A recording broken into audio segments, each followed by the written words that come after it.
Chapter 1. You would think that anyone who'd been shot 3 times and almost become an organ donor would try to avoid dangerous situations in the future. But no, I must have this unconscious wish to take myself out of the gene pool or something. Anyway, I'm John Corey, formerly the NYPD homicide, now working as a special contract agent for the Federal Anti-Terrorist Task Force.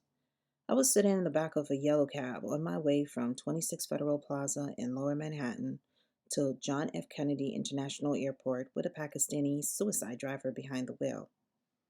It was a nice spring day, a Saturday, moderate traffic on the Shore Parkway, sometimes known as the Belt Parkway, and recently renamed POW/MIA Parkway to avoid confusion.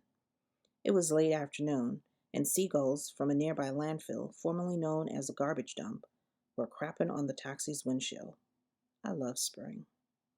I wasn't headed off on vacation or anything like that. I was reporting for work with the aforementioned Anti-Terrorist Task Force. This is an organization that not too many people know about, which is just as well. The ATTF is divided into sections which focus on specific bunches of troublemakers and bomb chuckers like the Irish Republican Army, Puerto Rican Independence Movement, Black Radicals, and other groups that will go unnamed. I'm in the Mideastern section, which is the biggest group and maybe the most important. Though, to be honest, I don't know much about Mideastern terrorists, but I was supposed to be learning on the job. So, to practice my skills, I started up a conversation with a Pakistani guy whose name is Fasid, and who, for all I know, is a terrorist, though he looks and talks like an okay guy. I asked him, "What was that place you came from?" "Islamabad, the capital." "Really? How long have you been here?" 10 years. "You like it here?" "Sure. Who doesn't?" "Well, my ex-brother-in-law, Gary, for one. He's always bad-mouthing America. Wants to move to New Zealand." "I have an uncle in New Zealand." "No kidding. Anybody left in Islamabad?" He laughed, then asked, "You meeting somebody at the airport?" "Why do you ask?" "No luggage." "Hey, you're good. So you're meeting somebody. I could hang around and take you back to the city." Fasid's English was pretty good. Slang, idiom, and all that. I replied, "I have a right back." "You sure?" "I could hang around." Actually, I was meeting an alleged terrorist who'd surrendered himself to the U.S. Embassy in Paris, but I didn't think that was information I needed to share with Fasid. I said, "You a Yankee fan?" "Not anymore." Whereupon he launched into a tirade against Steinbrenner, Yankee Stadium, the price of tickets, the salaries of the players, and so forth. These terrorists are clever, sounding just like loyal citizens. Anyway, I tuned the guy out and thought about how I wound up here. As I indicated, I was a homicide detective, one of New York's finest, if I do say so. A year ago this month, I was playing dodge the bullet with 2 Hispanic gentlemen up on West 102nd Street in what was probably a case of mistaken identity or sports shooting, since there seemed to be no reason for the attempted whack. Life is funny sometimes. Anyway, the perps were still at large, though I had my eye out for them, as you might imagine. After my near-death experience, and upon release from the hospital, I accepted my Uncle Harry's offer to stay at his summer house on Long Island to condolence. The house is located about 100 road miles from West 102nd Street, which was fine. Anyway, while I was out there, I got involved with this double murder of a husband and wife, fell in love twice, almost got killed. Also, one of the women I fell in love with, Beth Penrose by name, is still sort of in my life. While all this was going on out on Eastern Long Island, my divorce became final. And, as if I wasn't already having a bad R&R at the beach, I wound up making the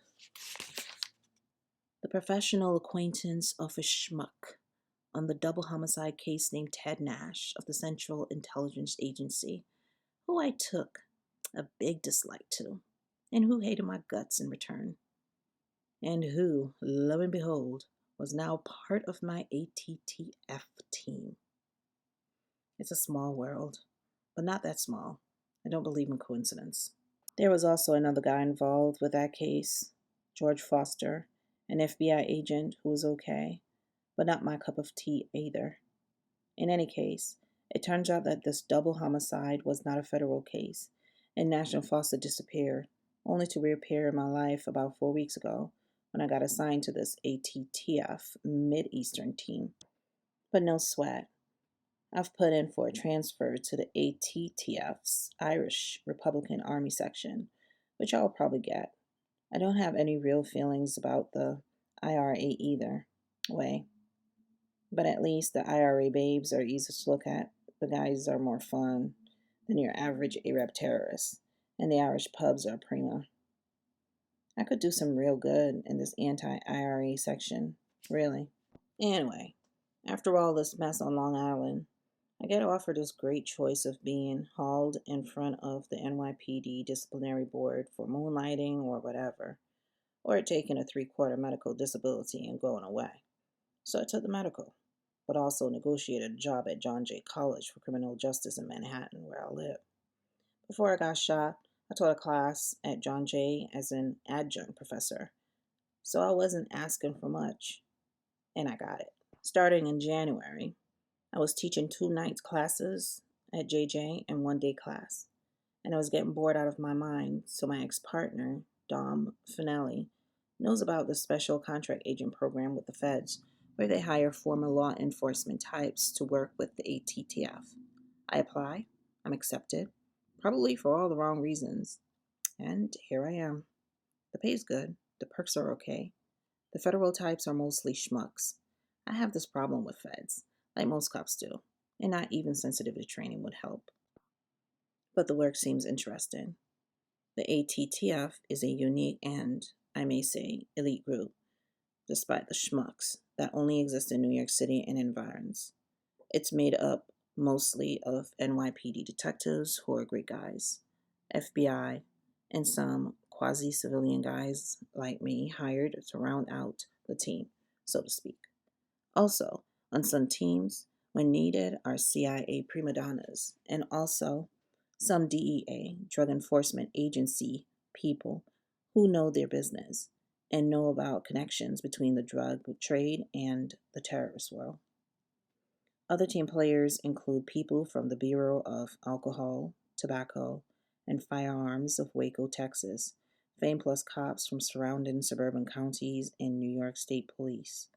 There are other federal ties from agencies I can't mention, and last but not least, we have a few port authorities detectives assigned to some teams. These PA guys are helpful at airports, bus terminals, train station docks, some bridges, and tunnels under their control, and other places like the World Trade Center, where their little empire extends. We have it all pretty much covered, but even if we didn't, it sounds really impressive. The ATTF was one of the main investigating groups in the World Trade Center bombing and the TWA 800 explosion off Long Island. But sometimes we take the show on the road. For instance, we also sent a team to help out with the African embassy bombing, though the name ATTF was hardly mentioned in the news, which is how they like it. All of this was before my time, and things have been quiet since I've been here, which is how I like it. The reason the almighty feds decided to team up with the NYPD and form the ATTF, by the way, is that most FBI people are not from New York and don't know pastrami sandwich from the Lexington Avenue subway. The CIA guys are a little slicker and talk about cafes in Prague and the night train in Istanbul and all that crap. But New York is not their favorite place to be. The NYPD has street smarts, and that's what you need to keep track of Abdul Salami Salami and Patio Bad and Perro Viva Puerto Rico and so on. Your average Fed is Wendell Wasp from West Wheatfield, Iowa. Whereas NYPD has macho Hispanics, lots of blacks, a million Irish, and even a few Muslims now. So you get this cultural diversity on the force that is not only politically cool and correct, but actually useful and effective. And when the ATTF can't steal active duty NYPD people, they hire ex NYPD like me. Despite my so called disability, I am armed, dangerous, and nasty. So there it is. We were approaching JFK, and I said to Fasid, "So, what did you do for Easter?" "Easter? I don't celebrate Easter. I'm Muslim." See how clever I am? The feds would have sweated this guy for an hour to make him admit he was Muslim. I got it out of him in 2 seconds. Just kidding. But, I really have to get out of the Mideast section and into the IRA bunch. I'm part Irish and part English, and I could work both sides of that street. Fasid exited the Shorebelt POW/MIA Parkway and got on the Vanway Express heading south into JFK. These huge planes were sort of floating overhead, making whining noises, and Fasid called out to me, "Where are you going?" "International arrivals." "Which airplane?" "There's more than one." "Yeah, there's 20, 40. "No kidding. Just drive." Fasid shrugged, just like an Israeli cabbie. I was starting to think that maybe he was a Mossad agent posing as a Pakistani, or maybe this job was getting to me. There's all these colored and numbered signs along the expressway, and I let the guy go to the international arrivals, a huge structure with all the airline logos, one after the other, out front. And he asked again, "Which airline?" "I don't like any of these. Keep going." Again he shrugged. I directed him onto another road, and we were now going to the other side of the big airport. This is good trade craft, to see if anyone's following you. I learned this in some spy novel or maybe a James Bond movie.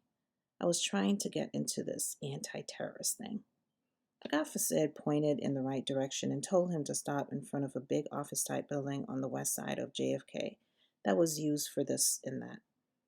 This whole area is full of nondescript airport services building and warehouses, and no one notices anybody's comings and goings. Plus, the parking is easy. I paid the guy, tipped him, and asked for a receipt and exact amount. Honesty is one of my few faults. Fasid gave me a bunch of blank receipts and asked again, "You want me to hang around?" "I wouldn't if I were you."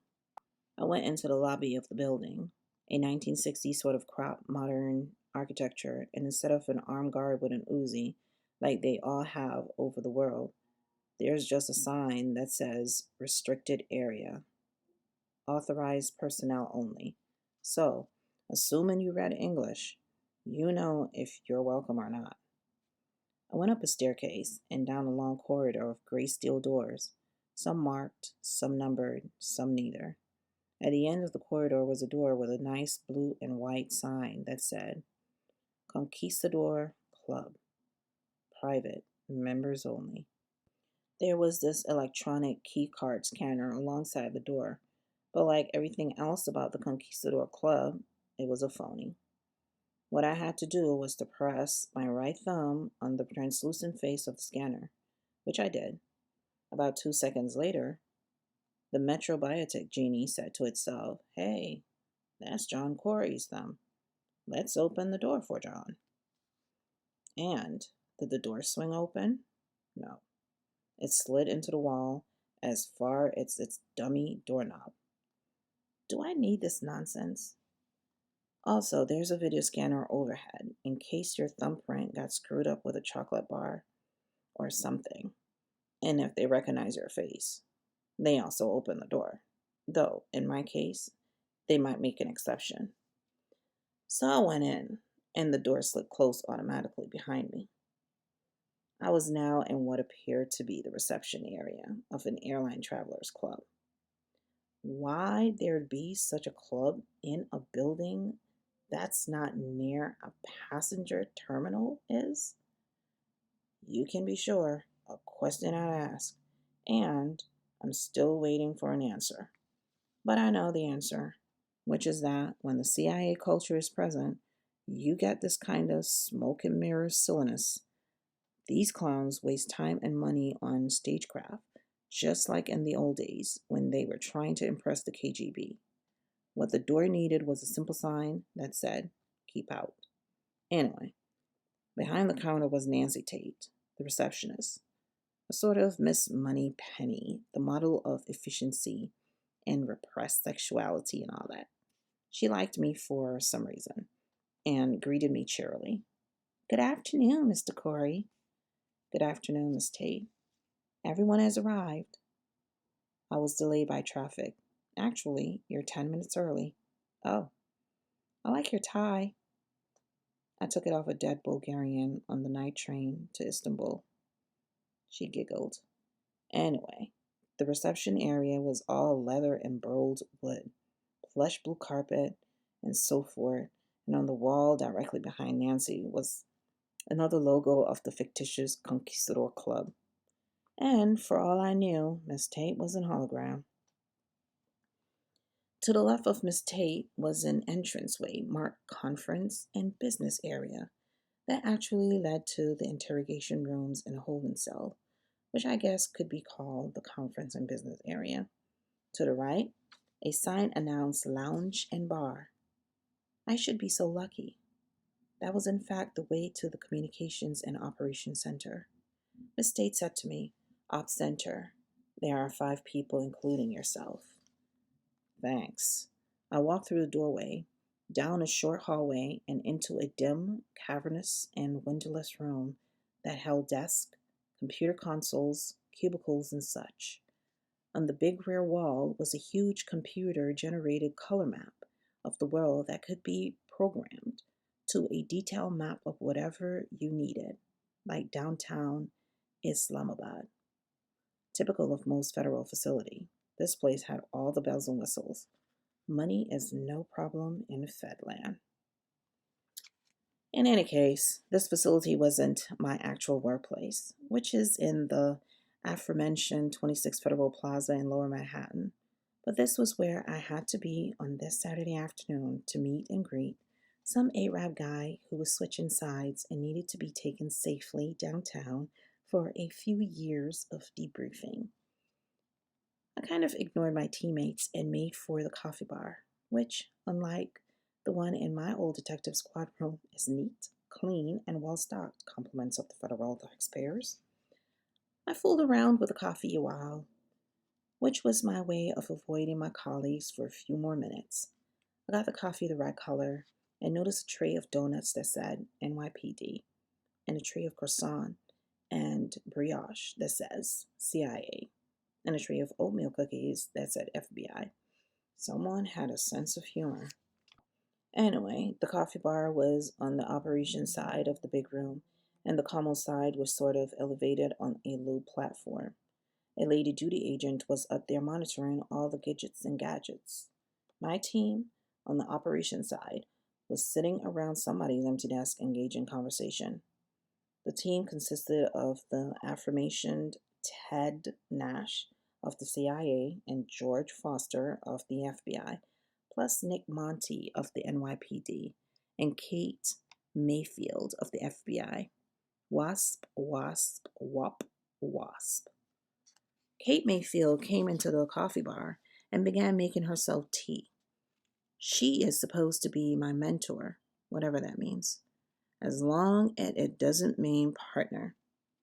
She said to me, "I like that tie. I once strangled a ninja warrior to death with it. It's my favorite." "Really?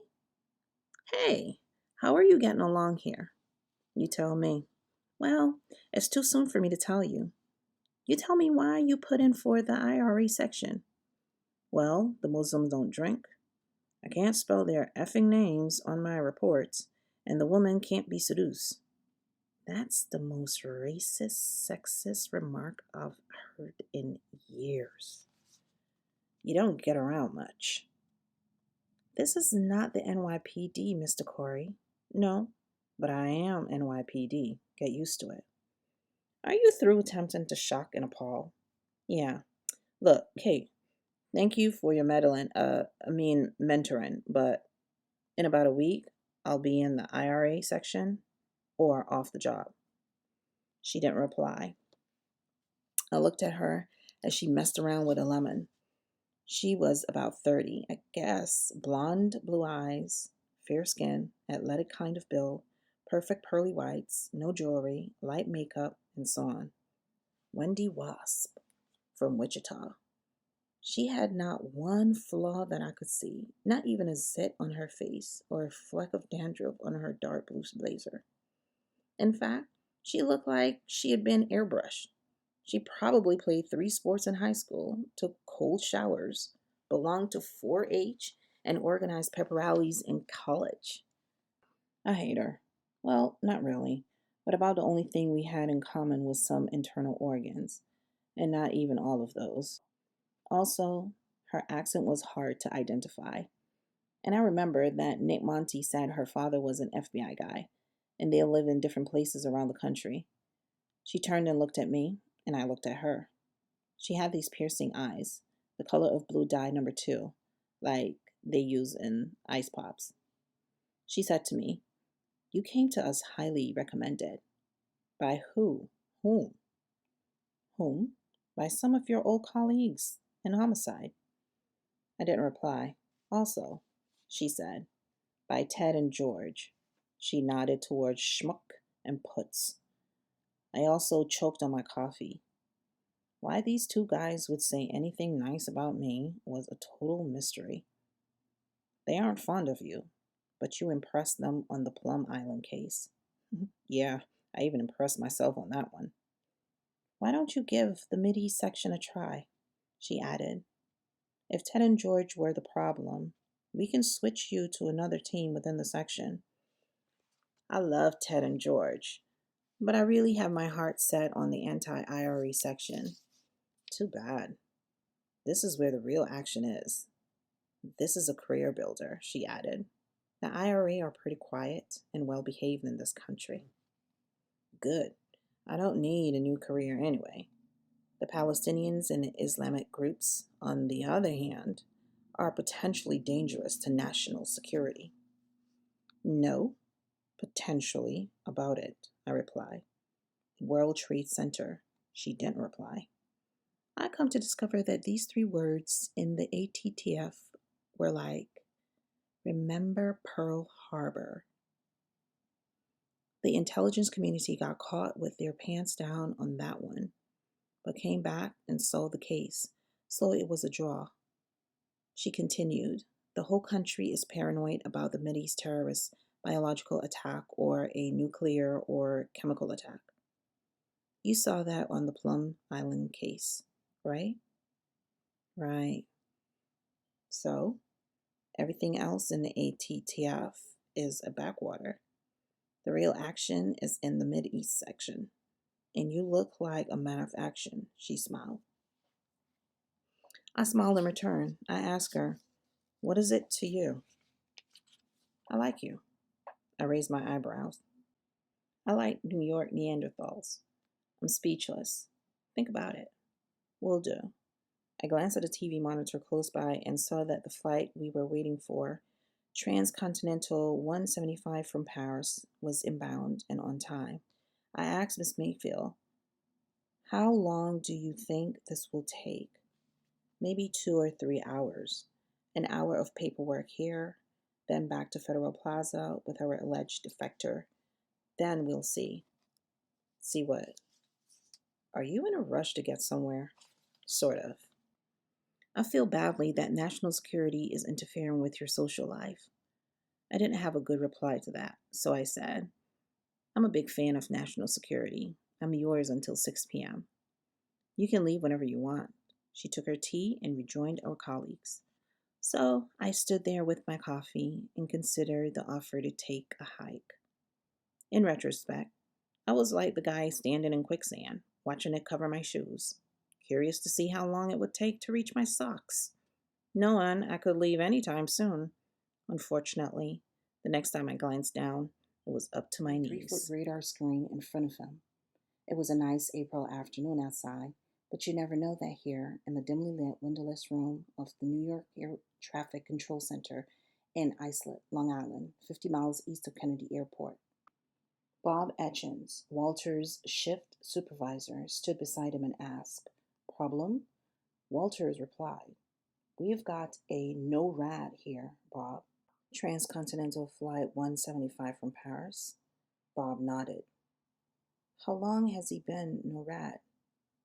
"No one's been able to raise him since he came off the North Atlantic track near Gander." Walters glanced at his clock. "About 2 hours." Etchins asked, "Any other indication of a problem?" "Nope. In fact," he regarded the radar screen and said, "he turned southwest at the Sardi intersection, then down Jet 37 as per flight plan." Etchin replied, "He'll call in a few minutes, wondering why we haven't been talking to him." Walters nodded. A no radio status was not that unusual. It often happened between air traffic control and the aircraft they worked with. Walters had had days when it happened 2 or 3 times. Invariably, after a couple of minutes of repeated transmissions, some pilot would respond, "Oops, sorry," then explain that they had the volume down or the wrong frequency dialed in, or something less innocuous, like the whole flight crew was asleep, though they wouldn't tell you that. Etchen said, "Maybe the pilot and co-pilot have stewardesses on their laps." Walters smiled. He said, "The best explanation I ever got in a no-rad situation was from a pilot who admitted that when he laid his lunch tray down on the pedestal between the pilot's seat, the tray had pressed into a selector switch and taken them off frequency." Etchins laughed. "Low-tech explanation for a high-tech problem." "Right." Walters looked at the screen again. "Tracking fine." "Yeah." It was when the blip disappeared. Walters thought that you had a major problem. He was on duty the night in March 1998 when Air Force One, carrying the president, disappeared from the radar screen for 24 long seconds, and the entire room full of controllers sat frozen. The aircraft reappeared from computer glitch limbo, and everyone started to breathe again. But then there was the night of July 17, 1996, when TAA Flight 800 disappeared from the screen forever. Walters would never forget that night as long as he lived. But here, he thought, we have a simple NORAD, and yet something bothered him. For one thing, this was a very long time to be in a NORAD status.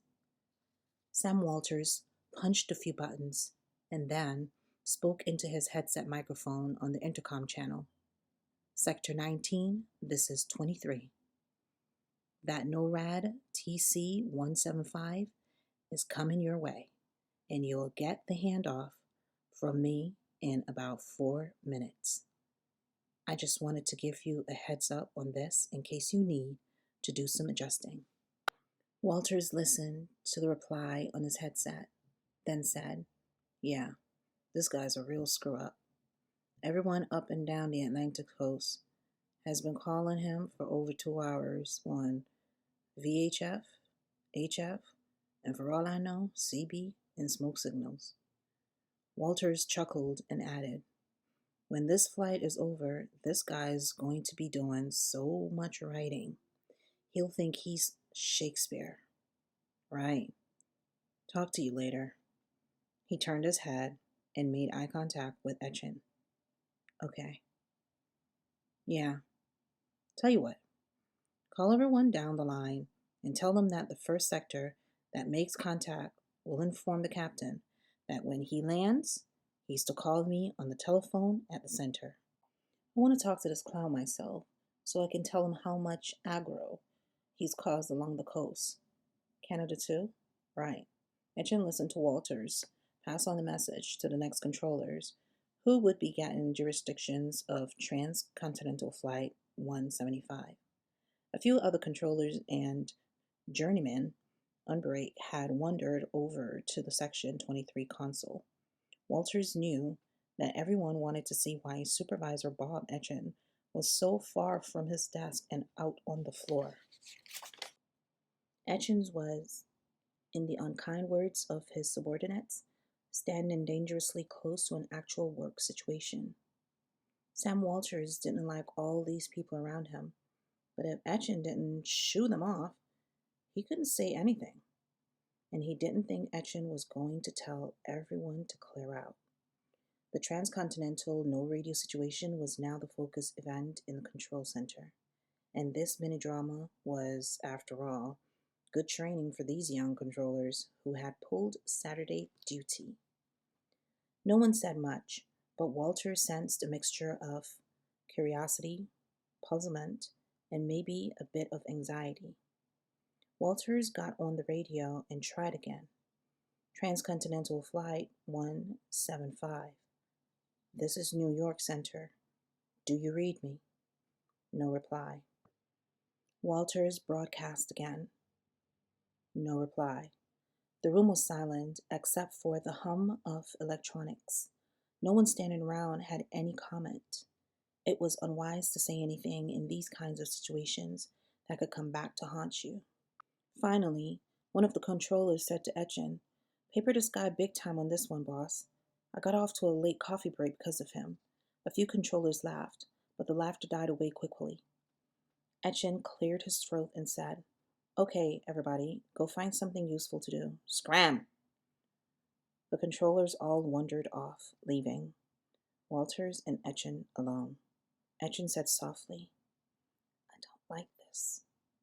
"Me neither."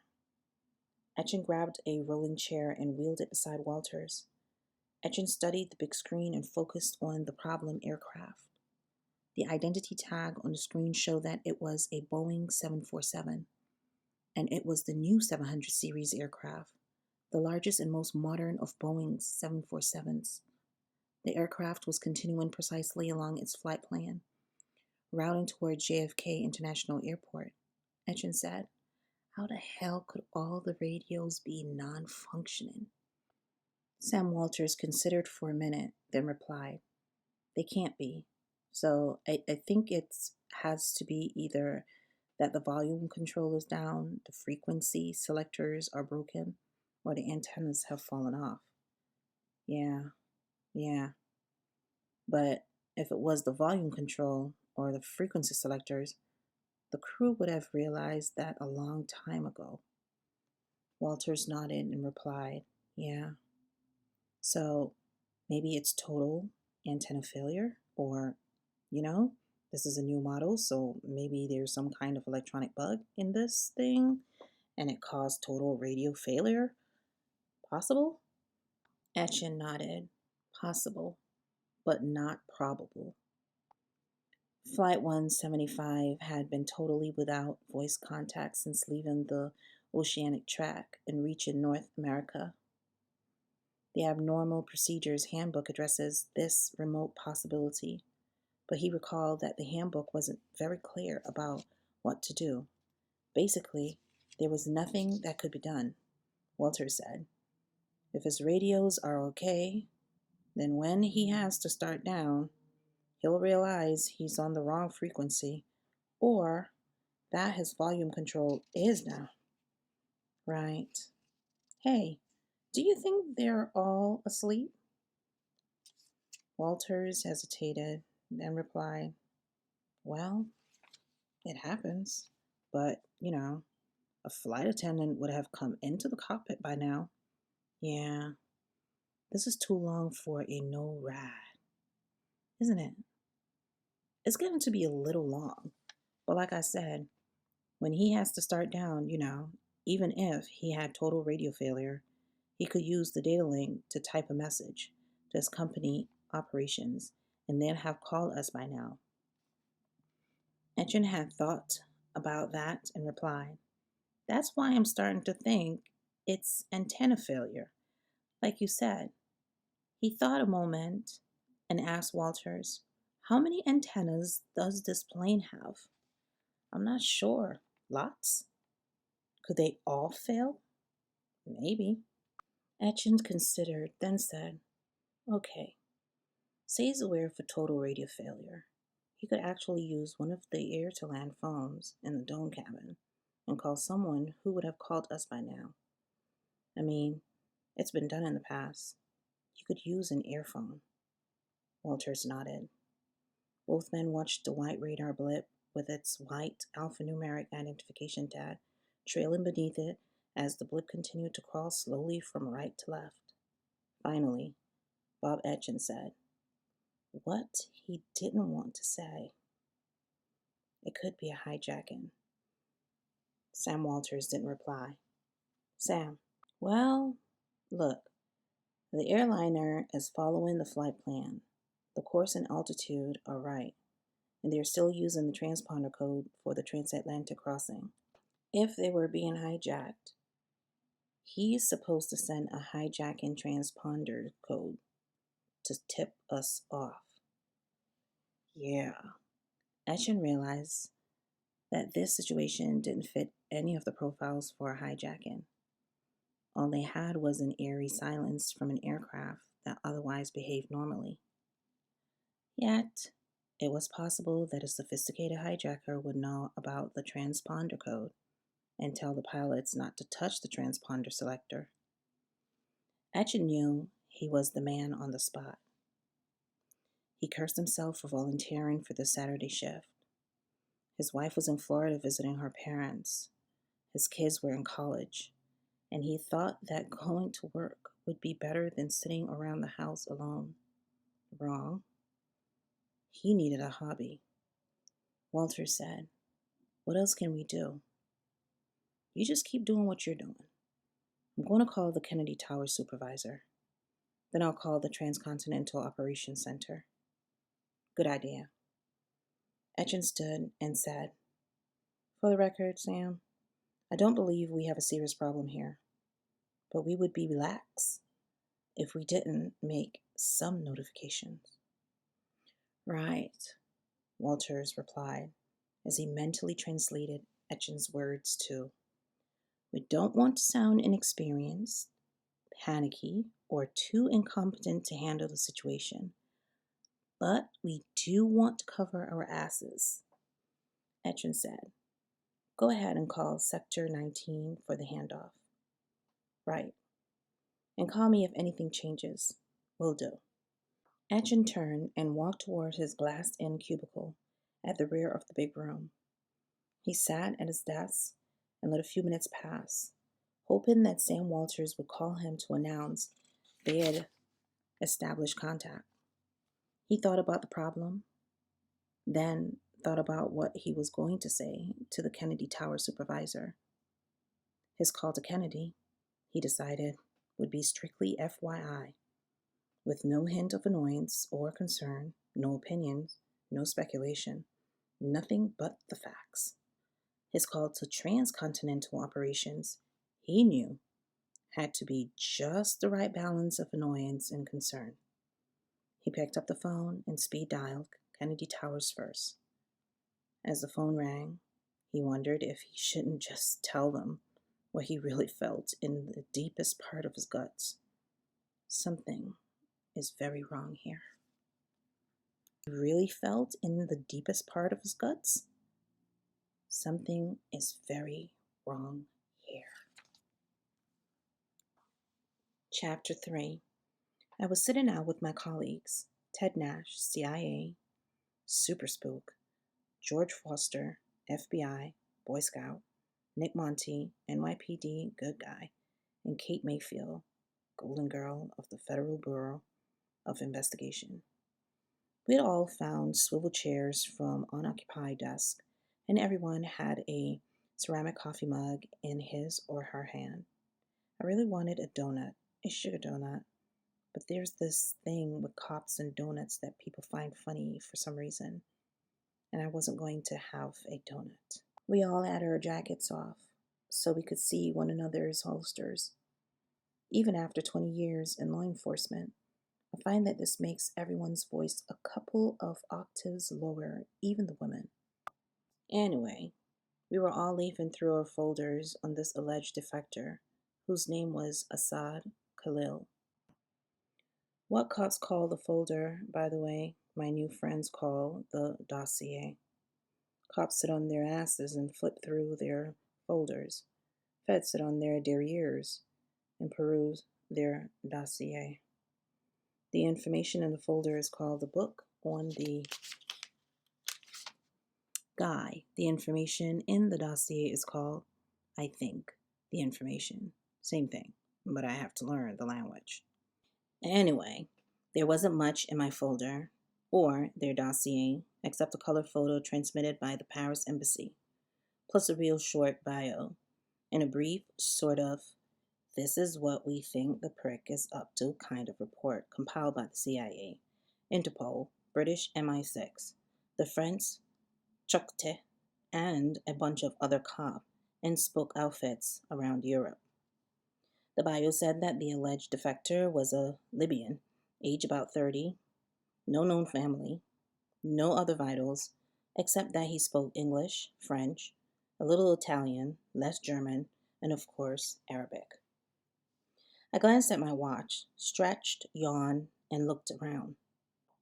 The Conquistador Club, in addition to being an ATTF facility, doubled as an FBI field office and CIA hangout, and who knew what else. But on this Saturday afternoon, the only people there were us five of the ATTF team, the duty officer whose name was Meg, and Nancy Tate out front. The walls, accidentally, are lead lined so that nobody outside can eavesdrop, with microwaves, and even Superman can't see us. Ted Nash said to me, "I understand you might be leaving us." I didn't reply, but I looked at Nash. He was a sharp dresser, and you knew that everything was custom made, including his shoes and holster. He wasn't bad looking, nice tan, salt and pepper hair, and I recall quite distinctly that Beth Penrose got a little sweaty over him. I had convinced myself that this was not why I didn't like him, of course, but it certainly added fat to the fires of my smoldering resentment or something like that. George Foster said to me, "If you give this assignment 90 days, then whatever decision you make will be given serious consideration." Really? Foster, as a senior FBI guy, was sort of like the team leader, which was okay with Nash, who was not actually on the team, but drifted in and out if situation called for CIA, like it did today. Foster dressed in his awful blue serge. "I am a Fed suit," added rather bluntly. "Ted's leaving on overseas assignment in a few weeks, then it would only be us four." "Why can't he leave now?" I suggested subtly. Nash laughed. By the way, Mr. Ted Nash, aside from hitting on Beth Penrose, had actually added to his list of sins by threatening me during the Plum Island thing, and I'm not the forgiving type. George Foster said to me, "We have an interesting and important case that we're working on that involves the murder of a moderate Palestinian by an extremist group here in New York. We need you for that." Really? My street instincts were telling me that I was getting smoke blown up my ass. Ergo, Foster and Nash needed a guy to take the fall for something. And whatever it was, I was getting set up to go down. I felt like hanging around just to see what they were up to. But to be honest, I was out of my element here, and even bozos could bring you down if you weren't careful. I mean, what a coincidence that I wound up on this team. The ATF is not huge, but it's big enough so that this arrangement looked just a little suspicious. Clue number 2 was that Schmuck and Putz requested me on this team for my homicide expertise. I was meaning to ask Dom Finale how he'd heard about this special contract agent thing. I trust Dom with my life, and I have. So he was okay on this, and I had to assume that Nick Monty was clean. Cops don't screw other cops, not even for the federal government, especially not for the federal government. I looked at Kate Mayfield. It would really break my cold, hard heart if she was hooked up with Foster and Nash to do me in. She smiled at me. I smiled back. If I was Foster or Nash, and I was fishing for John Corey, I would use Kate Mayfield as bait. Nick Monty said to me, "This stuff takes some getting used to. And you know, about half the cops and ex-cops who signed on here leave. It's like we're all one big happy family. But the cops are like the kids who didn't go to college, live at home, do odd jobs, and always want to borrow the car." Kate said, "That's not true, Nick." Monty laughed. "Yeah, right." He looked at me and said, "We can talk about it over some brews." I said to all assembled, "I'll keep an open mind," which means fuck you. But you don't want to say that because you want them to keep dangling the bait. It's kind of interesting. Another reason for my bad manners was that I was missing the NYPD, the job, as we called it. And I guess I was feeling a little sorry for myself and a little nostalgic for the old days. I looked at Nick Monty and caught his eye. I didn't know him from the job, but I knew he had been a detective in the intelligence unit, which is perfect for this kind of work. They supposedly needed me for this Palestinian homicide case, and I guess other terrorists related homicide cases, which was why I was given a contract. Actually, I think they have a contract out on me. I said to Nick, "Do you know why Italians don't like Jehovah's Witnesses?" "No. Why?" "Italians don't like any witnesses." This got a big laugh out of Nick, but the other three looked like I just had a brain fart. The feds, you have to understand, are so very politically correct and anal retentive, so very fucking frightened of the Washington thought police. They're totally cowed by the stupid directives that come out of the Washington like a steady stream of diarrhea. I mean, we have all gotten a little more sensitive and aware of our words over the years, and that's good. But federal types are positively paranoid about offending anybody or any group. So you get stuff like, "Hello, Mr. Terrorist. My name is George Foster, and I'll be your arresting officer today." Anyway, Nick Monty said to me, "Three demerits. Detective Corey, ethnic slur." Clearly, Nash, Foster, and Mayfield were somewhere between annoyed and embarrassed that they were indirectly being made fun of. It occurred to me in a sensitive moment that the feds had their own issues with the NYPD, but you never hear a word of it from them. Regarding Nick Monty, he was about mid-50s, married with kids, balding, a bit of a paunch, and sort of fatherly and innocuous looking. The kind of guy who looked like anything but an intel man. He must have been good, or the feds wouldn't have stolen him from his NYPD job. I perused the dossier on Mr. Asad Khalil. It appeared that the Arab gentleman moved around Western Europe a lot, and wherever he had been, some Americans or British person or thing had met with a misadventure, a bomb in the British embassy in Rome, bomb in the American cathedral in Paris, bomb in the American Lutheran Church in Frankfurt, the axe murder of an American Air Force officer outside of Lakenheath Air Base in England, and the shooting death in Brussels of 3 American schoolkids whose fathers were NATO officers. This last thing struck me as particularly nasty, and I wonder what this guy's problem was. In any case, none of the aforementioned stuff could be directly linked to this Khalil guy, so he had been put under the eye to see who he was associated with, or to see if he could be caught in the act. But the alleged asshole seemed to have no known accomplices, no ties to or affiliation with anybody or anything, and no known terrorist connection except Kiwanis and Rotary. Just kidding. I scanned a paragraph in the dossier written by a codename agent in an unnamed intelligence agency. The paragraph said, Assad Khalil enters the country openly and legally, using his Libyan passport and posing as a tourist. The authorities are alerted, and he is watched to see who he makes contact with. Invariably, he manages to disappear and apparently leave the country undetected, as there is never any record of his departure. I highly recommend detention and interrogation the next time he arrives at a point of entry. I nodded.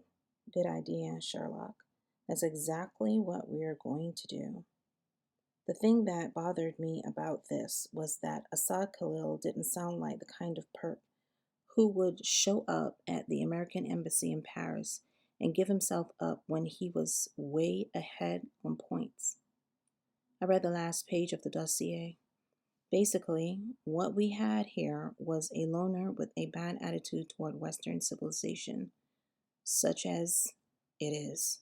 Well, okay, we'll see what the guy is up to real soon. I studied the color photostat from Paris. Mr. Khalil looked mean, but not ugly mean. He was the swarthily handsome type.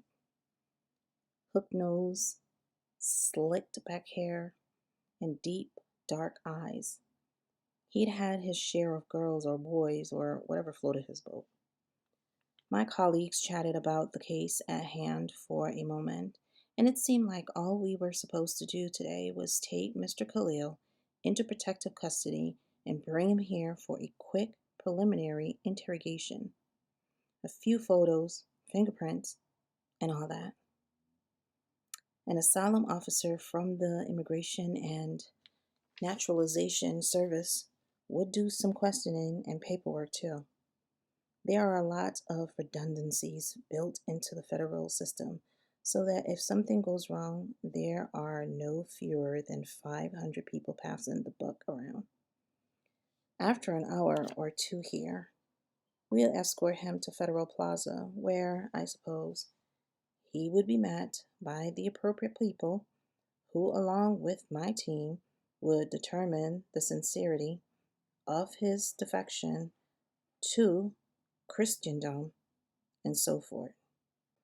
At some point, a day, a week, or months from now, Mr. Khalil will wind up in some CIA place outside of Washington where he'd spill his guts for a year and then get some bucks in a new identity, which, knowing the CIA, would make the poor guy look like Pat Boone. Anyway, I said to my colleagues, who has blonde hair, blue eyes, big tits, and live in south of France? No one seemed to know, so I told them, Salman Rushdie. Nick got a good laugh out of that and slapped his knee. 2 more demerits. The other 2 guys smiled tightly. Kate rolled her eyes. Yeah, I was being a little over the top, but I didn't ask for this gig. Anyway, I only had 1 more bad joke and 2 more obnoxious comments left. Kate Mayfield said, as you may have read in our assignment memo from Zach Weber, Assad Khalil is being escorted by Phil Hundry of the FBI and Peter Gorman of the CIA.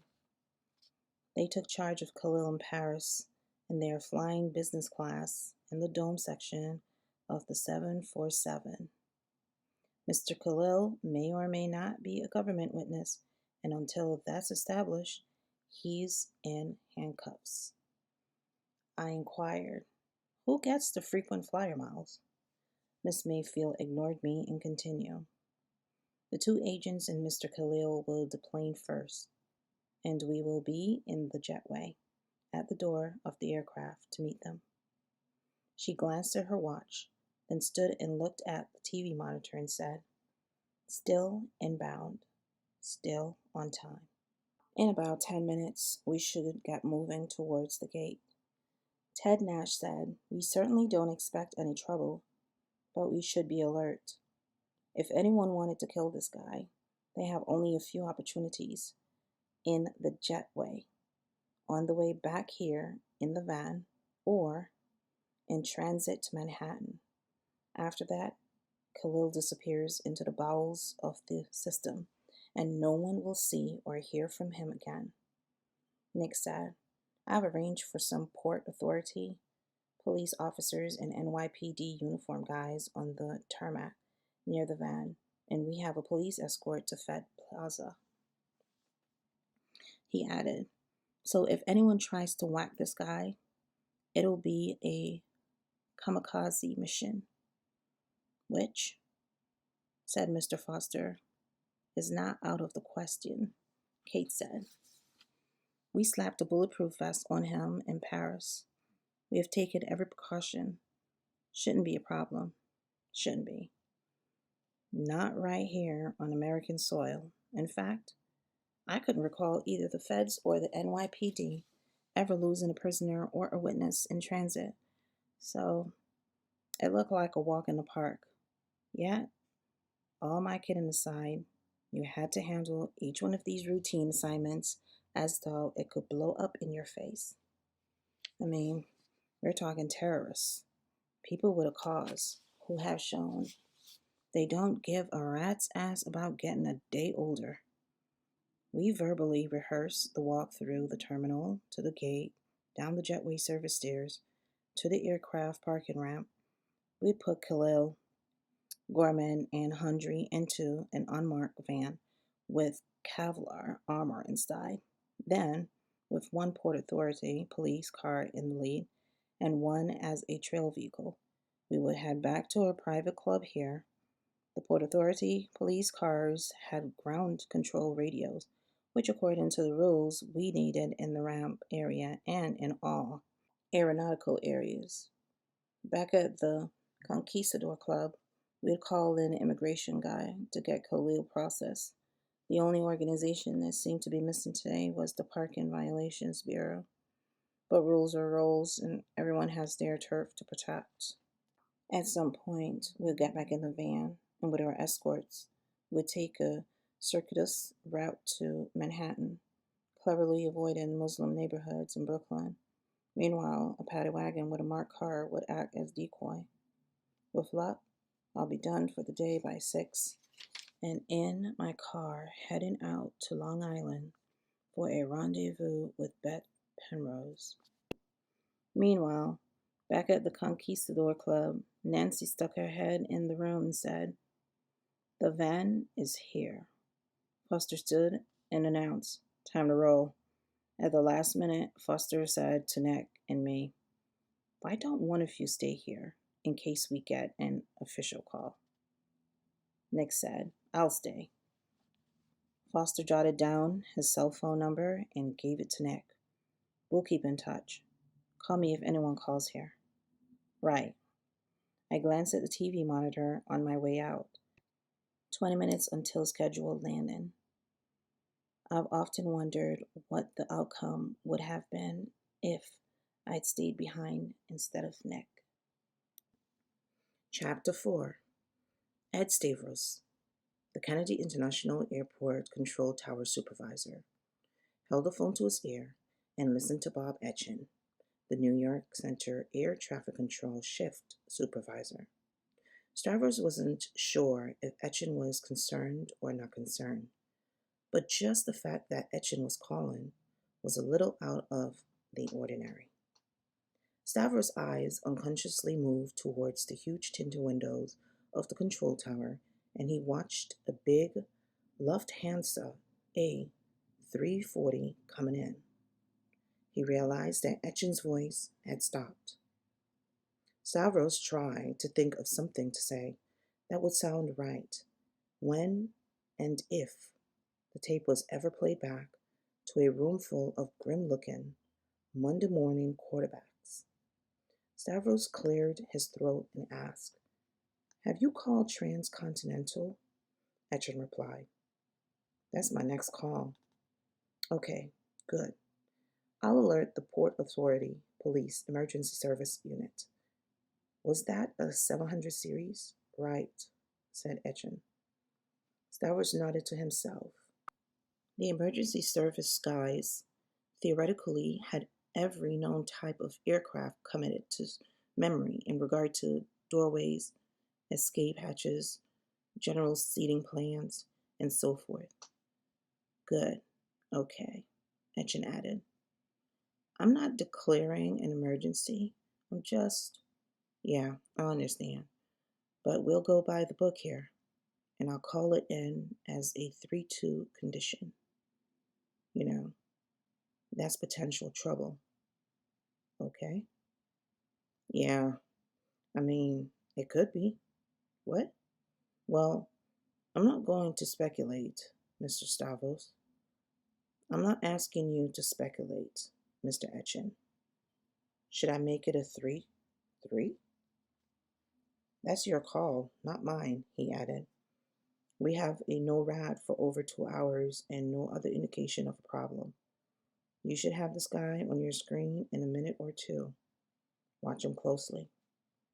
"Okay, anything else?" "That's it," said Bob Etchen. "Thanks," said Ed Stavros, and hung up. Stavros picked up his black direct line phone to Port Authority Communication Center, and after 3 rings, a voice said, "Guns and hoses, at your service." Stavros does not appreciate the humor of the Port Authority police officers who doubled as firemen and emergency service personnel. Stavros said, "I have an incoming NORAD, Transcontinental Flight 175, Boeing 747-700 series. Roger, Tower. Which runway?" "We're still using 4 right, but how do I know what he'll use if we can't talk to him?" "Good point. What's his ETA?"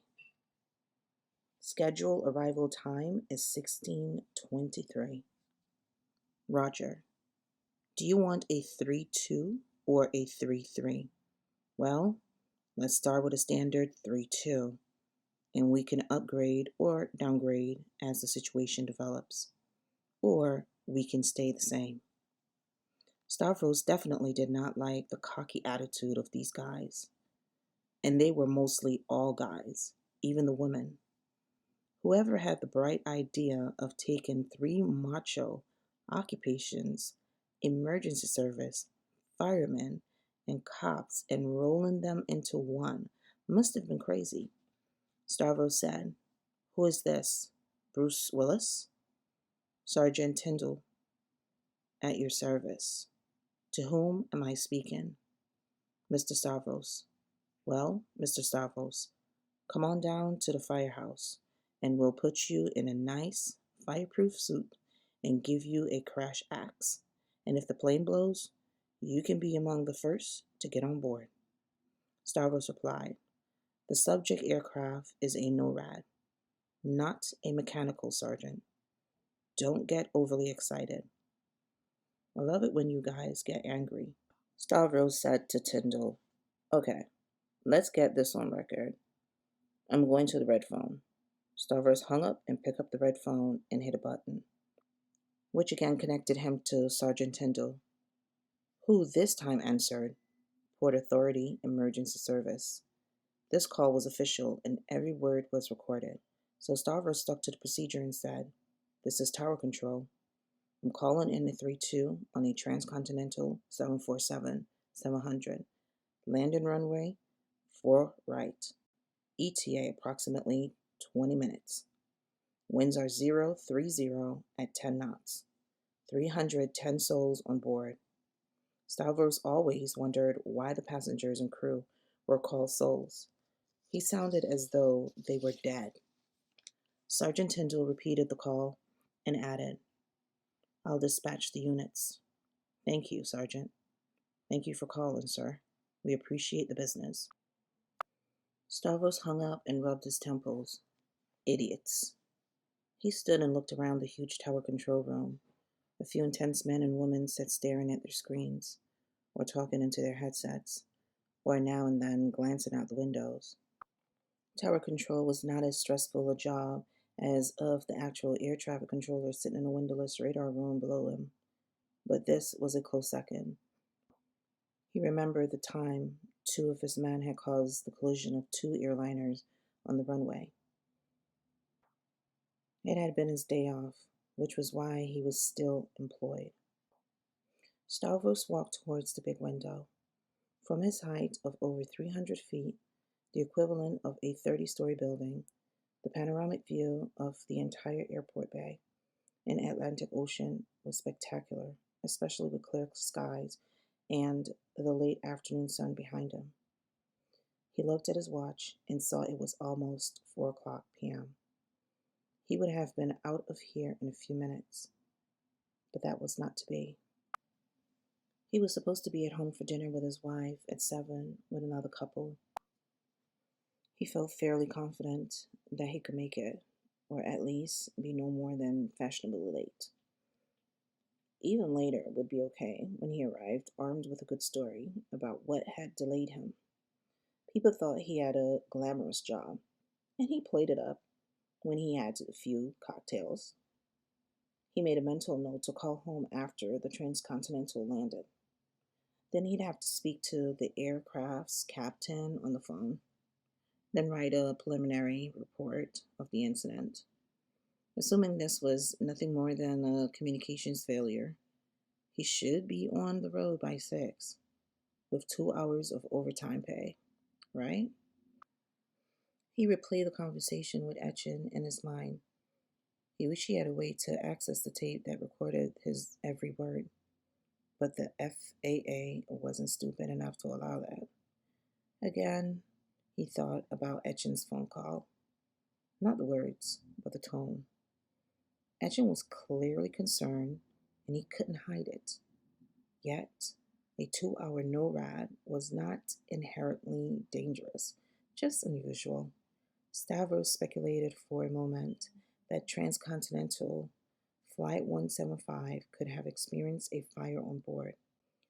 That was more than enough reason to change the alert from a standard 3-2 status to a 3-3.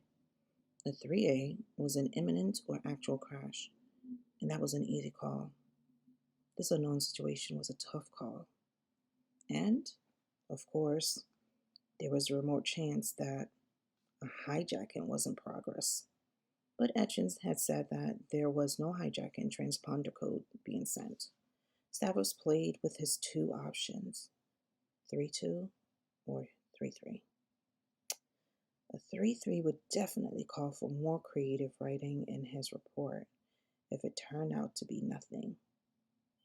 He decided to leave it a 3-2 and headed towards the coffee bar. "Chief." Stavros looked over at one of his tower controllers, Roberto Hernandez. "What?" Hernandez put down his headset and said to his boss, "Chief, I just got a call from the radar controller about the transcontinental NORAD." Stavros put down his coffee. "And?"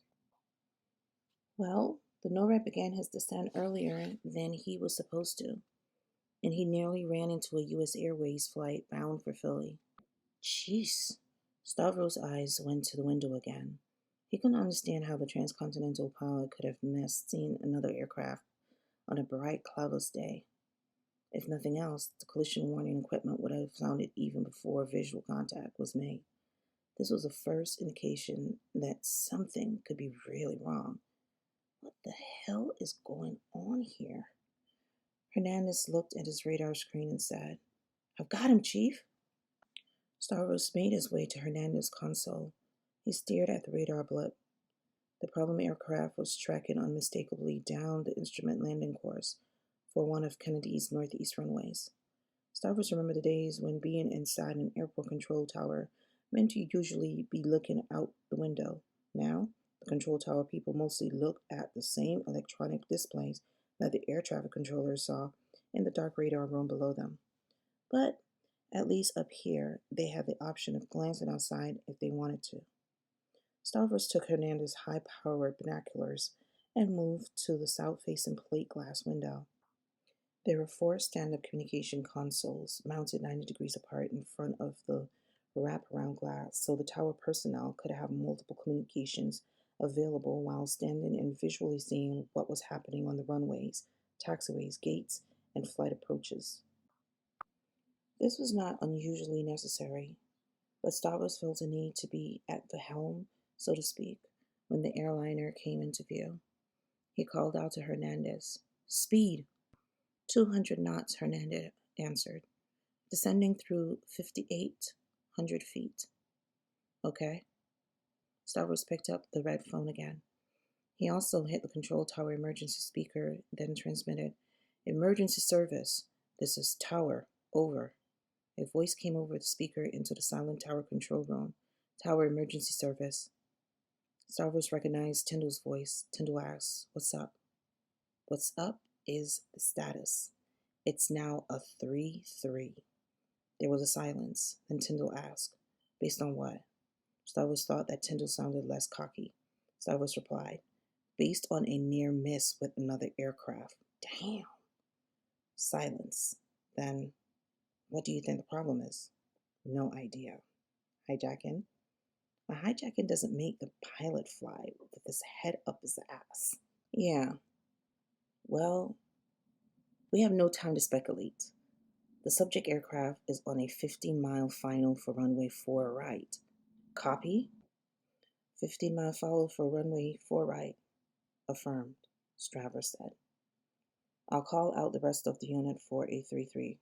Right. Confirm aircraft type," Tyndall said. "Still a 747-700 series, as far as I know. I'll call you when we have visual." "Roger that." Stavros signed off and raised his binoculars. He began to scan from the end of the runway and methodically out from there. But his thoughts were on the radio exchange he just had. He recalled meeting Tyndall a few times at the emergency committee liaison meetings. He didn't particularly like Tyndall's style, but he had a feeling that the guy was competent. As for the cowboys who call themselves Guns and Hoses, they mostly sat around the firehouse playing cards, watching TV, or talking about women. They also cleaned their trucks a lot. They loved shiny trucks. But Stavros had seen them in action a few times, and he was fairly sure they could handle anything from a crash to an onboard fire, and even a hijacking. In any case, he wasn't responsible for them or the situation after the aircraft came to halt. He took a little pleasure out of the knowledge that this 3-3 scramble would come out of the Port Authority budget and not the FAA budget. Stavros lowered the binoculars, rubbed his eyes, then raised the binoculars and focused on runway 4 right. Both rescue units had rolled, and Stavros saw an impressive assortment of emergency service vehicles along the perimeter of the runway, their red beacons rotating and flashing. They were spaced far apart, a procedure designed to avoid having a monster aircraft like a 747 whipping them all out in a crash landing. Stavros counted 2 RIVs, Rapid Intercept vehicles, and 4 big T2-900 fire trucks. There was also 1 heavy rescue ESU truck, 2 ambulances, and 6 Port Authority police cars, plus the mobile command post, which had every radio frequency of every affiliated agency in New York, as well as a complete phone center. He also spotted the hazmat, the hazardous material truck, whose crew had been trained by the United States Army. Parked in the far distance was the mobile staircase truck, and the mobile hospital. The only thing missing was the mobile morgue. That wouldn't roll unless it was needed, and there was no rush if it was. Ed Stavros contemplated the scene, a scene he had created simply by picking up his red telephone. One part of him didn't want there to be a problem with the approaching aircraft. Another part of him, he hadn't called a 3-3 in 2 years, and he became concerned that he had overreacted. But overreacting was better than underreacting. 7 miles, Hernandez called out. Okay. Cyrus began another patterned search of the horizon where the Atlantic Ocean met the New York haze. 6 miles. I got him. Even with the powerful binoculars, the 747 was hardly more than a glint against the blue sky. But with every passing second, the airliner was growing in size. 5 miles. Stavros continued to stare at the incoming craft. He had watched thousands of jumbo jets make this approach, and there was absolutely nothing about this particular approach that troubled him, except for the fact that even now the aircraft's radios were eerily silent. 4. Stavros decided to talk directly to the person in charge of the rescue teams. He picked up a radio phone that was preset to the ground control frequency and transmitted, Rescue 1, this is Tower. A voice came back on the speaker. Tower, this is Rescue 1. How may I help you today? Oh, God, Stavros said to himself. Another wise ass. It must be the qualification for the job. Stavros said, This is Mr. Stavros, Tower Supervisor. Who is this? This is Sergeant Ann DeMille. First guitar. Guns and hoses. What can I play for you? Stavros decided that what he didn't want to play was this idiot's game.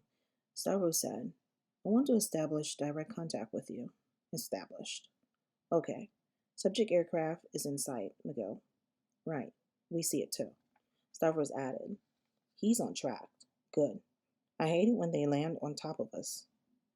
But be prepared. Still, no rad. That's right.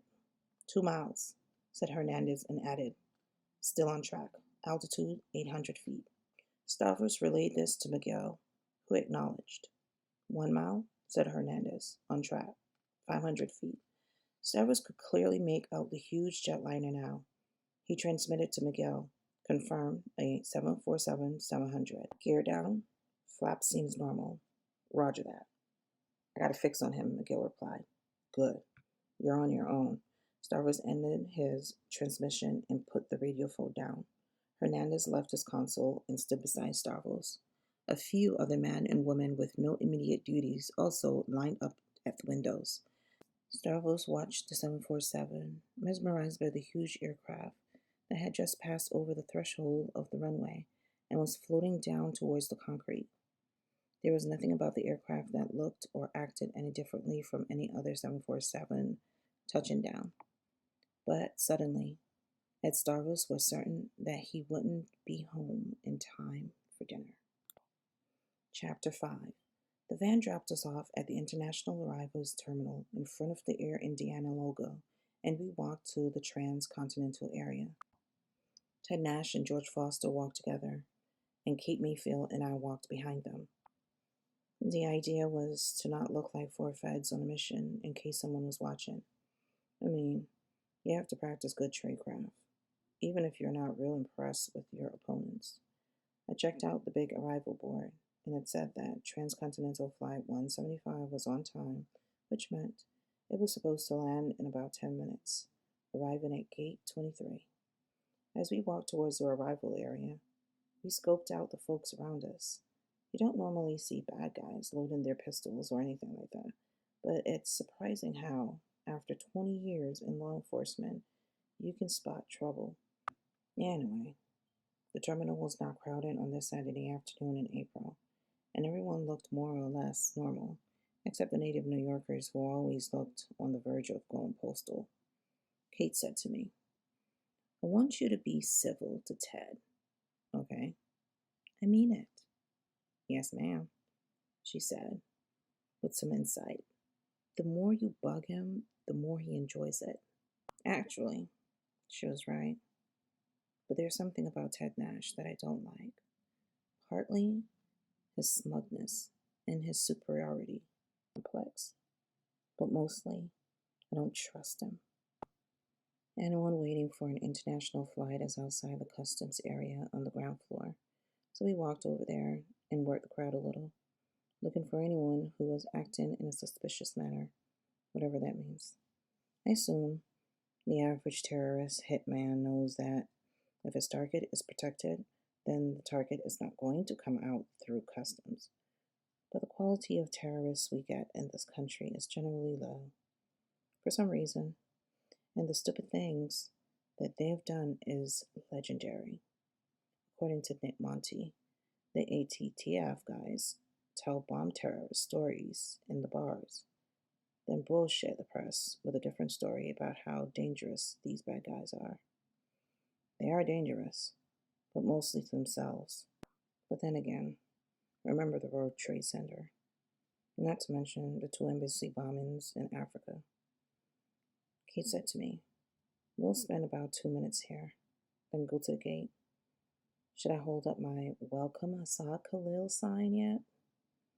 Later, at the gate, she added, "This seems to be the season for defections." "What do you mean?" "We had another one in February." "Tell me." "Same kind of thing. Libyan guy, looking for asylum. Where did he turn himself in?" "Same, Paris," she said. "What happened to him?" "We held him here for a few days. Then we took him down to DC.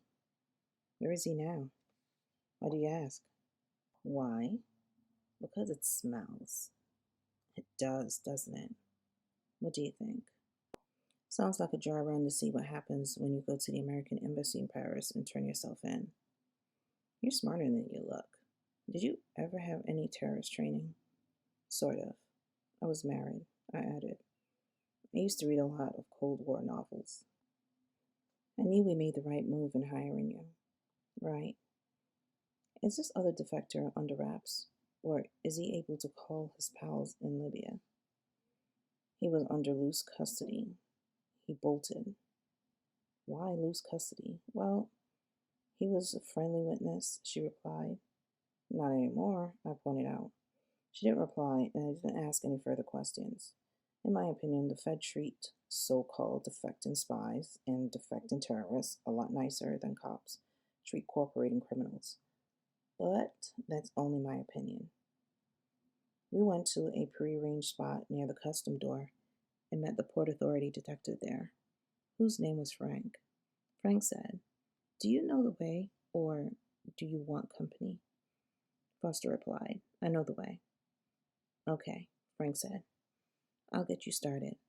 We walked through the customs door, and Frank announced to a few custom types, "Federal agents here, passing through." No one seemed to care, and Frank wished us good luck, happy we didn't want him to make the long walk with us to gate 23. Kate, Foster, Nash, and I walked through the big customs and baggage carousel area and down a corridor to the passport control booths, where no one even asked us our business. I mean, you could show some of these idiots a Roy Rogers badge and walk through with a rocket launcher over your shoulder. In short, JFK is a security nightmare, a teeming cauldron of the good, the bad, the ugly, and the stupid, where 30 million travelers pass in and out every year. We were all walking together now, down one of those long, surreal corridors that connect the passport and the immigration area to the arrival gates. In effect, we were doing the reverse of what arriving passengers do, and I suggested we walk backwards so as not to attract any attention, but nobody thought that was necessary or even funny. Kate Mayfield and I were ahead of Nash and Foster, and she asked me, "Did you study a Sid Khalil psychological profile?" I didn't recall seeing any psychological profile in his dossier, and I said no. She replied, "Well, there was one in there.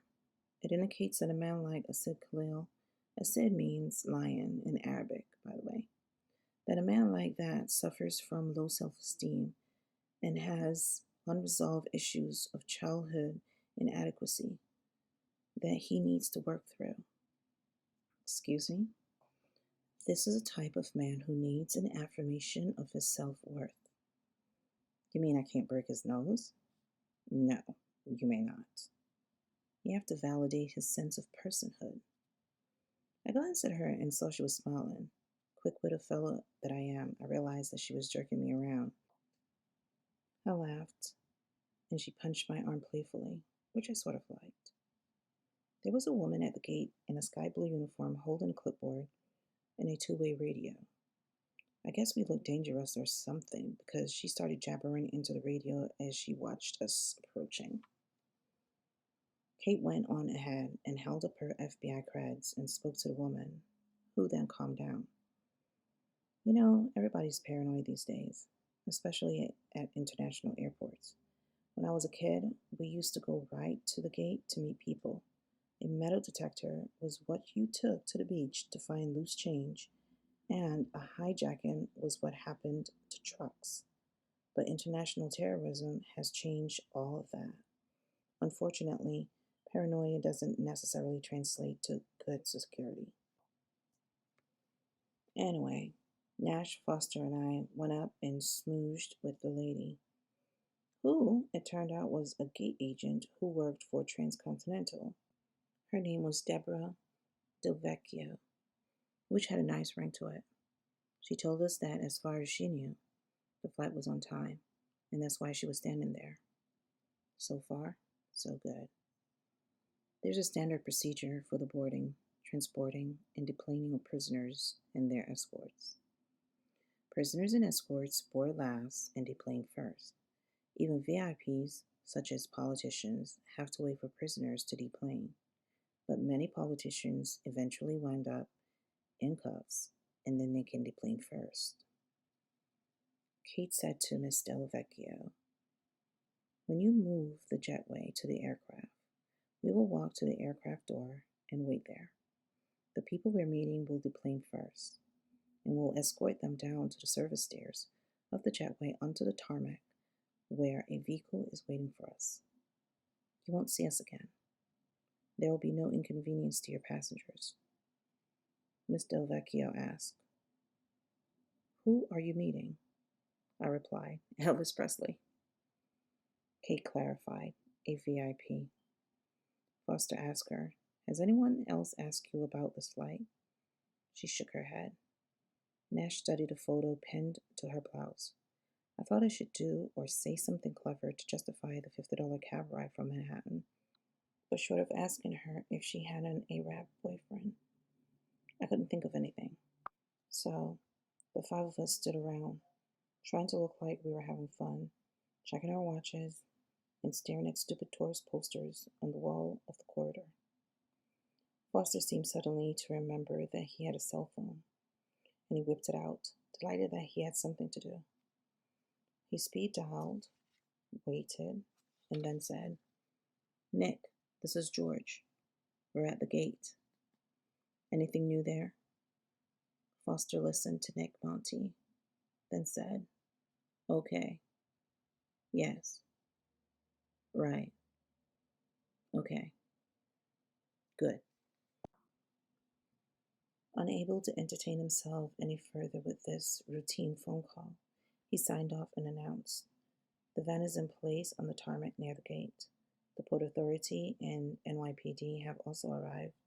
5 cars, 10 guys, plus the paddy wagon decoy." I asked, "Did Nick say how the Yankees are doing?" "No. They're playing Detroit at the stadium. Should be 5th inning by now." Deborah DeVecchio volunteered. They were behind, 3-1, in the bottom of the 4th. "This is going to be a tough season," I said. Anyway, we made dumb talk for a while, and I asked Kate, "Got your income tax done yet?" "Sure. I'm an accountant." I figured as much. I asked Foster, "You an accountant too?" "No, I'm a lawyer," I said. Why am I not surprised? Deborah said, "I thought you were FBI. Kate explained. Most agents are accountants or lawyers. Miss Delvecchio said, Weird.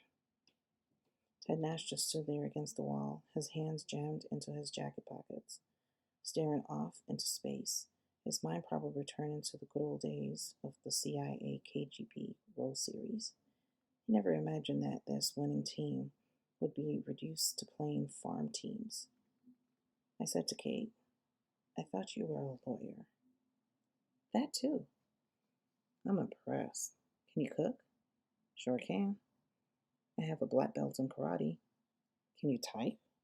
70 words a minute. And I'm qualified as a marksman on 5 different pistols and 3 kinds of rifles. 9mm burning? No problem, she said. Shooting match? Sure, anytime. $5 a point. 10 and you're on. We shook hands. I wasn't falling in love or anything, but I had to admit I was intrigued. The minutes ticked by. I said, so this guy walks into the bar and says to the bartender, you know, all lawyers are assholes.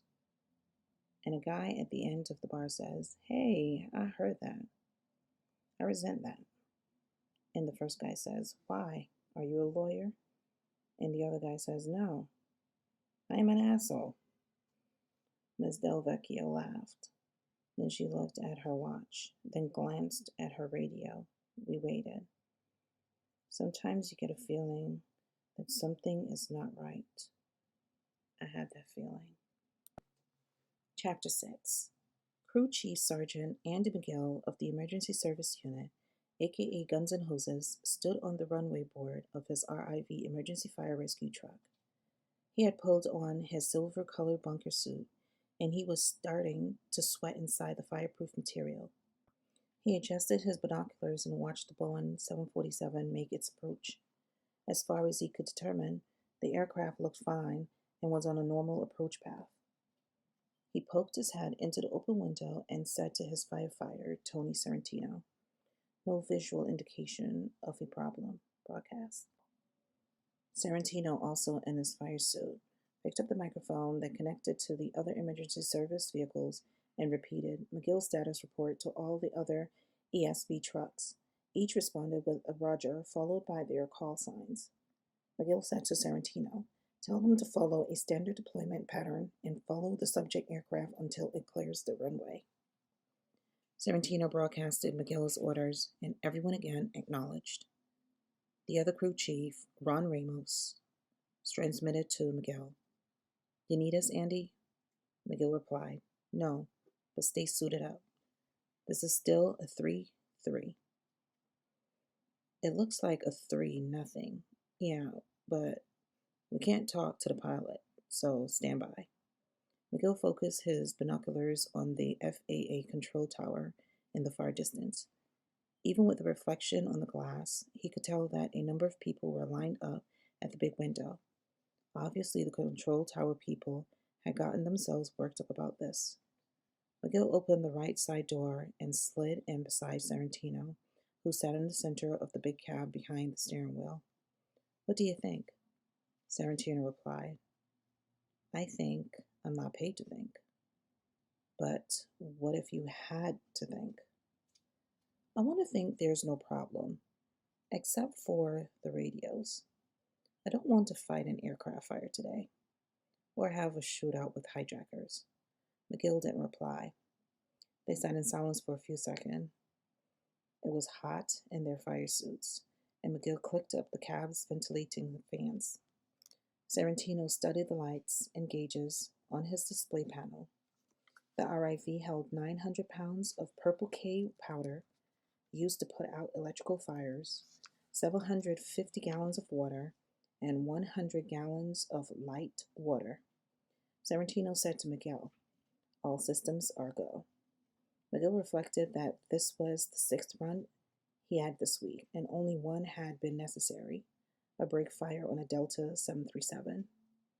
In fact, it had been 5 years since he had fought a real fire on an aircraft, an Airbus 300 with an engine ablaze that almost got out of control.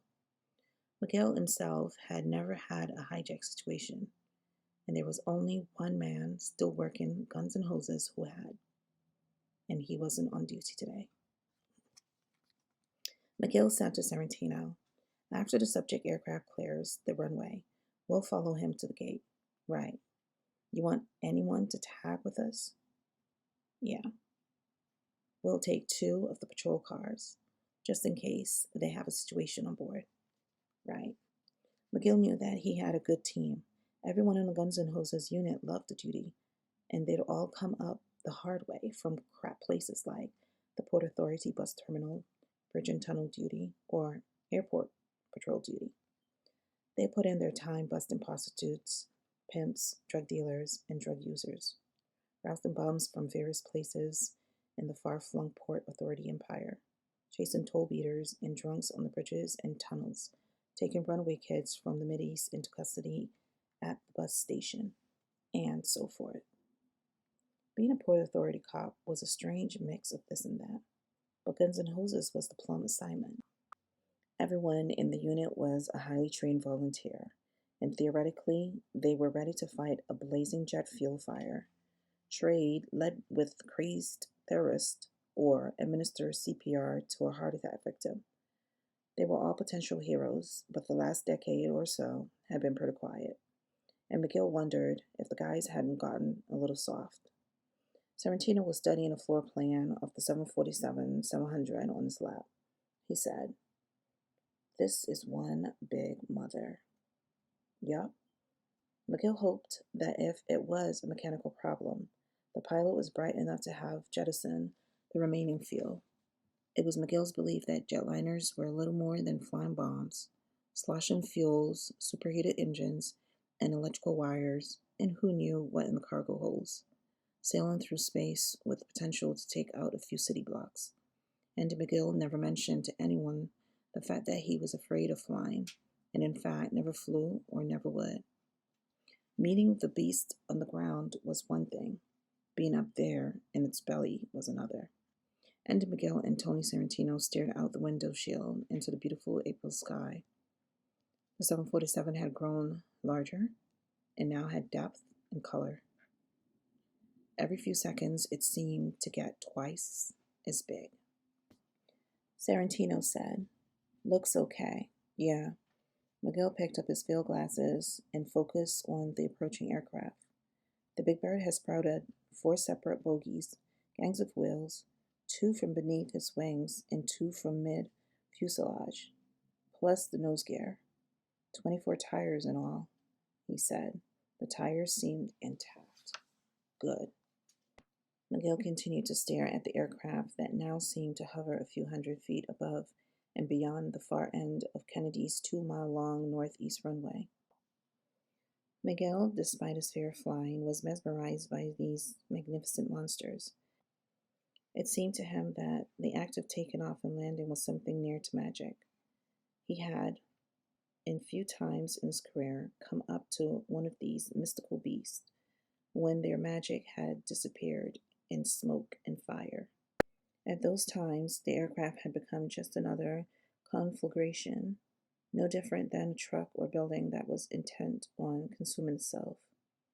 Then, it was McGill's job to prevent that from happening. But until then, it seemed that these flying behemoths had arrived from another dimension, making unearthly noises and defying all the laws of Earth's gravity. Sorrentino said, "Almost down." McGill barely heard him and continued to stare through his field glasses. The landing gear hung down with a defiant gesture that seemed to be ordering the runway to come up to them. The aircraft held its nose up high, with the 2 nose-mounted tires centered above the level of the main landing gear. The flaps were down. The speed, altitude, and angle were all fine. Shimmering heat waves trailed behind the 4 giant engines. The aircraft seemed alive and well, McGill thought, possessing both intent and intensity. Sorrentino asked, "See anything wrong?" "No." The 747 crossed the threshold of the runway and dropped towards its customary touchdown point of several hundred yards beyond the threshold. The nose pitched up slightly just before the first of the main tires touched and leveled themselves from their angled-down initial position. A puff of silver gray smoke popped up from behind each group of tires as they hit the concrete and went from 0 to 200 miles an hour in 1 second. From the touch of the first main tire until the pair of tires on the nose strut dropped to make contact with the runway had taken 4 or 5 seconds, but the grace of the act made it seem longer, like a perfectly executed football pass into the end zone. Touchdown. A voice came over the emergency vehicle speaker and announced, "Rescue 4 is moving." Another voice said, "Rescue 3, I'm at your left." All 14 vehicles were moving and transmitting now. One by one, they drove onto the runway as the huge airliner passed them. The 747 was now abreast of Miguel's vehicle, and he had the impression that the rollout speed was too fast. Sorrentino hit the gas pedal, and the RIV V8 diesel roared as the vehicle sped onto the runway in pursuit of the decelerating jet. Sorrentino said, "Hey, Andy, no reverse thrust." "What?" As the RIV gained on the aircraft, McGill could now see that the cascading scoops behind each of the 4 engines were still streamlined in their cruise position. These hinged metal panels, the size of barn doors, were not deployed in position to divert the jet blast to a more forward angle during rollout, which was why the aircraft was going too fast. Sorrentino checked his speedometer and announced, 110. Too fast. He's going too fast. McGill knew that the Boeing 747 was designed and certified to stop with just its wheel brakes, and this runway was long enough, so it wasn't a huge problem, but it was his first visual indication that something was wrong. The 747 continued its rollout, decelerating more slowly than usual, but definitely slowing. McGill was in the lead pursuit vehicle, followed by the 5 other trucks, who were followed by the 6 patrol cars, who were followed by the 2 ambulances. McGill picked up his microphone and gave each of the vehicles an order.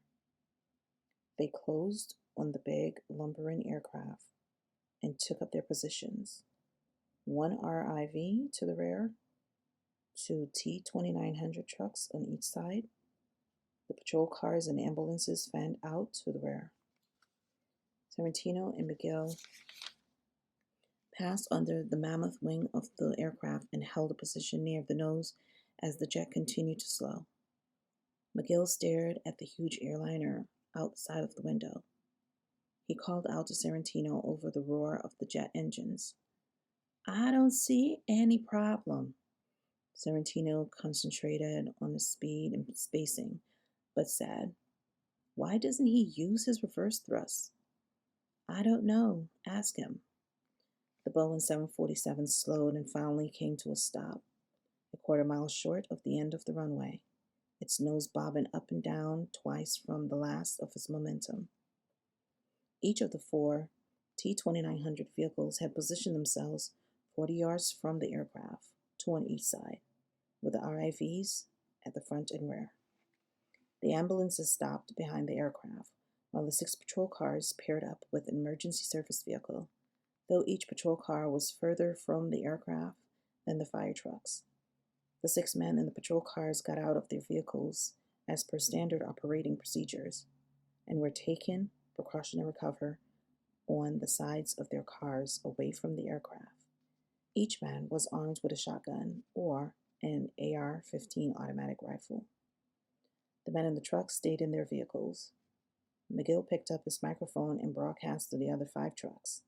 "Anyone see anything?" No one responded, which was good, since procedurally the other rescue vehicles would maintain radio silence unless they had something pertinent to say. McGill considered his next move. The pilot hadn't used reverse thrust, so he had had to apply a lot of wheel brakes. McGill said to Sorrentino, "Move toward the tires." Sorrentino edged their vehicle closer to the main tires on the aircraft's starboard side. Putting out brake fires was the meat and potatoes of what they did for a living.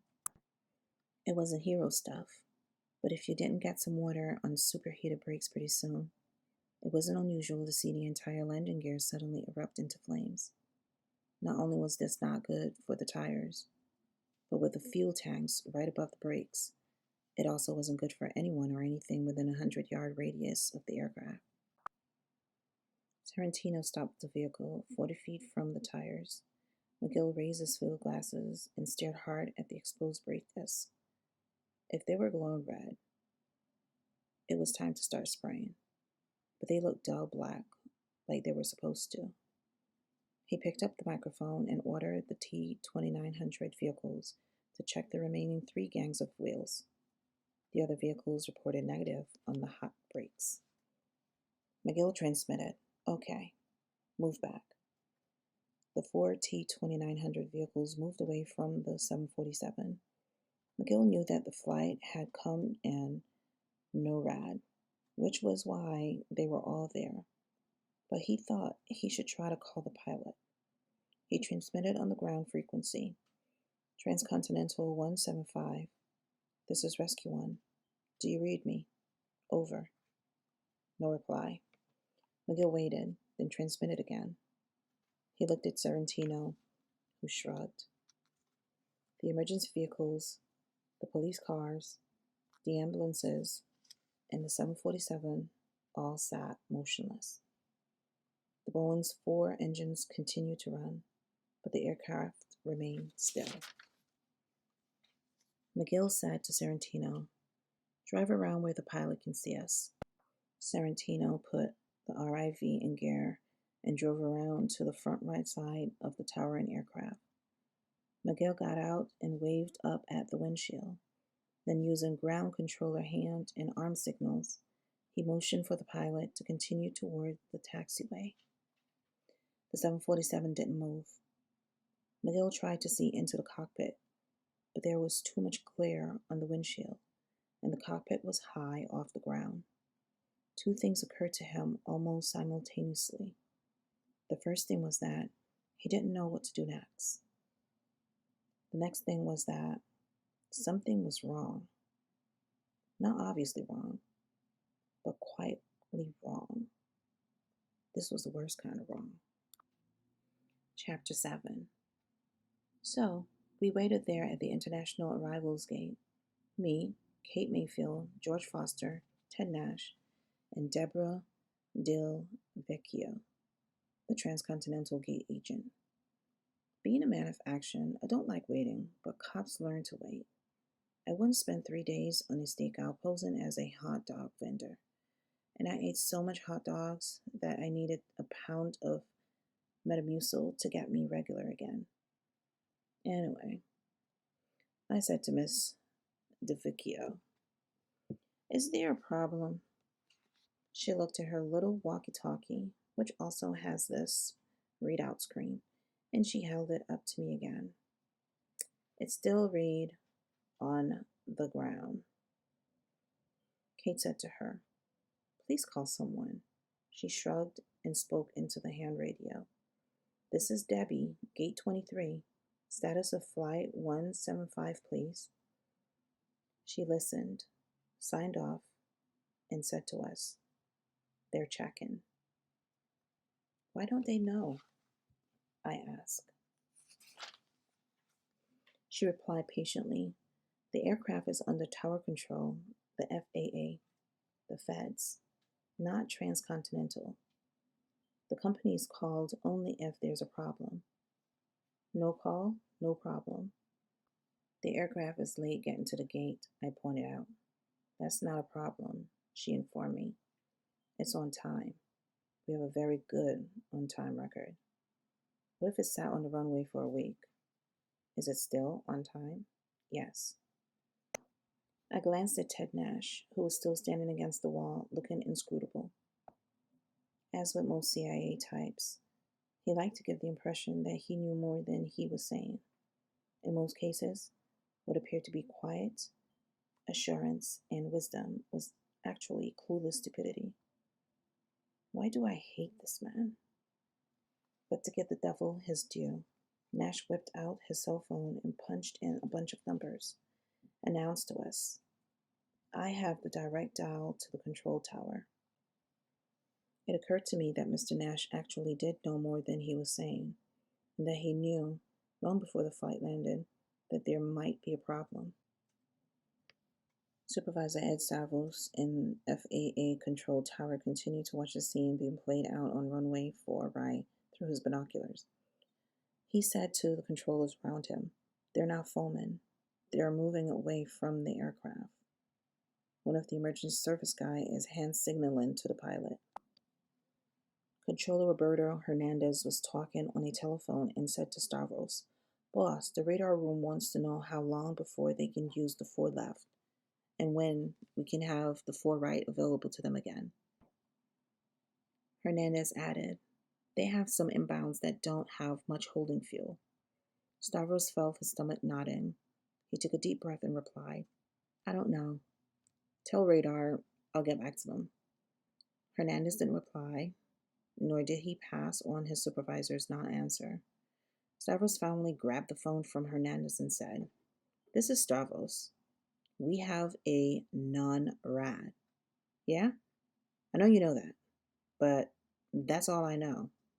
Look, if it was a fire, you'd have to divert anyway, and you wouldn't be bugging me." He listened, then replied tersely, "So tell them the president's getting a haircut on 4 right and they have to divert to Philly." He hung up and was immediately sorry he had said that, though he was aware that the guys around him were laughing approvingly. He felt better for half a second, then his stomach knotted again. He said to Hernandez, "Give the flight another call. Use the tower and ground control frequencies. If they don't answer, we can assume they haven't had any luck with their radio problems." Hernandez picked up a console microphone and tried to raise the aircraft on both frequency. Stavros focused the binoculars and scanned the scene again. Nothing had changed. The giant Boeing sat stoically, and he could see the exhaust heat and fumes behind each of the power plants. The various emergency service vehicles and the police cars held their positions. In the far distance, a similarly composed team sat well away from the runway, burning fuel and doing what everyone else was doing, nothing. Whoever it was that had been trying to get the pilot's attention, probably McGill, had given up and was standing there with his hands on his hips, looking very stupid, Stavros thought, as though he were pissed off at the 747. What didn't make sense to Stavros was the pilot's inaction. No matter what the problem was, a pilot's first inclination would be to clear an active runway at the earliest opportunity. Yet, the Boeing 747 just sat there. Hernandez gave up on the radio and said to Stavros, "Should I call someone?" "There's no one left to call, Roberto." "Who are we supposed to call? The people who are supposed to get the fucking aircraft out there are standing around with their fingers up their nose. Who should I call next? My mother?" She wanted me to be a lawyer. Stavros realized that he was losing it and calmed himself down. He took another long breath and said to Hernandez, "Call those clowns down there." He pointed toward the situation at the end of the 4 right. "Call Guns and Hoses, Miguel." "Yes, sir." Hernandez got on the radio phone and called Unit 1, the lead emergency service vehicle. Sorrentino answered, and Hernandez asked, "Situation report." He hit the speakerphone button, and Sorrentino's voice came up into the silent room. Sorrentino said, "I don't know what's happening."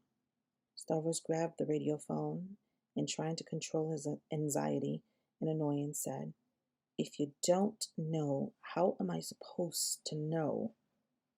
You're there. I am here. What is going on? Talk to me." There was a few seconds of silence. Then Sorrentino said, "There's no sign of mechanical problem.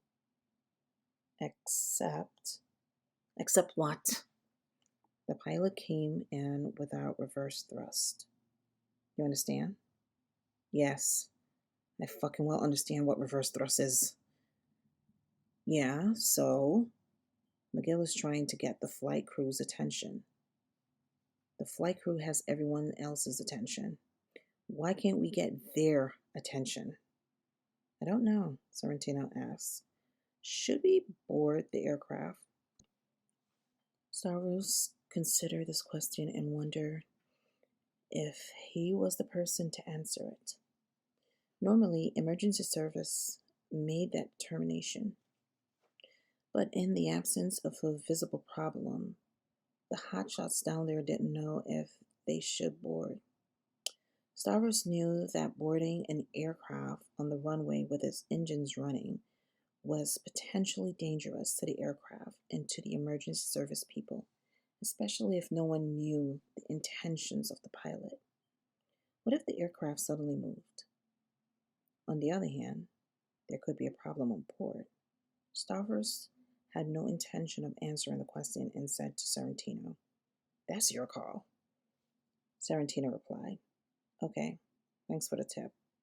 Stavros didn't care for this guy's sarcasm and said, "Look, it's not my job to—" Hold on. Stavros was aware of Hernandez holding a telephone out to him. Who is it? A guy who asks for you by name.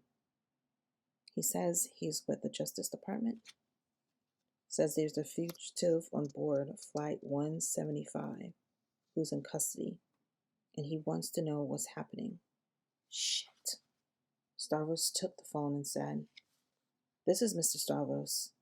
He listened, and his eyes widened. Finally, Stavros said, "I understand." "Yes, sir."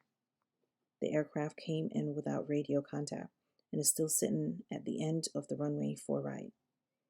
It's surrounded by Port Authority police and emergency service personnel. The situation is static. He listened, then replied, "No, there's no indication of a real problem. There was no hijacking transponder call sent out, but the aircraft did experience a near miss."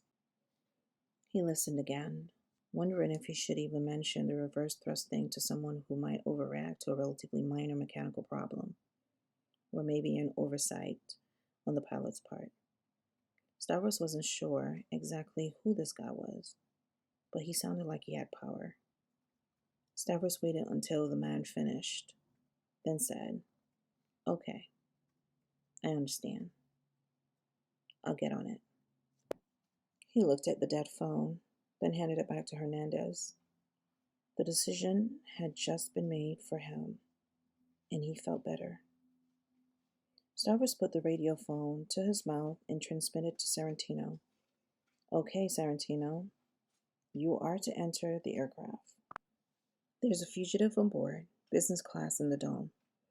He's cuffed and escorted, so don't be pulling guns and scaring the passengers. But take the guy and his two escorts off the aircraft and have one of the patrol cars take them to gate 23 where they'll be met. Okay?" "Roger. But I have to call my tower commander." "I don't give a shit who you call. Just do what I ask. And when you get on board, find out what the problem is.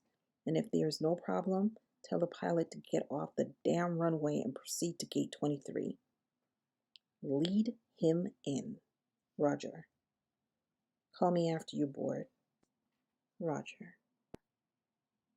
Stavros turned to Hernandez and said, "To make matters worse, this Justice Department guy tells me not to reassign Gate 23 to any other aircraft until he gives me the go-ahead."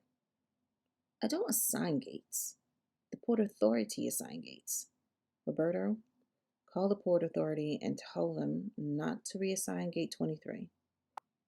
Now we're short a gate," Hernandez pointed out. "With 4 right and 4 left closed, we don't need many gates." Stavros uttered an obscenity and stormed off to his office for an aspirin. Ted Nash slipped his cell phone in his pocket and said to us, "The aircraft came in without radio contact and is sitting at the end of the runway. There was no distress signal sent out. but the control tower doesn't know what the problem is. The emergency service people are there. As you heard, I told the tower to have them enter the aircraft, bring our guys here, and keep the gate free. I said to my colleagues, let's get out to the aircraft. George Foster, our fearless team leader, replied. The aircraft is surrounded by emergency service. Plus, we have 2 people on board. They don't need us here. The less that changes, the better. Ted Nash, as usual, stayed aloof, resisting the temptation to disagree with me. Kate concurred with George. So, I was the odd man out, as usual. I mean, if a situation is going down at point A, why stand around at point B? Foster took out his cell phone and dialed one of the FBI guys on the tarmac. He said, Jim, this is George. Small change in plans. The aircraft has a problem on the runway. So, the Port Authority car will bring Phil, Peter, and the subject to this gate. Call me when they get there, and we'll come down. Okay, right. I said to George, call Nancy and see if she's heard from Phil or Peter. I was just going to do that, John. Thank you. Foster dialed the Conquistador Club and got Nancy Tate on the phone. Have you heard from Phil and Peter? He listened and said, No, the aircraft is still on the runway. Give me Phil's and Peter's phone numbers. He listened and signed off, then dialed. He held the phone out to us, and we could hear the recorded message telling us our party was unavailable or out of the calling area. George dialed another number and again got the same message. He said to us, they probably have their phones off. That didn't get any salutes, so George added, you have to shut off the cell phones in flight, even on the ground, but maybe one of them will break the rules and call the Conquistador Club. Nancy will call us. I thought about this. If I got worried every time I couldn't complete a cell phone call, I'll have an ulcer by now. Cell phones and beepers suck anyway. I considered the situation as an academic problem thrown at me by an instructor. At the police academy, they teach you to stick to your post or stick to the plan until ordered to do otherwise by a supervisor. But they also tell you to use good judgment and personal initiative if the situation changes. The trick is to know when to stick and when to move. By all objective standards, this was a time to stay put. But my instinct said to move. I used to trust my instincts more, but I was out of my element here, new to the job, and I had to assume these people knew what they were doing, which was nothing. Sometimes, nothing is the right thing. Deborah Del Vecchio walkie-talkie squawked, and she held it to her ear, then said, Okay, thanks. She said to us, Now they tell me that air traffic control called transcontinental operations a while ago and reported that Flight 175 was no rad. No rat? No rad. No radio. We already know that, I said. Does this happen often? No rad. I don't know. Why is the plane sitting on the end of the runway? She shrugged. Maybe the pilot needs someone to give him instructions. You know what taxiways to use, she added. I thought you said it was a VIP on board, not a fugitive. It's a fugitive VIP. So we stood there, waiting for the Port Authority cops to collect Hundrey, Gorman, and Khalil and bring them to the NYPD and Port Authority escort vehicles outside this gate. Whereupon Agent Jim somebody will call us, and we'll go down to the tarmac, get in the vehicles, and drive to the Conquistador Club. I looked at my watch. I was going to give this 15 minutes. maybe 10. Chapter 8. Andy McGill heard the blast of his truck's horn and moved quickly back to his vehicle and jumped on the running board. Sorrentino said to him, "Stavros called. He said to enter the aircraft.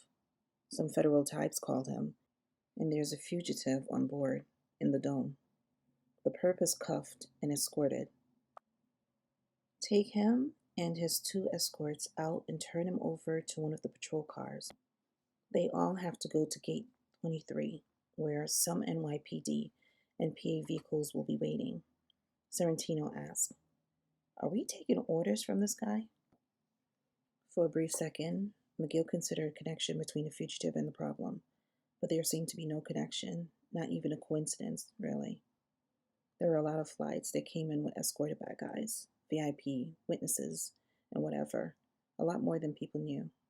In any case, there was something else in the back of his mind that kept nagging him, and he couldn't recall what it was, but it had something to do with the situation. He made a mental shrug and said to Sorrentino, "No, we're not taking orders from Stavros or the feds, but maybe it's time to board. Notify the tower commander." "Will do." Sorrentino got on the radio. McGill considered calling the mobile staircase vehicle, but it was some distance away, and he really didn't need it to get into the aircraft. He said to Sorrentino, "Okay, right front door, move it."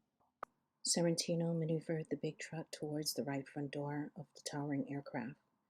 The radio crackled, and a voice came over the speaker saying, "Hey, Andy, I just remembered the Saudi scenario. Be careful." Sorrentino said, "Holy shit." Andy McGill stood frozen on the running board. It all came back to him now. A training film. About 20 years ago, a Saudi Arabian Lockheed L-1011 TriStar had taken off from Rahidi Airport, reported smoke in the cabin and cockpit, then returned to the airport and landed safely. There was apparently a fire in the cabin. The aircraft was surrounded by fire trucks, and the Saudi emergency service people just sat around and waited for the doors to pop open and the chutes to deploy. But as luck and stupidity would have it, the pilots had not depressurized the aircraft, and the doors were held closed by the inside air pressure. The flight attendants couldn't get them open, and no one thought to use a fire axe to smash a window. The end of the story was that all 300 people on board died on the runway from smoke and fumes. The infamous Saudi scenario. They had been trained to recognize it. This looked like it, and they'd blown it big time. Oh shit. Tarantino steered with one hand and handed Miguel his Scott pack, which consisted of a portable compressed air bottle and full face mask, then his crash axe. As the RV got under the door of the aircraft, McGill scrambled up the hand and foot rungs of the fire truck to the flat roof where the Fulman cannon was mounted. Rescue 4 had joined his truck, and one of the men stood on the second truck's roof behind the truck's Fulman cannon. McGill also noticed that one of the men from a patrol car had suited up and was deploying a charged high-pressure water hose. The other 4 fire trucks and the ambulances had moved further away in case of any explosion. McGill noted with some satisfaction that as soon as someone said Saudi scenario, everyone knew what to do. Fortunately, they had all sat around too long, like the Saudi firefighters they had laughed at in the training film. Mounted on the roof was a small collapsible ladder, and McGill extended it out to its 6-foot length and swiveled it towards the door. It was just long enough to reach the door handle of the 747. McGill put on his mask, took a deep breath, and climbed the ladder. Ed Stavros watched through his binoculars. He wondered why the emergency service team had gone into a firefighting mode. He had never heard of the Saudi scenario, but he knew a firefighting scenario when he saw one. He picked up his radio phone and called McGill's vehicle. "This is Stravos. What's going on?" Sorrentino didn't respond. Stravos called again. Sorrentino had no intention of broadcasting the fact that they had belatedly figured out what the problem might be. There was still a 50-50 chance that it wasn't the Saudi scenario, and they'd know in a few seconds. Stravos called again, more insistent this time. Sorrentino knew he had to reply. He transmitted, "We're just taking necessary precautions." Stravos considered this reply, then said, "No indication of a fire on board." "No. No smoke." Stravos took a deep breath and said, "Okay, keep me posted. Answer my calls."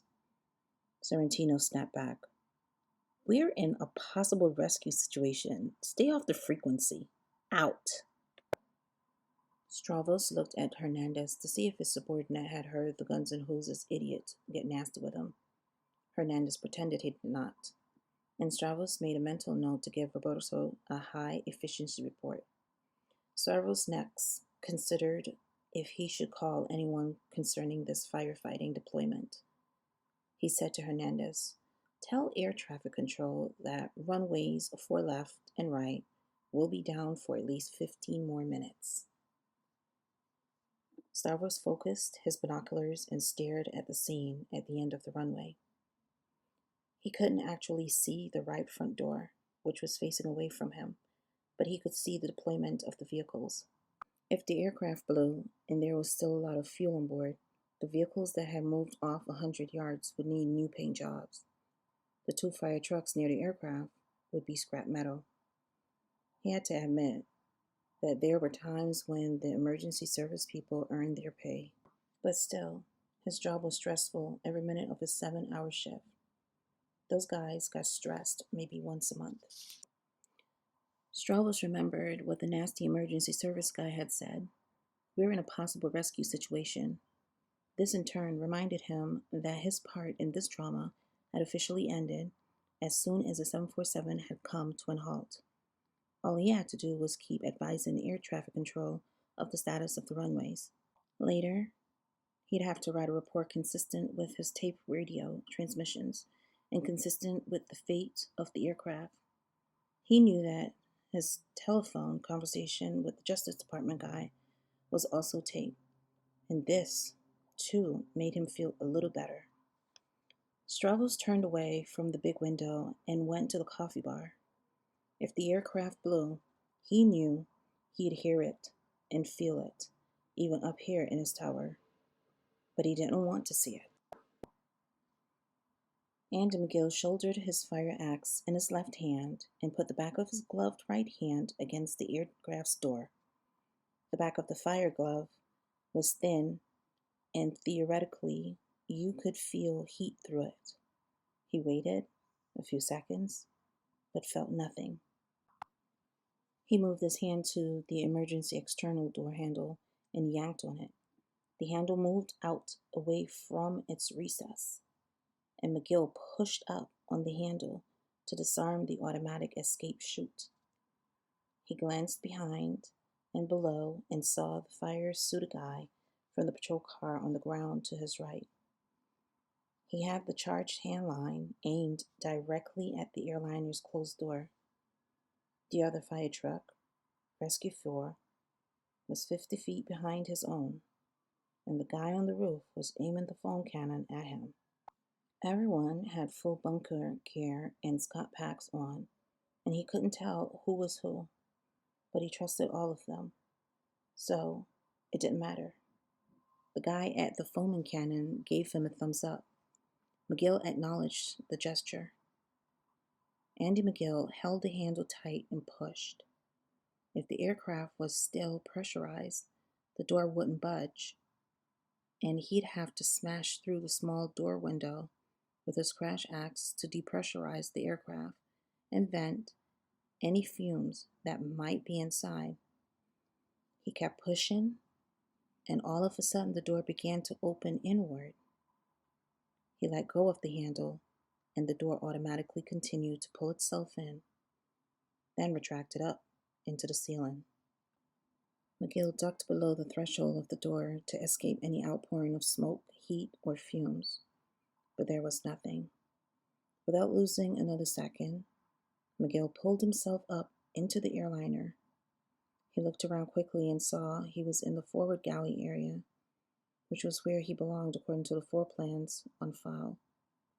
He checked his face mask and airflow, checked his gauge, and made sure his tank was full, then propped his fire axe against the bulkhead. He stood there in the galley and peered across the wide-bodied fuselage to the other exit door. There was definitely no smoke, but he couldn't be sure about fumes. He turned back to the open door and signaled to the man with the fire hose and cannon that he was okay. McGill turned back into the aircraft and proceeded out of the galley into an open area. To his right was the first-class cabin in the nose. To his left was the huge coach section. In front of him was a spiral staircase that led into the dome where the cockpit and business class section were. He stood there a moment and felt the vibrations of the engines through the airframe. Everything seemed normal except for two things. It was too quiet, and the curtains across the coach and first-class areas were drawn closed. FAA regulations called for them to be open during takeoff and landing. And if he thought further about the situation, he would have wondered why none of the flight attendants had appeared. But that was the least of his problems, and he put it out of his mind. His instincts was to check out one or both of the curtained compartments, but his training said to proceed to the cockpit. He retrieved his crash axe and moved towards the spiral stairs. He could hear his breathing through the oxygen mask. He took the steps slowly, but two at a time. He stopped when he was chest level to the upper deck and peered into the big dome of the 747. There were sets of seats paired along both sides of the dome, 8 rows in all, for a total of 32 seats. He couldn't see any heads above the big plush seats, but he could see arms draped over the rest of the aisle seats. Motionless arms. What the hell? He continued up the staircase and stood at the rear bulkhead of the dome. In the center of the dome was a console on which lay magazines, newspapers, and baskets of snacks. Late afternoon sunlight filled the dome through the portholes, and dust motes floated in the sunlight. It was a pleasant scene, he thought, but instinctively he knew he was in the presence of death. He moved up the center aisle and glanced left and right at the passengers in their seats. Only about half the seats were occupied, and they were mostly middle-aged men and women, the type you'd find in business class. Some were reclined backwards with reading materials on their laps. Some had their service trays open, and drinks sat on the trays, although McGill noticed that a few glasses had tipped and spilled during the landing. A few passengers had headphones on and appeared to be watching the small individual television screens that came out of the armrest. The TVs were still on, and the one closest to him showed a promo film of happy people in Manhattan. McGill moved forward and turned to face the passengers. There was no doubt in his mind that all of them were dead. He took a deep breath and tried to clear his mind, try to be professional. He pulled the fire glove off his right hand and reached out to touch the face of a woman in the closest aisle seat. Her skin was not stone cold, but neither was it body temperature. He guessed she had been dead for a few hours, and the state of the cabin confirmed that whatever had happened long before preparations to land. McGill bent over and examined the face of a man in the next row. The face was peaceful, no saliva, no mucus, no vomit, no tears, no torture expressions. Miguel had never seen anything quite like this. Toxic fumes and smoke caused panic, horrible suffocation, a very unpleasant death that could be seen on the faces and in the body contortions of the victims. What he was seeing here, he concluded, was a peaceful, sleep-like unconsciousness followed by death. He looked for the cuffed fugitive and the two escorts and found the handcuffed man in the second from last row of the starboard side seats, sitting in the window seat. The man was dressed in a dark gray suit, and though his face was partly hidden by a sleeping mask, he looked to Miguel to be Hispanic or maybe Mid-Eastern or Indian. Miguel never could tell ethnic types apart, but the guy sitting next to the cuffed man was most probably a cop. Miguel could usually pick out one of his own. He patted down the man and felt his holster on his left hip. He then looked at the man sitting by himself in the last row behind these two and concluded that this was the other escort.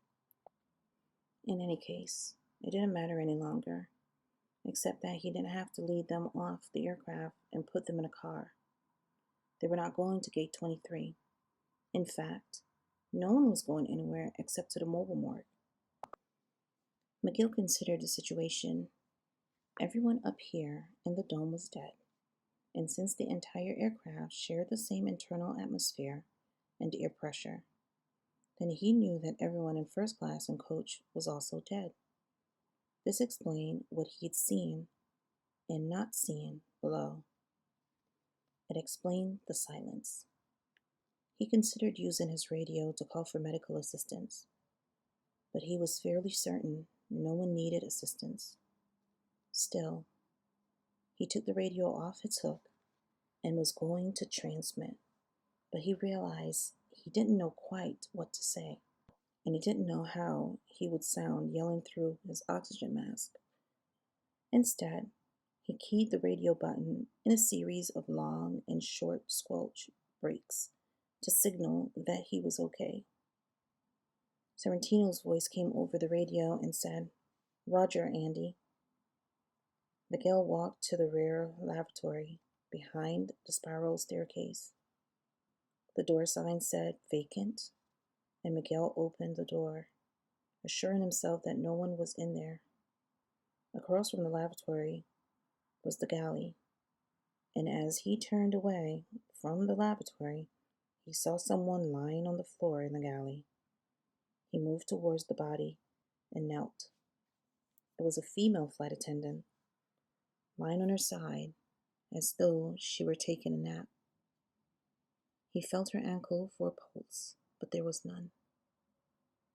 Now that he was certain that no passengers needed aid, Miguel went quickly to the cockpit door and pulled on it, but it was locked.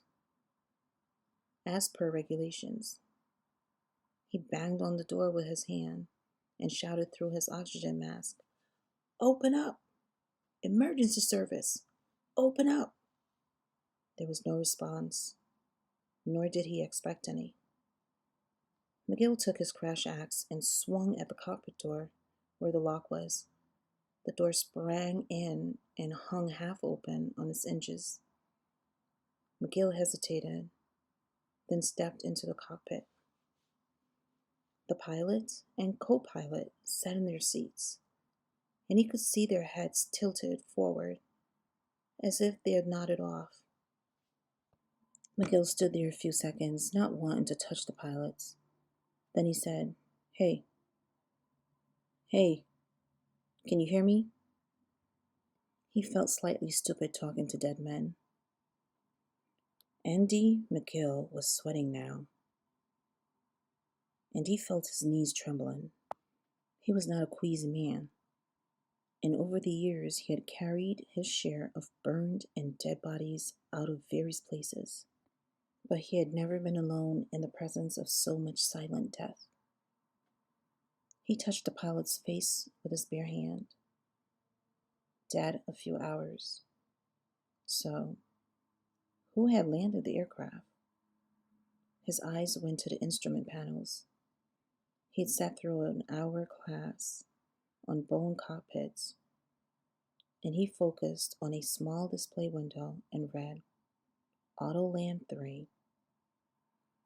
He had been told that a computer program autopilot could land these new generation jets without the input of a human hand and brain. He didn't believe it when he had heard it, but he believed it now.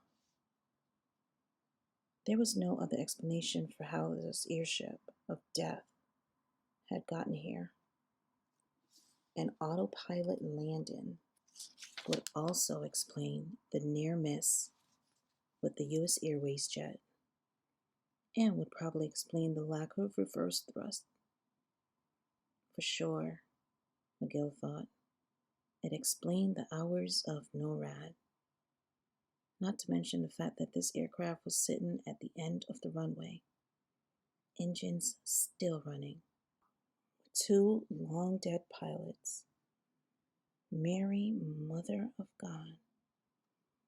He felt sick and wanted to scream or vomit or run, but he stood his ground and took another deep breath.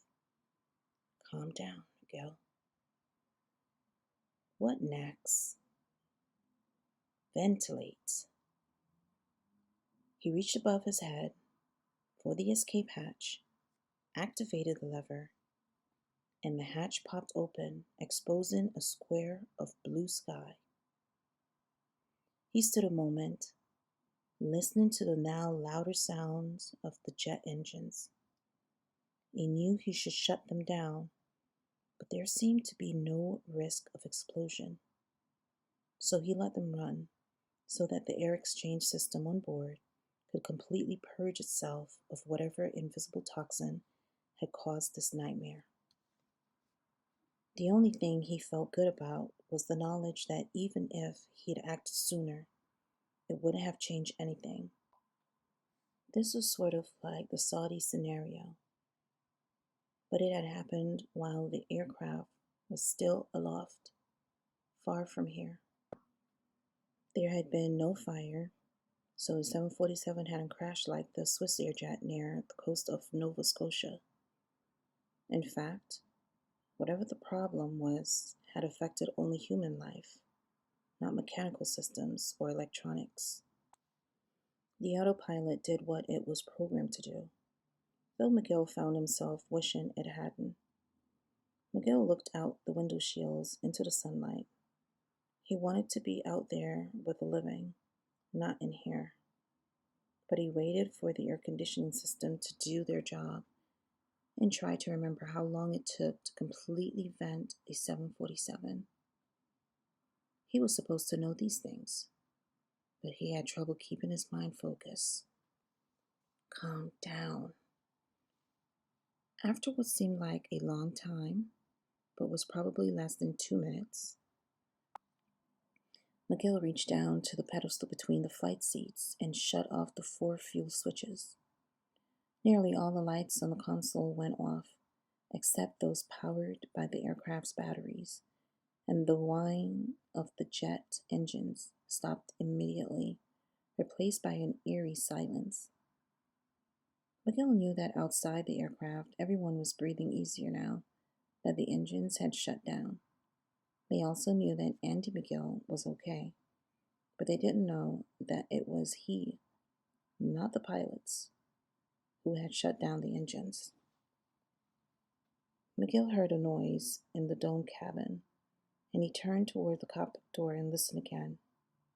He called out through his oxygen mask, "Anybody there?" Silence. Spooky silence. Dead silence. But he had heard something. Maybe the ticking of the cooling engines, or a piece of hand luggage had shifted in the overhead compartment.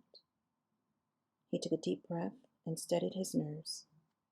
He recalled what a medical examiner once told him in morgue. The dead can't hurt you.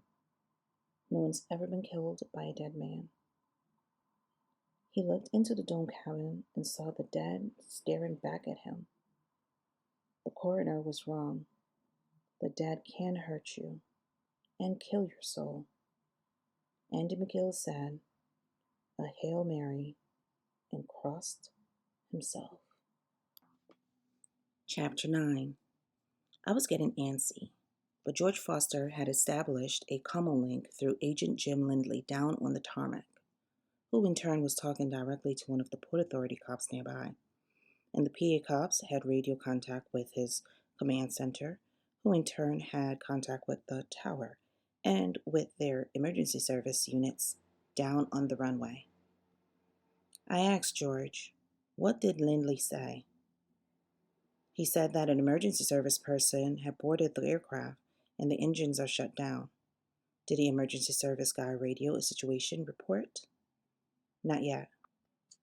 But he broke squelch to signal that everything was okay. He broke squelch, and they could hear that outside the plane. What did that guy have for lunch? Ted and Debbie laughed. Kate did not. George drew an exasperated breath and informed me. Radio squelch. The guy has an oxygen mask on, and it's easier to signal with squelch breaks than to try to talk. I know, I interrupted. Just kidding.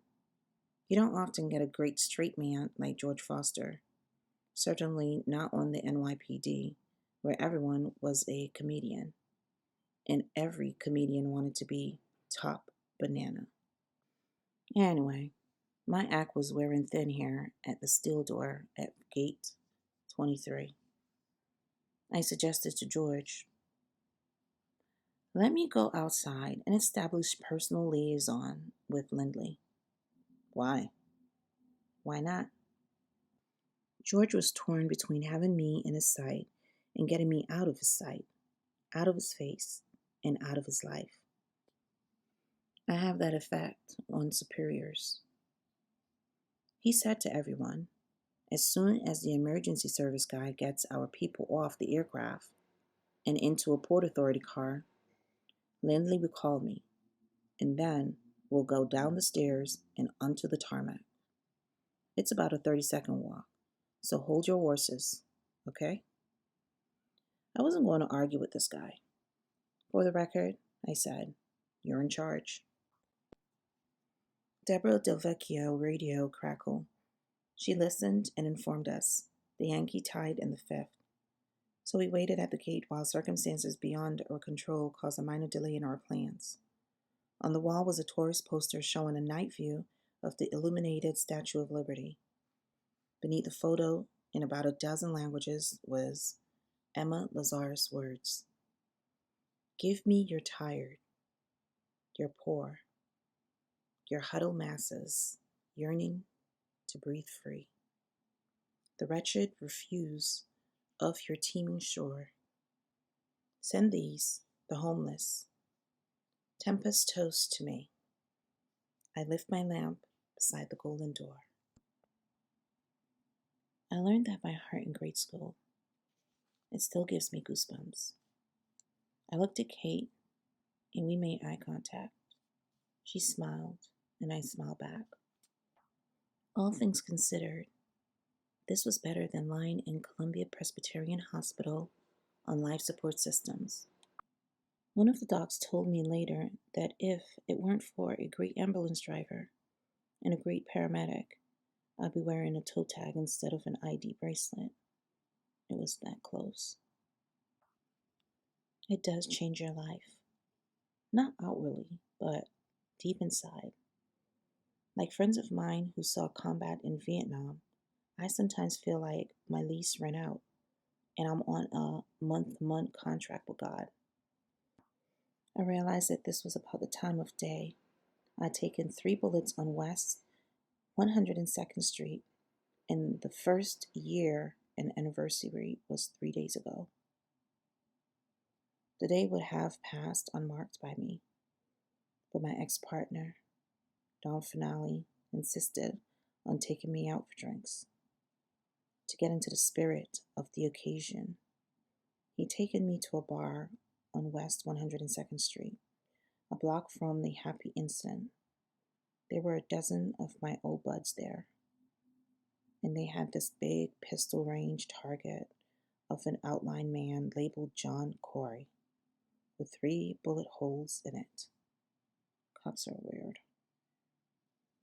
Andy McGill knew that everything he did or failed to do would come under microscopic scrutiny in the weeks and months ahead. He'd probably spend the next month or two testifying in front of a dozen state and federal agencies, not to mention his own bosses. This disaster would become firehouse legend, and he wanted to be certain that he was the hero of that legend. His mind went from the unknown future to the problematic present. What next? He knew that with the engine shut down, they could be started again only by using the onboard auxiliary power unit, which was beyond his training, or by using an external auxiliary power unit that would have to be trucked out to the aircraft. But with no pilots to start the engines and taxi the airliner, what they actually needed was a transcontinental tug vehicle to get this aircraft off the runway and into the security area, out of sight of the public and the media. McGill put his radio to his face mask and called Sorrentino. Rescue 1, this is Rescue 8-1. McGill could barely hear Sorrentino's Roger through his headgear. McGill said, "Get a company tug here, ASAP. Copy?" "Copy, transcontinental tug. What's up?" "Do it. Out." McGill exited the cockpit, walked quickly through the dome and down the spiral staircase to the lower deck, then opened the second exit door across the fuselage from the one he had entered. He then pulled back the curtain to the coach section and stared down the long, wide body of the 747. Facing him were hundreds of people, sitting up or reclining, perfectly still, as though it was a photograph. He kept staring, waiting for someone to move or make a sound. But there was no movement, no response to his presence, no reaction to this alien in silver spacesuit and mask. He turned away, crossed the open area, and tore open the curtain to the first-class compartment and walked quickly through, touching a few faces, even slapping a few people to see if he could get a response. There were absolutely no signs of life among these people, and a totally irrelevant thought popped into his head, which was that first-class round-trip tickets, Paris to New York, cost about $10,000. What difference did it make? They all breathed the same air, and now they were just as dead as the people in the economy class. McGill walked quickly out of the first-class compartment and back into the open space, which held the galley, the spiral staircase, and the 2 open doors. He went to the starboard side door and pulled his mask and headgear off. Sorrentino was standing on the running board of the RIV, and he called out to McGill, "What's up?" McGill took a deep breath and called down, "Bad!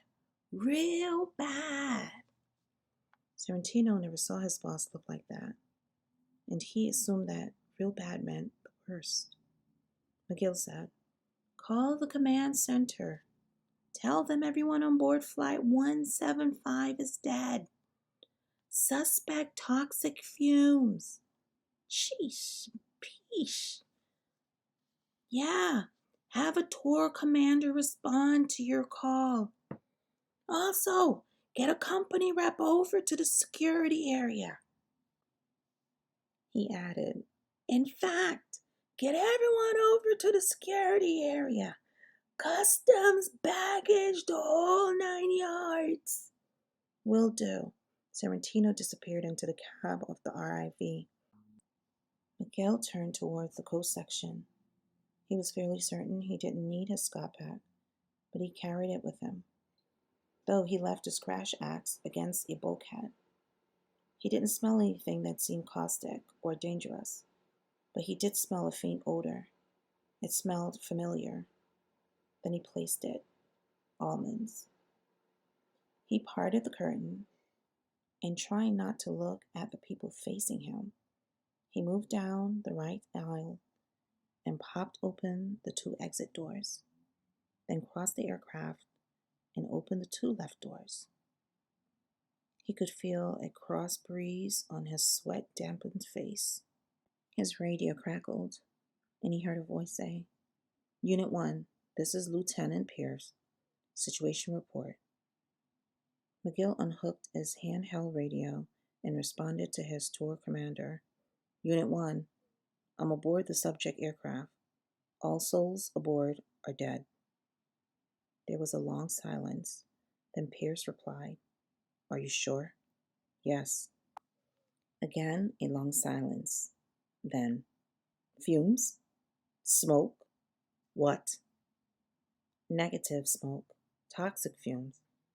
I don't know the source. Aircraft is vented, and I'm not using oxygen. Roger." Again, a long silence. Miguel felt queasy, but he thought it was more the result of shock than any lingering fumes. He had no intention of volunteering anything, and he waited. He could picture a bunch of people in the command center all speaking at once in hushed tones. Finally, Lieutenant Pierce came on and said, "Okay, you've called for a company tug. Affirmative. Do we need the mobile hospital?" "Negative. And the mobile morgue won't handle this." "Roger." "Okay, let's move this whole operation to the security area. Let's clear that runway and get that aircraft out of sight." "Roger. I'm waiting for the tug." "Yeah, okay. Stay on board." "I'm not going anywhere. Do you want anyone else on board? Medical?"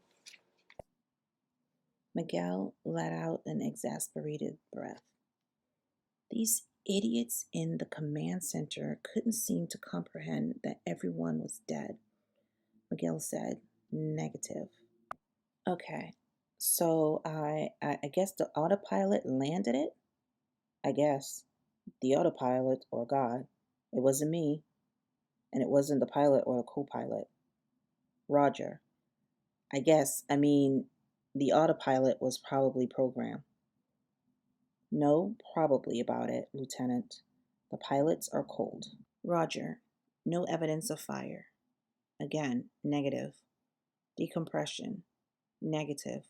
No oxygen mask hanging. Fumes. Toxic fucking fumes. "Okay, take it easy." "Yeah. I'll meet you at the security area." "Roger." McGill put his radio back on his hook. With nothing left to do, he examined a few of the passengers and again assured himself that there were no signs of life aboard. Nightmare. He felt claustrophobic in the crowded coach compartment, creepy with all the dead. He realized he'd rather be in the relatively light and open space in the dome where he could better see what was happening around the aircraft.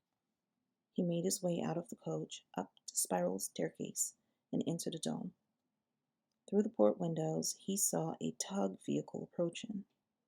Through the starboard windows, he saw a line of emergency service vehicles heading back to the firehouse, and some heading towards the security area.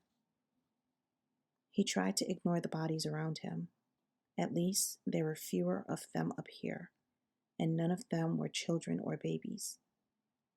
But no matter where he was on this aircraft, he thought, he was the only living, breathing soul aboard.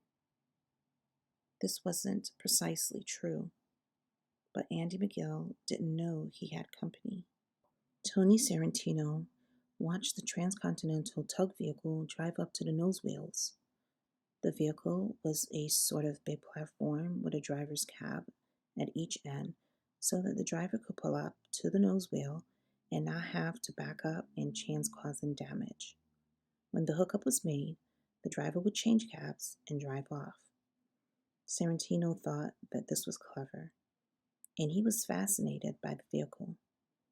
He wondered why Guns N' Hoses didn't have one of these, then remembered that someone told him it had to do with insurance. Each airline had its own tugs, and if they snapped off the nose wheel of a $150 million aircraft, it was their problem. Made sense. Still, Guns N' Hoses should have at least one tug. The more toys, the better. He watched as the transcontinental driver hooked a fork-like tow bar to each side of the nose wheel assembly. Sorrentino walked over to him and said, "Need a hand?" "Nope. Don't touch nothing." "Hey, I'm insured."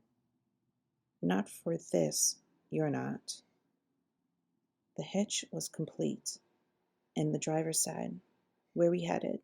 "The hijack area," Sorrentino said, using the more dramatic but still correct name for the security area.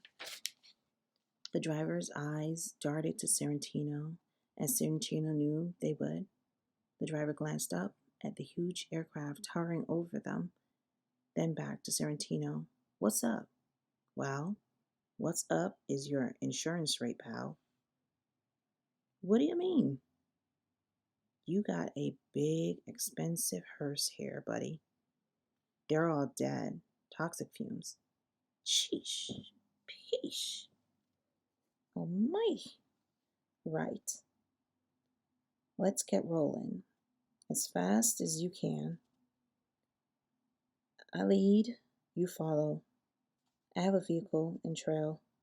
Don't stop until you're in the security pen." The driver moved to the front cab as if he were in a daze.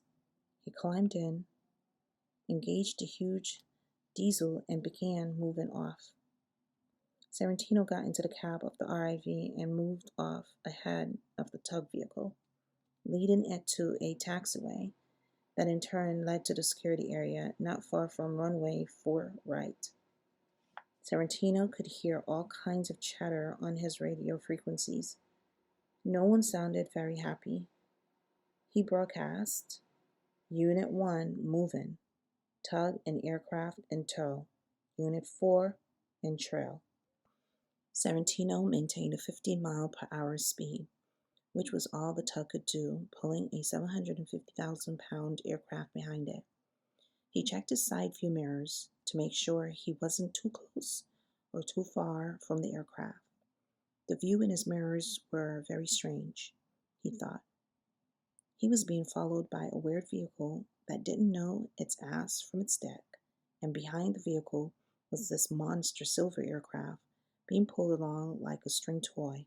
Sheesh, what a day this turned out to be. Inaction is not John Corey's middle name, and I said to George Foster, "I'm again requesting permission to go out to the tarmac." Foster seemed indecisive as usual, so Kate said to me, "Okay, John, you have permission to go down to the tarmac, no further." "I promise," I said. Miss Delvecchio turned and punched in a code on the door's keypad.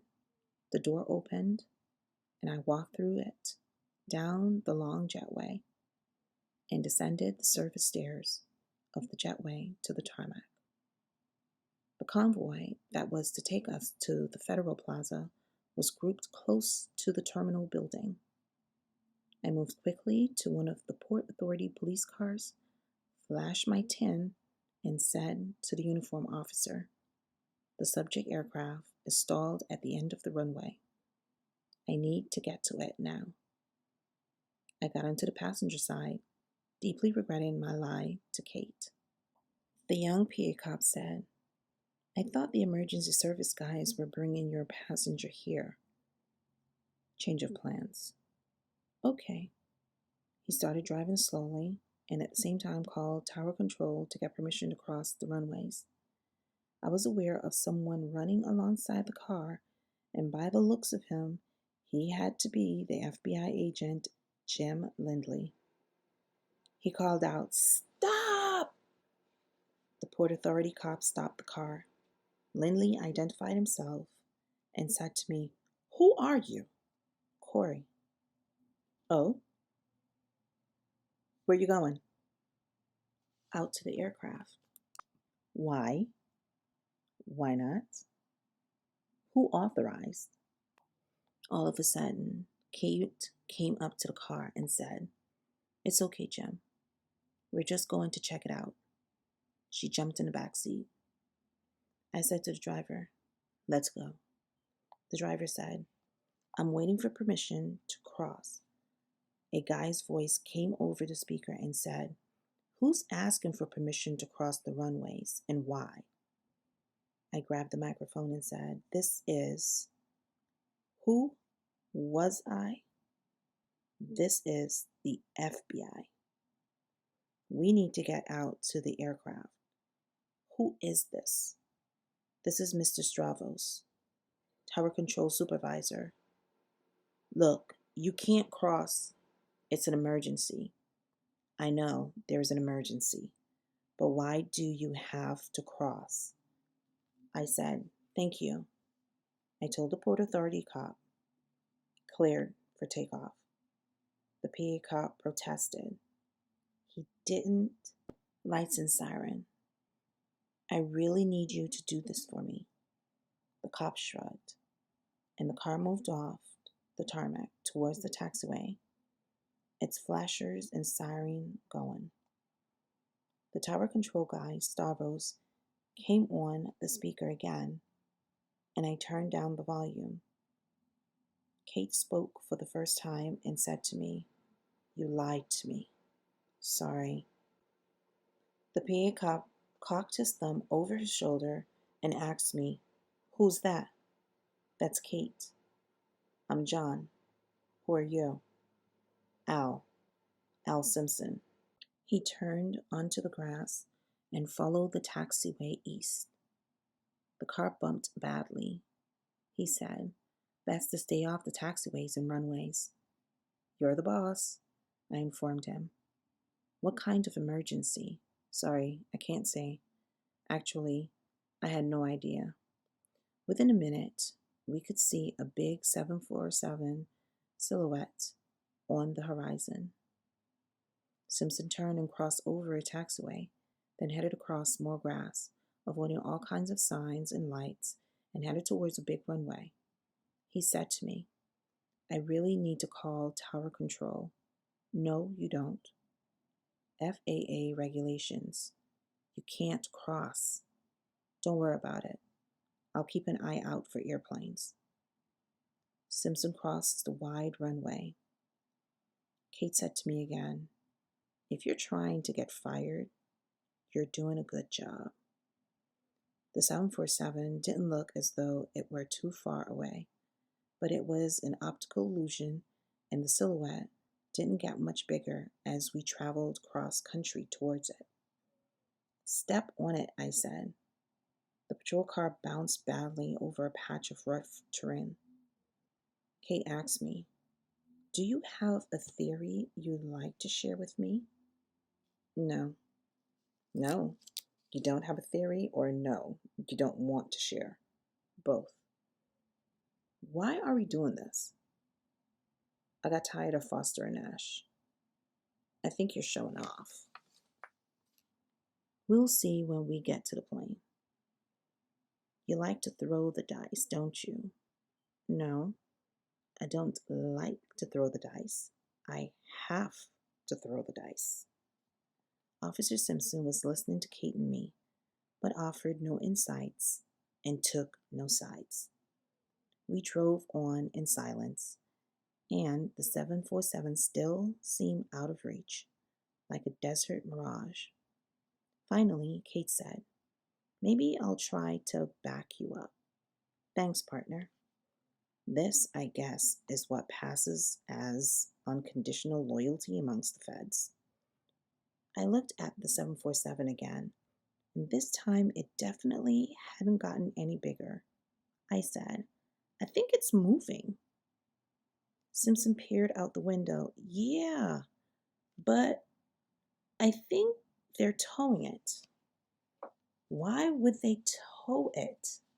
Well, I know they shut down the engines, so sometimes it's easier to get a tow instead of restarting them. You mean you don't just turn a key? Simpson laughed. We were making better time than the 747, and the distance started to close. I said to Simpson, why aren't they towing it this way, toward the terminal? Well, it would seem to me that they're heading toward the hijack area. What? I mean, the security area, same difference. I glanced back at Kate, and I could see she was concerned. Simpson turned his radio volume up, and we listened to the radio traffic. What we heard was mostly orders, reports on the movement of the vehicles, a lot of Port Authority mumbo jumbo that I couldn't make out, but no situation report. I guess everyone else knew the situation but us. I asked Simpson, can you tell what's going on? Not really, but I can tell it's not a hijacking. Don't think it's mechanical either. I hear a lot of emergency service trucks going back to the house. How about medical? Don't think so. I can tell by the call signs that they're not calling for backup medical. He stopped short and said, uh-oh, uh-oh, what? Kate leaned forward between us. Simpson, uh-oh, what? They're calling for the MM and the ME, which means mobile morgue, and medical examiner, which means corpse. I said to Simpson, step on it. Chapter 10. Andy McGill peeled off his hot bunker suit and threw it on an empty seat beside a dead woman. He wiped the sweat from his neck and pulled the fabric of his dark blue police shirt away from his wet body. His radio crackled, and he heard his call sign. He spoke into the mouthpiece. Unit 81, go ahead. It was Lieutenant Pierce again, and McGill winced. Pierce said in a patronizing voice, Andy, we don't want to bug you, but we have to be sure, for the record, that we are not missing an opportunity to deliver medical aid to the passengers. McGill glanced through the open cockpit door and out the windshield. He could see the opening of the enclosed security pen only about 100 feet ahead. In fact, Sorrentino was nearly at the gates now. Andy? Look, I personally checked out about 100 passengers in each of the 3 cabins, sort of like a survey. They're all cool and getting colder. In fact, I'm in the dome now, and it's starting to stink. Okay, just checking. Lieutenant Pierce continued. I'm in the security area now, and I see you're almost here. Roger, anything further? Negative. Out. McGill put the radio on his belt hook. His eyes went to the 3 men he was supposed to escort out of the aircraft. He walked over to the 2 sitting together, the federal agent and the scuffed prisoner. McGill, because he was a cop first and a fireman second, thought that he should retrieve the pistols so there would be no problem later if they disappeared. He opened the suit jacket of the agent and found the belt holster, but there was no piece in it. What the hell? He moved to the agent in the row behind and checked for a pistol, again finding the holster but no gun. Strange. Something else to worry about. McGill realized he was very thirsty and moved to the rear galley. He knew he shouldn't be taking anything, but he was parched. He tried to ignore the stewardess on the floor.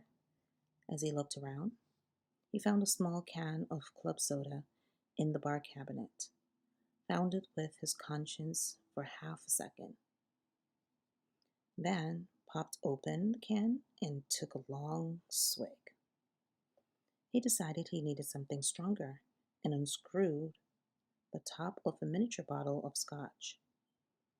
He downed the scotch in one gulp, chased it with the club soda, and threw the can and the bottle into the trash bin. He let out a little burp, and it felt good. The aircraft was slowing, and he knew that when it stopped, the cabins would be swarming with people. Before that happened, and before he had to talk to the bosses, he had to pee. He stepped out of the galley and went to the door of the lavatory and pulled on it, but it was locked. The little red sign said occupied. He stood there a second, confused. He had checked the lav when he came into the dome. This made no sense. He tugged on the door again, and this time it opened. Standing in the lavatory facing him was a tall, dark man wearing a blue jumpsuit with a transcontinental logo on the breast pocket. Miguel was speechless for a second, then managed to say, "How did you?" He looked at the man's face and saw two deep black eyes boring into him. The man raised his right hand, and McGill saw that the man had a lap blanket wrapped around his hand and arm, which seemed odd. "Who the hell are you?" "I am Assad Khalil." McGill barely heard the muffled sound of the shot and never felt the .40 caliber bullet piercing his forehead. "And you are dead," said Assad Khalil. Tony Sorrentino passed through the opening of the security pen, aka the hijack area. He looked around.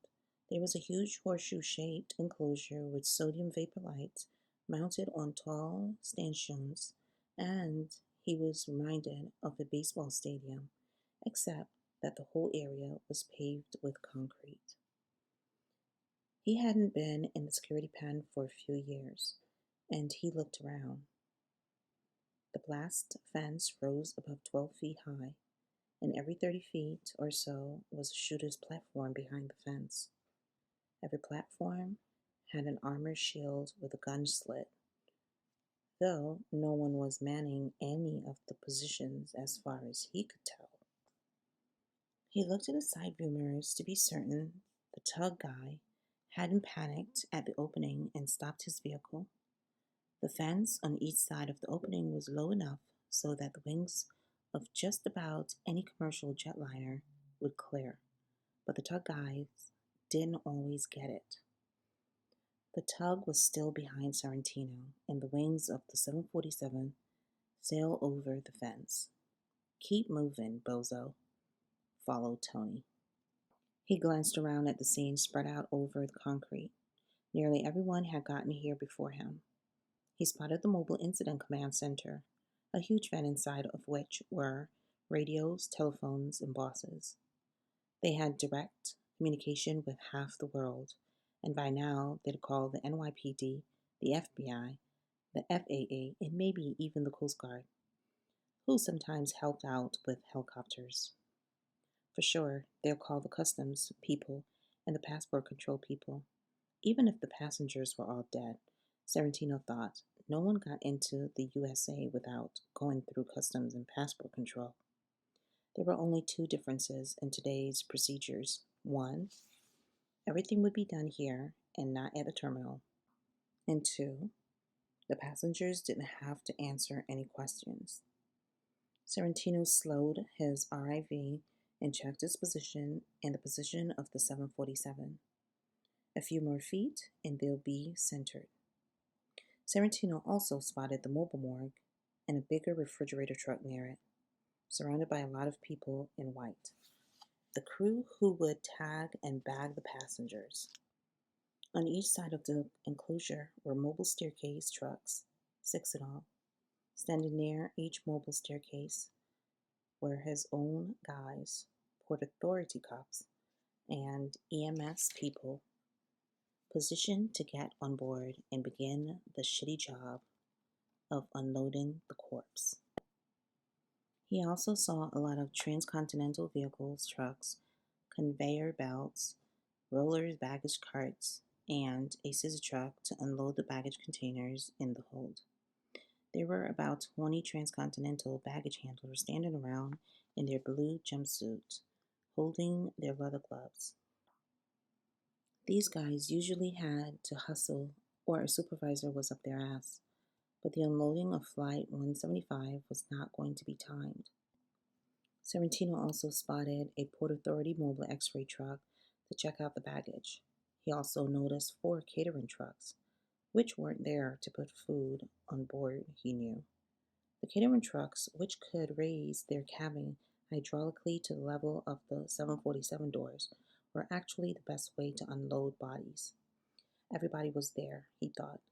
Everybody and everything that normally took place at the terminal was here. Everybody except the people waiting for Flight 175 to get close to the gate. Those poor bastards, Sorrentino thought. They'll be in a private room soon with transcontinental officials. Sorrentino tried to imagine Transcontinental making all those notifications, keeping track of what morgue the bodies were in, getting baggage and personal effects back to the families. Sheesh. And then, in a few days or weeks, when this 747 was all checked out and the problem was fixed, it would be back on the line, earning money for the company. Sorrentino wondered if the passengers' families would get rebates on the tickets. A Port Authority cop was standing in front of Sorrentino's RIV now and motioning him forward a little. Then the guy held up his hands, and Sorrentino stopped. He checked his side view mirrors to make sure the idiot in the tug stopped too, which he did. Sorrentino reached up and turned off his rotating beam. He took a deep breath, then put his face into his hands and felt tears running down his cheeks, which surprised him because he didn't know why he was crying. Chapter 11. Kate, Officer Simpson, and I didn't say much. We just listened to the patrol car radio. Simpson switched frequencies and made a call directly to one of the emergency services vehicle. He identified himself and said, "What's the problem with Transcontinental 175? A voice came over the speaker and said, "Seems to be toxic fumes. No fire. All souls lost." There was complete silence in the patrol car. The speaker said, "Copy." Simpson cleared his throat and replied, "Copy. All souls lost out." Kate said, "My goodness, can that be?" Well, what more was there to say? Nothing. And that's what I said. Nothing. Officer Simpson found the taxiway that led to the security area. There was no urgency any longer, and, in fact, Simpson slowed down to the 50-mile-per-hour speed limit, and I didn't say anything. The sight in front of us was almost surreal. This huge aircraft lumbering along the taxiway towards the strange-looking wall of steel that had a wide opening in it. The 747 passed through the opening in the wall, and the wings passed over the top of the wall. Within a minute, we were up the opening, but there were other trucks and cars ahead of us who'd waited until the 747 cleared. The other vehicles, an assortment of everything I'd ever seen on wheels, started to follow the 747, causing a small traffic jam. I said to Simpson, "Meet us inside." I jumped out of the patrol car and started running. I heard a door slam behind me and heard Kate's footstep gaining on me. I didn't know why I was running, but something in my head said run. So I ran, feeling that little pencil-shaped scar area in my lung giving me a problem. Kate and I did some broken field running around the vehicles, and within a minute, we were inside this huge enclosure filled with vehicles, people, and one 747. It looked like something out of Close Encounters of the Third Kind, maybe the X-Files. People who run attract attention, and we were stopped by a uniformed Port Authority cop who was joined quickly by his sergeant. The sergeant said, "Where's the fire, folks?" I tried to catch my breath and say, "FBI," but only managed a sort of whistle that came out of my bad lung. Kate held up her fed creds and said, without any huffing or puffing, "FBI. We have a fugitive and escorts aboard that aircraft." I got my creds out and stuck the case in my outside breast pocket, still trying to catch my breath. The Port Authority sergeant said, "Well, there's no rush." He added, "All dead." Kate said, "We have to board the aircraft to take charge of the bodies." "We have people to do that, miss." "Sergeant, our escort are carrying guns as well as sensitive documents. This is a matter of national security." "Hold on." He put his hand out, and the police officer beside him laid a radio in his palm. The sergeant transmitted and waited. He said to us, "Lots of radio traffic." I was tempted to get uppity, but I waited. The sergeant said, while we waited, "This bird came in total NORAD." "We know that," I said, happy that I had picked up this jargon recently. I looked at the 747, which had stopped in the center of the enclosure. Mobile staircases were being driven up to the doors, and soon there would be people on board. The sergeant wasn't getting a reply on his call, so he said to us, "You see that mobile incident command vehicle over there? Go talk to somebody in there. They're in direct contact with the FBI and my bosses." Before he changed his mind, we hurried off towards the mobile command's vehicle. I was still breathing hard, and Kate asked me, "Are you okay?" "I'm fine." We both glanced over our shoulders and saw that the Port Authority sergeant was busy with something else. We changed course and headed towards the aircraft.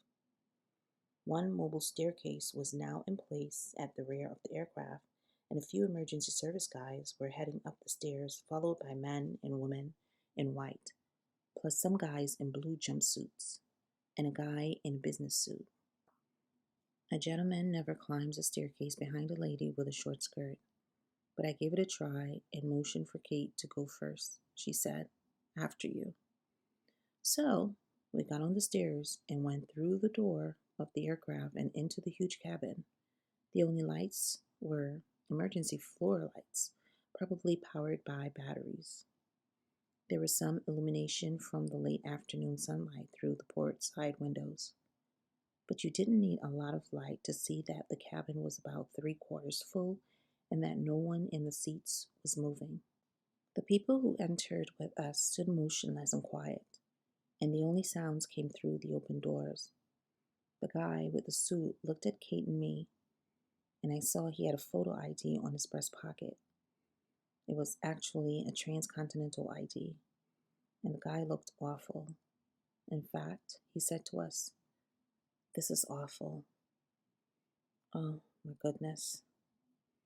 I thought he was going to cry, but he got himself under control and said, "I'm Joe Hurley, Transcontinental Baggage Supervisor." I said to him, "FBI." "Look, Joe, keep your people out of the aircraft. This may be a crime scene." His eyes opened wide. I really didn't think at this point that this was a crime scene, but I wasn't totally buying the toxic fume accident thing either. The best way to get control of a situation is to say, "crime scene." Then everyone has to do what you say.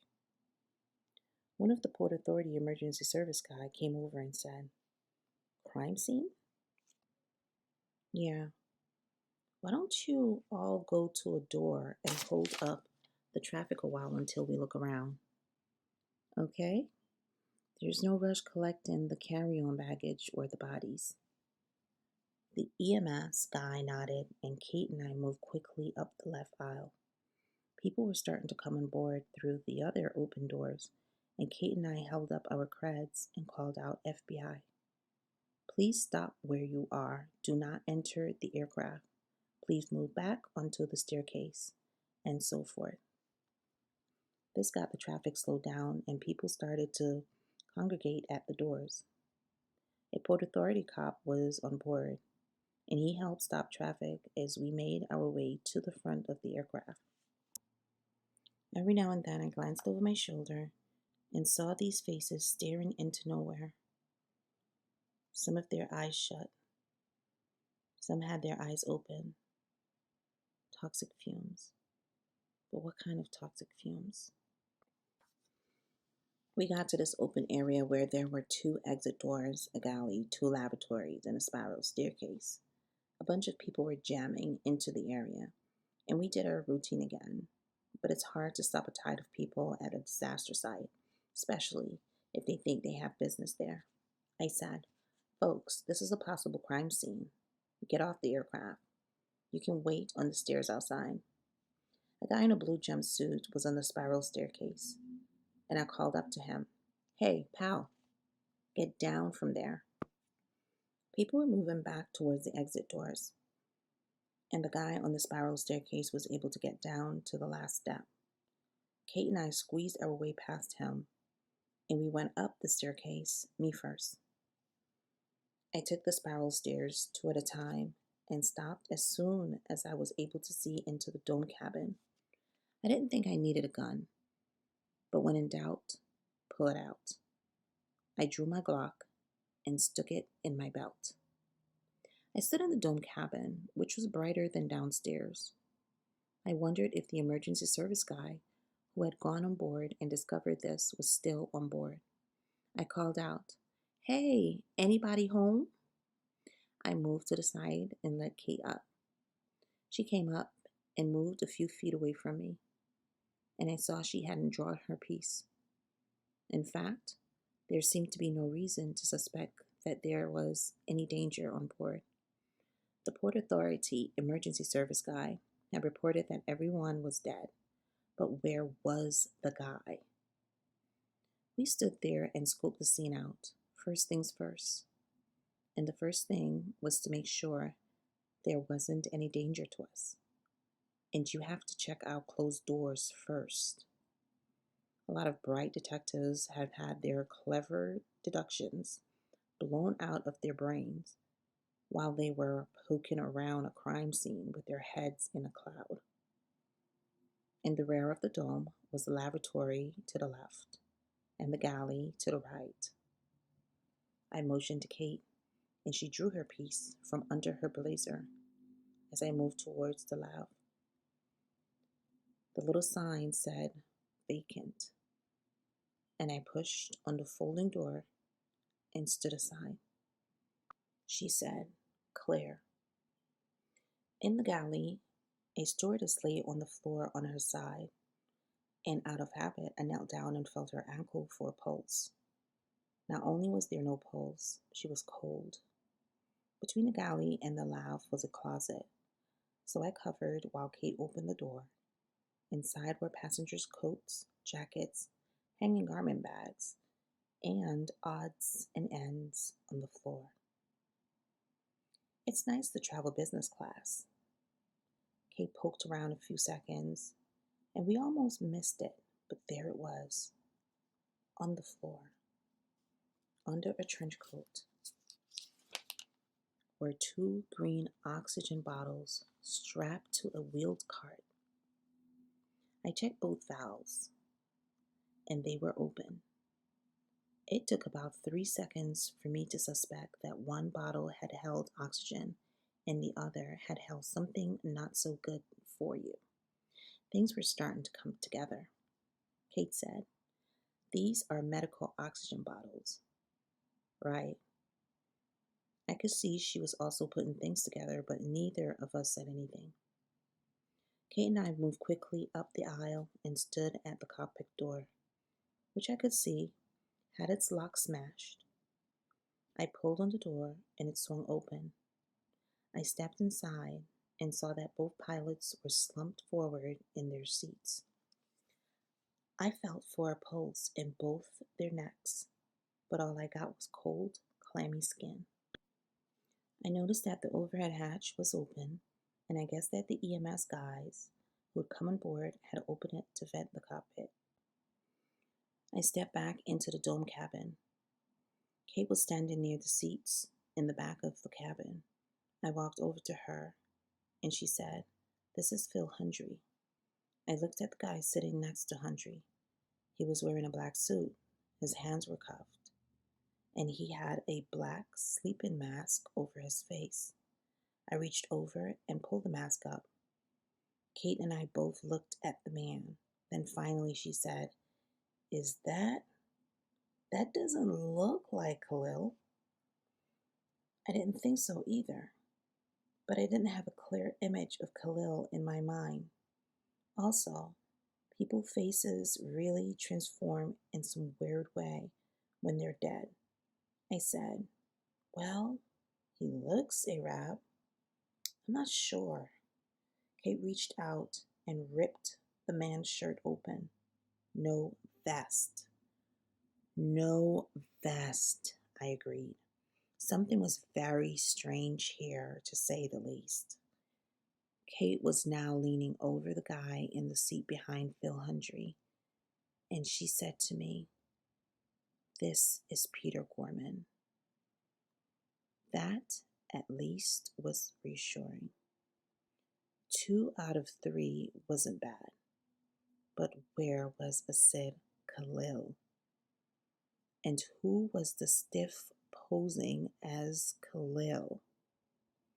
Kate was now staring at the Arab guy and said to me, "This guy is who? An accomplice? A victim? Maybe both?"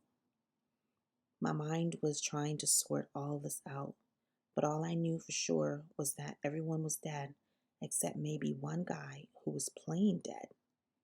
I looked around the cabin and said to Kate, "Keep an eye on these people. One of them may not be as dead as he looks." She nodded and raised her pistol in a ready position. "Let me have your phone," I said. She took her flip phone from her blazer and handed it to me. "What's George's number?" She gave it to me and I dialed. Foster answered, and I said, "George, this is Corey. Just listen, please. We're in the aircraft, the dome. Everyone is dead. Hundry and Gorman are dead. Okay? I'm glad Lindley is keeping you informed. Yeah, we're in the dome, and the dome is on the plane, and the plane is in the security area. Listen up. The guy with Phil and Peter does not look like Khalil. That's what I said. The guy is cuffed, but he has no vest. No, I'm not certain it isn't Khalil. I don't have a photo with me. Kate isn't sure either, and the photo we saw sucks. Listen, my mind tried to come up with a plan of action, but I wasn't even sure what the problem was. I said, if this guy next to Phil isn't Khalil, then Khalil may still be on board. Yeah, but he may have slipped off the plane already. Tell Lindley to tell the Port Authority guys to call their bosses ASAP and have the security area sealed off. Don't let anybody out of this enclosure." Foster wasn't interrupting, but I could hear him mumbling things like, "Good Lord, my God, how did this happen? Awful, awful," and other genteel mush. I said, "Khalil has apparently killed 2 of our people, George, and the score is Lion, a few hundred, feds, 0. Put out an alert around the airport. Do what you can with that. What can I tell you? An Arab guy. See if you can get this whole airport sealed up too. If this guy gets out of here, we have got a problem. Yeah, call Federal Plaza. We'll set up a command post at the Conquistador Club.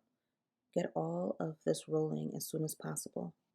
And tell Miss Del Vecchio the aircraft will not be proceeding to the gate." I hung up and said to Kate, Go down and tell the PA cops we need the enclosure sealed tight. People can come in, but nobody gets out. Roach Motel. She hurried down the staircase, and I stood where I was, looking at the faces around me. If that wasn't Khalil next to Handri, and I was about 90% certain it wasn't, then Khalil could still be on board. But if he'd acted quickly, he was already out in the security enclosure with about 200 other people. People who had on every kind of clothing imaginable, including business suits like the transcontinental supervisor. And if Khalil acted very quickly and very decisively, he was already on some kind of vehicle headed out of here. The airport barrier fence was close by, and the terminals weren't more than 2 miles from here. Damn it! Kate came back up the stairs and said, "Done. They understand." "Good," I said to her. "Let's check these people out." We both moved up the aisle and examined the dozen or so male bodies in the dome cabin. One of the passengers had a Stephen King novel on his lap, which turned out to be appropriate. I got to a guy whose body was completely covered with 2 lap blankets. He had a black sleeper mask on his forehead, and I pulled it off and saw that the guy had sprouted a third eye in the middle of his forehead. "Over here." Kate came over to me as I pulled the lap blankets off the body. The guy was wearing a navy blue police shirt and BDU pants. On the shirt was a Port Authority police emblem. I let the blankets fall to the floor and said to Kate, "That's got to be the EMS guy who boarded the aircraft." She nodded and said, "What has happened here?"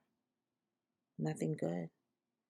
You're not supposed to touch things at a crime scene unless you're trying to save a life, or if you think the perp is around. And you're supposed to use latex gloves. But I didn't even have a condom on me, nevertheless. We checked out the other bodies, but they were all dead, and they were all not a Sid Khalil. We looked for, but didn't find a shell casing. We also popped open all the overhead compartments, and in one of them, Kate found a silver fire suit, fire axe, and an oxygen pack with a fire mask, all of which obviously belonged to the dead EMS guy. Kate went back to Phil Hundrey. She pulled Hundrey's jacket open to reveal his belt holster, which was empty. There was an FBI badge case pinned inside Hundrey's jacket, and she pulled it off. Then took his breast pocket wallet and passport. I went over to Peter Gorman, opened his jacket, and said to Kate, "Gorman's gun is also missing."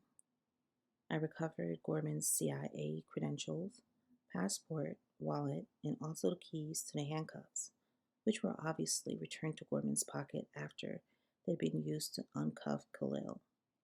What I didn't find was any extra Glock magazines. I checked the overhead rack, and there was an attaché case there. It was unlocked, and I opened it and saw it belonged to Peter Gorman. Kate retrieved Hundrey's attaché case and also opened it. We rummaged around the attaché cases, which held their cell phones, papers, and some personal items such as toothbrushes, combs, tissues, and such, but again, no extra magazines. There were no overnight bags because agents are supposed to travel hand-free, except for the attaché case. As for the real Khalil, the only thing they let him have was the clothes on his back, and therefore his dead double was clean too. Kate said to me, "Khalil didn't take any personal items from Phil or Peter. Not their passports, not the creds, not even their wallets." I opened Gorman's wallet and saw about $200 in cash and some French francs. I said, he didn't take Gorman's money either. He's telling us he has lots of resources in America and we can keep the money. I added, he's got all the ID and cash he needs, plus his hair is blonde by now, and he's a woman. But you would think he'd take all this as a screw you gesture. They usually do. They show it to their buddies or bosses. The guy's a pro, Kate. He doesn't want to get caught with hard evidence. He took the guns, she pointed out. He needed the guns, I said. Kate nodded and put all the items in the attaché cases and said, these were good guys. I could see she was upset, and her upper lip was trembling. I got on the phone again and called Foster. I said, Phil's and Peter's guns and magazines are missing. Yeah? But their creds are intact. Also, the EMS guy on board is dead, shot through the head. That's right. The murderer weapon was probably one of the missing clocks. I gave him a quick update and said, consider the perp armed and real dangerous. I signed off. The cabin was getting warm now, and a faint, unpleasant odor was starting to fill the air. I could hear gases escaping from some of the bodies. Kate had moved back to the cuff man and was feeling his face and neck. She said, he's definitely warmer. He died only about an hour ago, if that. I was trying to piece this together, and I had a few pieces in my hands, but some pieces were scattered around the aircraft, and some were back in Libya. Kate said, if he didn't die with everyone else, how did he die? She pulled open his jacket, but there were no signs of blood. She pushed his head and shoulders forward to check for wounds. The head, which had been resting comfortably against the back of the seat, rolled to the side in a very unnatural way. She rotated the man's head and said, his neck is broken. Two Port Authority emergency service cops came up the spiral stairs into the dome. They looked around, then they looked at Kate and me. One of them asked, who are you? FBI, Kate replied. I motioned a guy toward me and said, this man here and that guy behind him are federal agents, and the guy in cuffs was their prisoner. Okay? He nodded. I continued. The FBI crab lab people will want photos and the whole 9 yards, so let's leave this whole section as it is.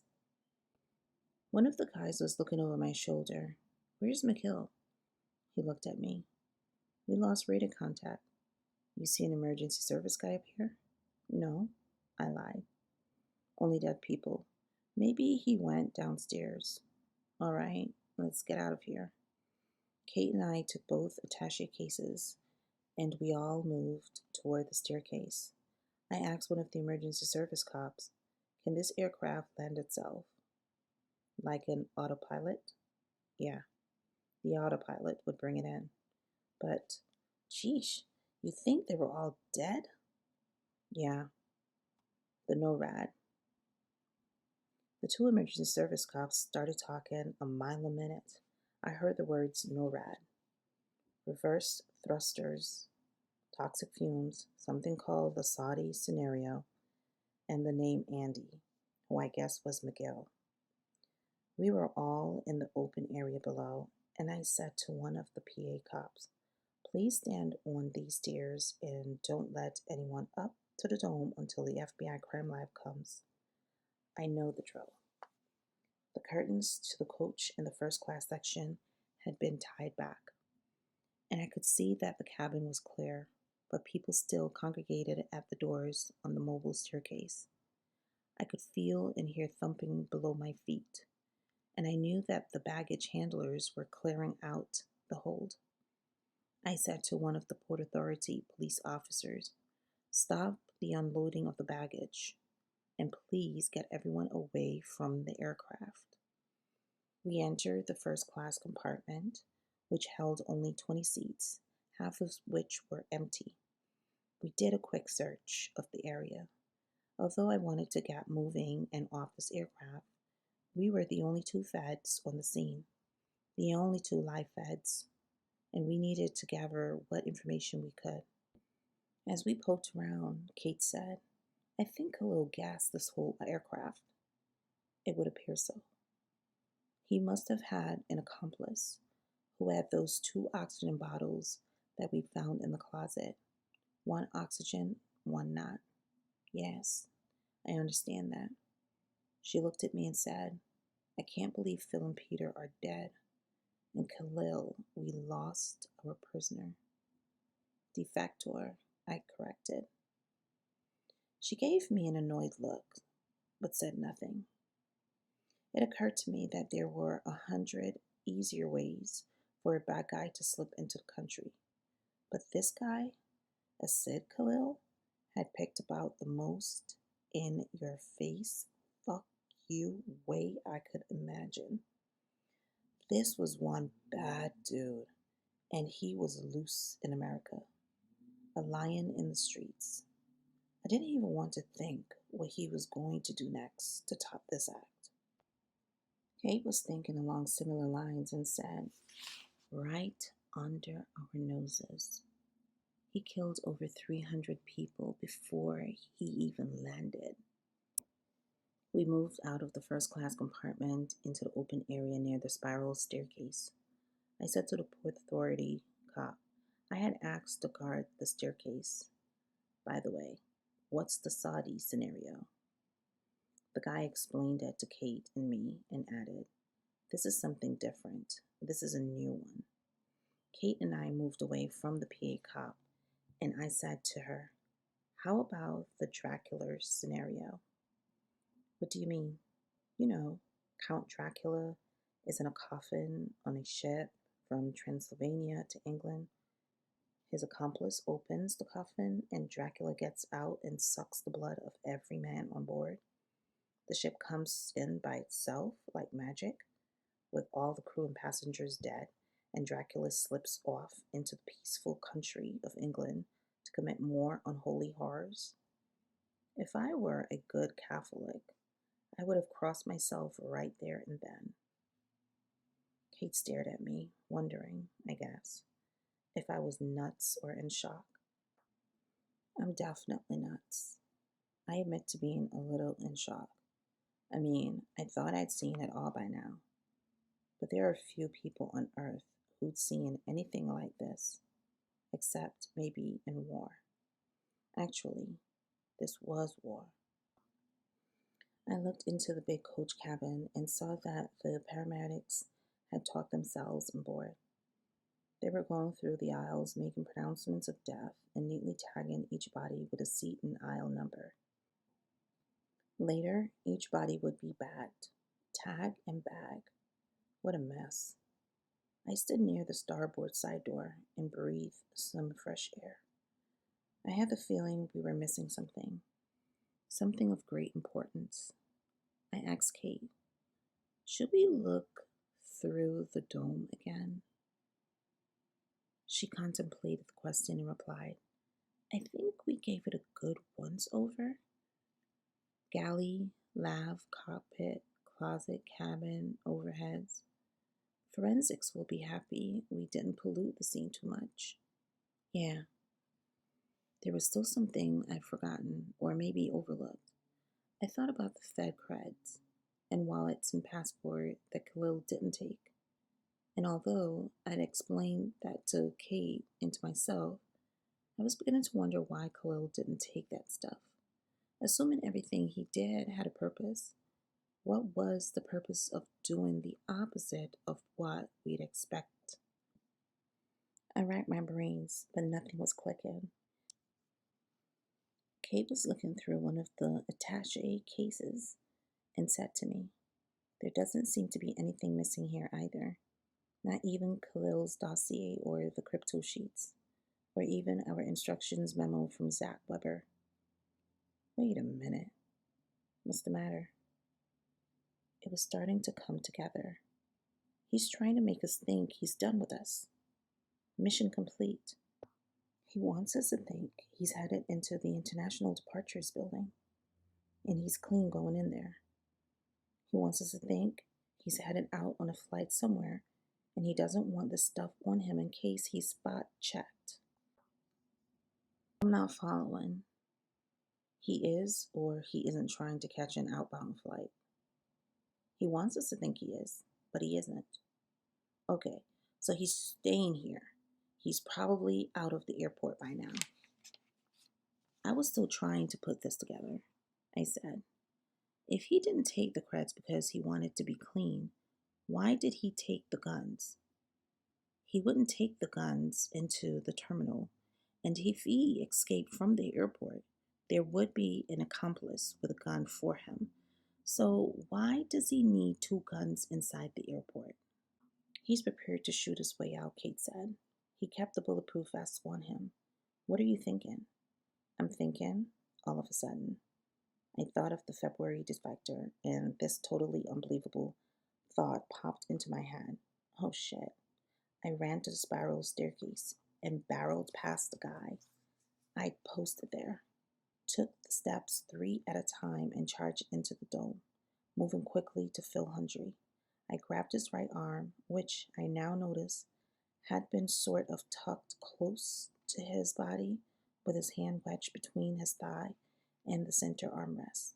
I pulled his arm up and took a look at his hand. The thumb was missing, cleanly severed by a sharp instrument. Damn! I grabbed Peter Gorman's right arm, pulled it away from his body, and saw the same mutilation. Kate was beside me now, and I held up Gorman's lifeless arm and hand. She seemed shocked and confused for about a half a second, and then said, "Oh no!" We both charged down the spiral stairs, out the door, and tore down the mobile stairs, knocking a few people aside.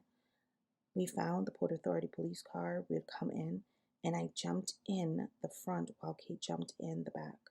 I said to Simpson, "Lights and siren, let's get moving."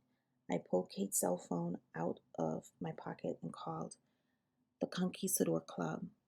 I waited for Nancy Tate to answer, but there was no answer. I said to Kate, "Conquistador is not answering." Oh my goodness. Simpson headed towards the opening in the security enclosure, weaving through a dozen parked vehicles. But when we got to the opening in the wall, we were stopped by Port Authority cops, who informed us that the area was sealed. "I know," I said. "I'm the guy who had it sealed." The cops didn't give a shit. Kate handled it properly, holding up her FBI credentials, using a little logic, a little pleading, a little threatening, and some common sense.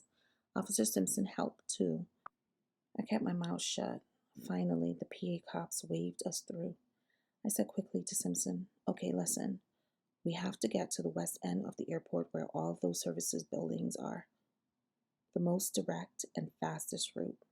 "Well, the perimeter road." "No, direct and fast. Runways and taxiways. Move." Officer Simpson hesitated and said, "I can't go on the runway unless I call the tower. Stavros is pissed." "This is a 1013, I informed him, which means cop in trouble." Simpson hit the gas, as any cop would do with a 1013. Kate asked me, "What's a 1013? Coffee break. After we clear a bunch of vehicles, I said to Simpson, "Now pretend you're in an airplane and get up to takeoff speed. Hit it." He put the pedal to the metal, and the big Chevy Caprice accelerated down the smooth concrete runway like it had afterburners. Simpson got on his radio and told the tower what he was doing. The tower guy sounded like he was going to have a coronary. Meanwhile, I whipped out the cell phone and dialed the Conquistador Club again, But there was no answer. Shit. I dialed Foster's cell phone and he answered. I said, George, I'm trying to call Nick. Yeah? Okay. I'm on my way there. Whoever gets there first, use caution. I think Khalil is headed that way. That's what I said. Khalil took Phil's and Peter's thumbs. Yeah, you heard me right. I put the phone in my pocket and said to Kate, George couldn't get through either. She said softly, God, I hope we're not too late. The car was doing 100 now, eating up the runway. In the distance, I saw the old building in which the Conquistador Club was housed. I wanted to tell Simpson there was no need to hurry any longer, but I couldn't bring myself to do that, and we were up to 110. The car began to shimmy, but Simpson didn't seem to notice or care. He glanced at me, and I said, Eyes on the road. Runway. Whatever. See that long glass building? At some point, start to decelerate. Find a surface road or a taxiway and go toward that building. Right. As we got closer, I saw an upside down 31R painted on the runway, and further on, I could see that the runway ended, and I realized there was a high chain link fence separating us from the building. We shot past a service road and looked like it headed toward a gate in the fence, but the gate was 100 yards to the right of where I needed to be. Simpson suddenly veered off the runway, and the car two-wheeled for a few seconds, then came down with a big thump and bounce. Simpson took his foot off the gas, but didn't brake. We literally sailed and skimmed across the grass, pointed directly at the building beyond the fence. The Caprice hit the chain link and went through it like it wasn't there. The car settled down onto the blacktop. Simpson hit the brakes, and I could feel the anti-lock mechanisms pumping and pulsating as Simpson fought the wheel control. The car skidded and fishtailed and came to a screeching halt about 10 feet from the building's entrance. I was half out of the car and said to Simpson, Stop anyone coming out of the building. The perp is armed. I drew my piece and I ran toward the entrance. I noticed our escort vehicles from gate 23 approaching across the far side of the parking lot. I also noticed a transcontinental baggage cart vehicle near the building. This did not belong there, but I thought I knew how it got there.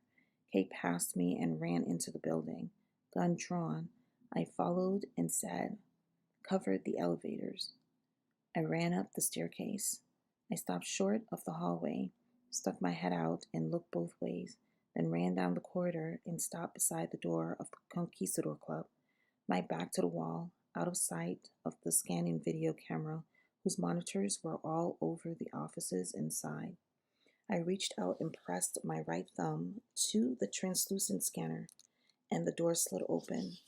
I knew it would close again in 3 seconds, and as a security feature, it would not open again for 3 long minutes unless someone inside opened it. So I spun into the doorway just as it began closing, then crouched with my automatic extended, sweeping the reception area. Nancy Tate was not at her desk, but her chair was against the back wall, and her phone was ringing insistently. Keeping my back to the wall, I came around the long counter-type desk and saw Nancy Tate on the floor, a bullet hole in her forehead, and a puddle of blood on the plastic mat, wet and gleaming around her face and hair. This did not surprise me, but it made me angry. I prayed that Asid Khalil was still here. I knew I had to stay put to cover both doors and led from the reception room, and it was only a few seconds before I saw Kate on the monitor mounted on Nancy's desk. Behind her were George Foster and Ted Nash. I reached out and hit the door button, shouting, Claire! The 3 of them barreled into the reception room, guns drawn. I spoke quickly. Nancy is on the floor here. Gunshot wound to the head. Kate and I will go into the ops center. You two check out the other side." They did what I said and disappeared through the doorway leading to the cells and interrogation rooms. Kate and I moved quickly into the big operations and control center, taking minimum precautions.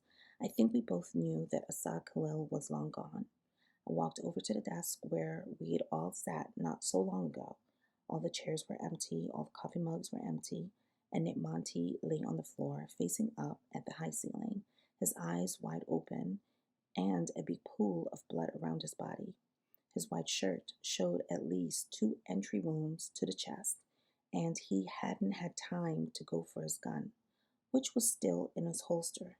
I bent over him and checked for a pulse, but there wasn't any. Kate walked quickly up the 3 steps to the communication platform, and I followed. The duty officer had obviously had a few seconds to react, because she was out of her chair and crumpled against the far wall beneath the huge electronic maps of the world.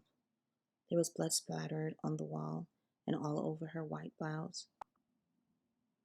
Her holster hung over the back of a chair, along with her blue blazer and her pocketbook. Again, I checked for signs of life, but she was dead. The room murmured and crackled with electronics, and a few voices came faintly through the speakers. The teletype was clattering, and a fax machine went off. On the console was a tray of sushi and 2 chopsticks. I looked again at the dead duty officer against the wall. The last thing she expected today was trouble in the very heart of one of the most secure and secret facilities in the country. Foster and Nash were in the room now, looking at Nick Monty. 2 Port Authority uniformed cops were also in the room, also looking at Monty, and sort of gawking at the facility. I yelled out, "Get an ambulance!" We didn't really need one, but this is what you have to say. Kay and I came down from the commo platform, and all 4 of us moved off to a corner. George Foster looked white, as if he'd seen his efficiency report. Ted Nash looked, as always, inscrutable, but I saw a look of worry across his face. No one spoke. What was there to say? We had all been made to look like the fools we probably were.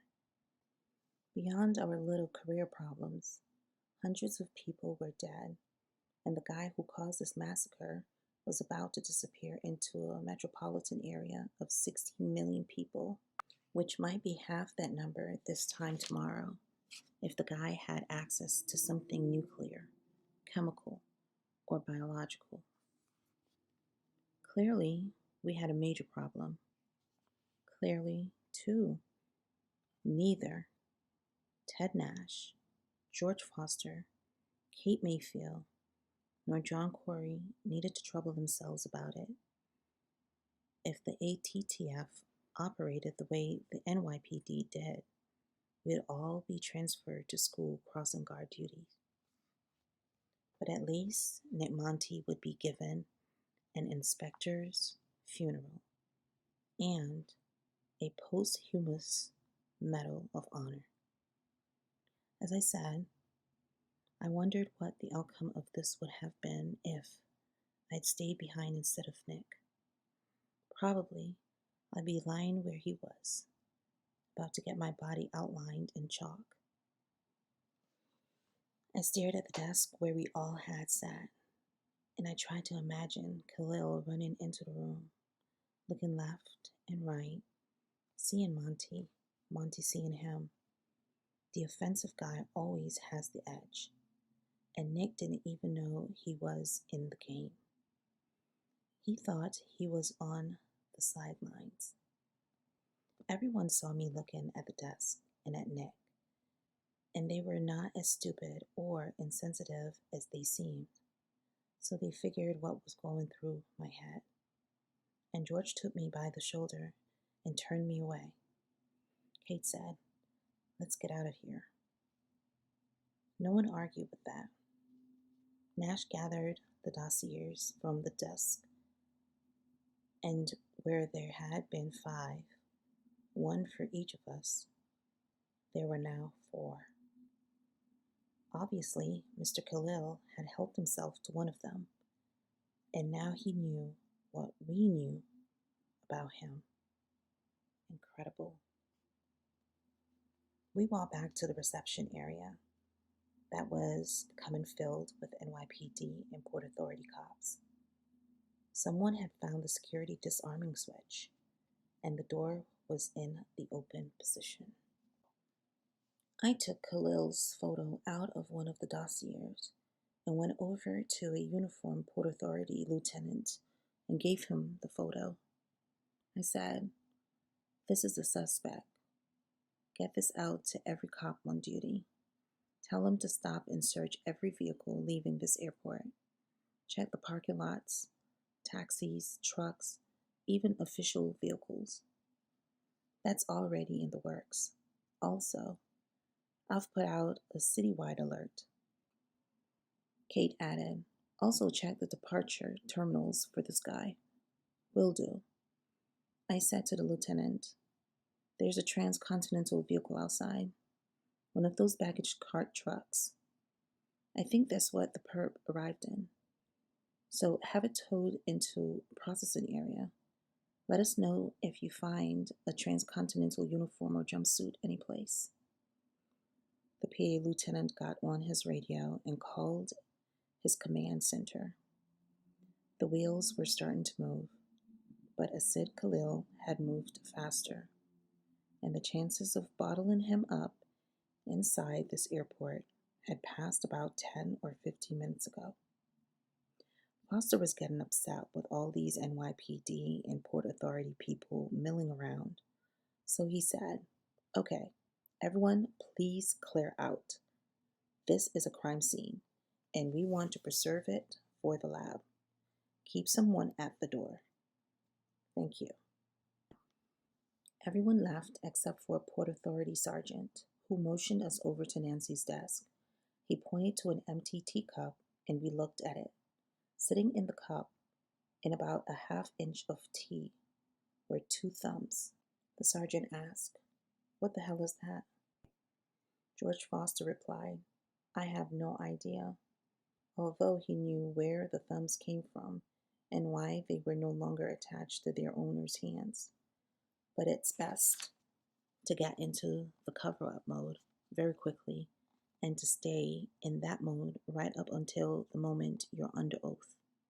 And even then, a few memory lapses are okay. National security and all that. So, what started out as a routine assignment ended up as the crime of the century. Shit happens, even on a nice spring day. Chapter 12. We all walked out of the Conquistador Club into the sunlight and saw more vehicles pulling up. Our team leader, Mr. George Foster, said to us, "I'll call headquarters and have all our stakeouts alerted and increased. The ATTF, by the way, stakes out houses of known and suspected terrorists, bomb chuckers, their friends, families, and sympathizers. The NYPD guys who work for the ATTF supply the shoe leather for this. The feds give the city of New York more money than the job is worth, and everyone is happy." Foster went on, "We'll increase phone taps, pull in some informants, and put Khalil photo out to every law enforcement agency in the country."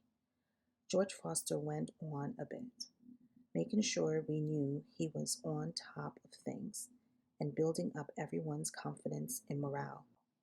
Not to mention creating some credibility for himself for the moment when he had to kiss major ass.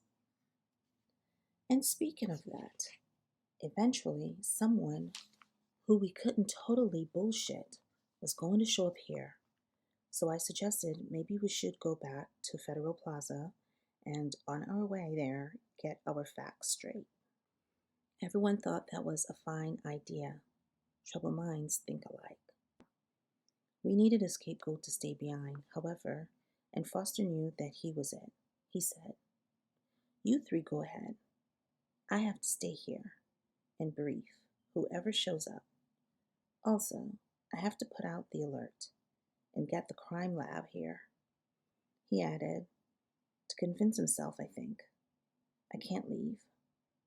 This is a secure FBI facility, and I added helpfully, and there's no one left to secure it. He looked annoyed for the first time since I'd met him. He said to me, "It's a restricted area with classified data," and he wiped some sweat off his lip and looked at the ground. George Foster was realizing, of course, that Mr. Assad Khalil had known about the sanctum sanctorum, had penetrated into the heart of it, and taken a crap on the floor. Foster also knew how this had happened. This, February's bogus defector. There were 6 tons of shit about to fall on George Foster, and he knew it. To his credit, he said, "This is my responsibility and my," he turned and walked away. Mr. Ted Nash, of course, belonged to an organization that specialized in sidestepping tons of falling shit, and I knew that nothing was going to splatter his bespoken suit. He turned and walked toward Simpson's patrol car. As for me, having been recently assigned to this sterling team, I was pretty clean and would probably stay that way, unless Nash figured out a way to push me under the shitstorm. Maybe that's why he wanted me around. Kate Mayfield, like George Foster, had no umbrella, but she covered herself a little by joining me in my ride to the aircraft. I said to her, "I've got nothing to lose here, and I will try to cover for you." She forced a smile and replied, "Thanks, but we'll just tell it like it happened and let Washington decide if any of us is at fault." I rolled my eyes, but she pretended not to notice. She added, "I intended to stay on this case. You'll be lucky if they don't put you back into accounting." She informed me coolly, "We don't operate like that. It is policy to keep an agent on a case that he or she has bungled as long as you're straight with them and don't lie to them." Really? I think the Boy Scouts have a similar policy. She didn't reply. A horn was honking, and it was Ted Nash waiting impatiently in the passenger seat of the Officer Simpson's car. We walked over to the car and got in the back where the 2 attaché cases sat. Nash said to us, "Officer Simpson has gotten permission to take us to Lower Manhattan." Simpson informed us, "I am so deep in shit because of you guys, it doesn't matter what I do anymore." Kate said, "I'll take care of it. You did a fine job." "Whoopee," said Officer Simpson. We rode in silence a few minutes, out towards one of the exits near the warehouses. Finally, Nat said to me, "You did a good job, Detective." This sort of caught me by surprise, including the use of my former exalted title. I was speechless, and I began thinking that maybe I'd gotten old Tad all wrong. Maybe we could bond. Maybe I should reach out and tousle his hair and say, "You big galoot, I love you." Anyway, we got to an exit gate, and a Port Authority cop waved us on with barely a look. Obviously, the word had gotten out to everyone. I told Simpson to stop. I got out of the car and flashed my Fed creds and said to the guy, "Officer, have you gotten the word to stop and search all vehicles?"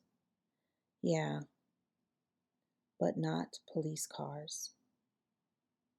This was frustrating, and it pissed me off. I reached into the car and retrieved a dossier.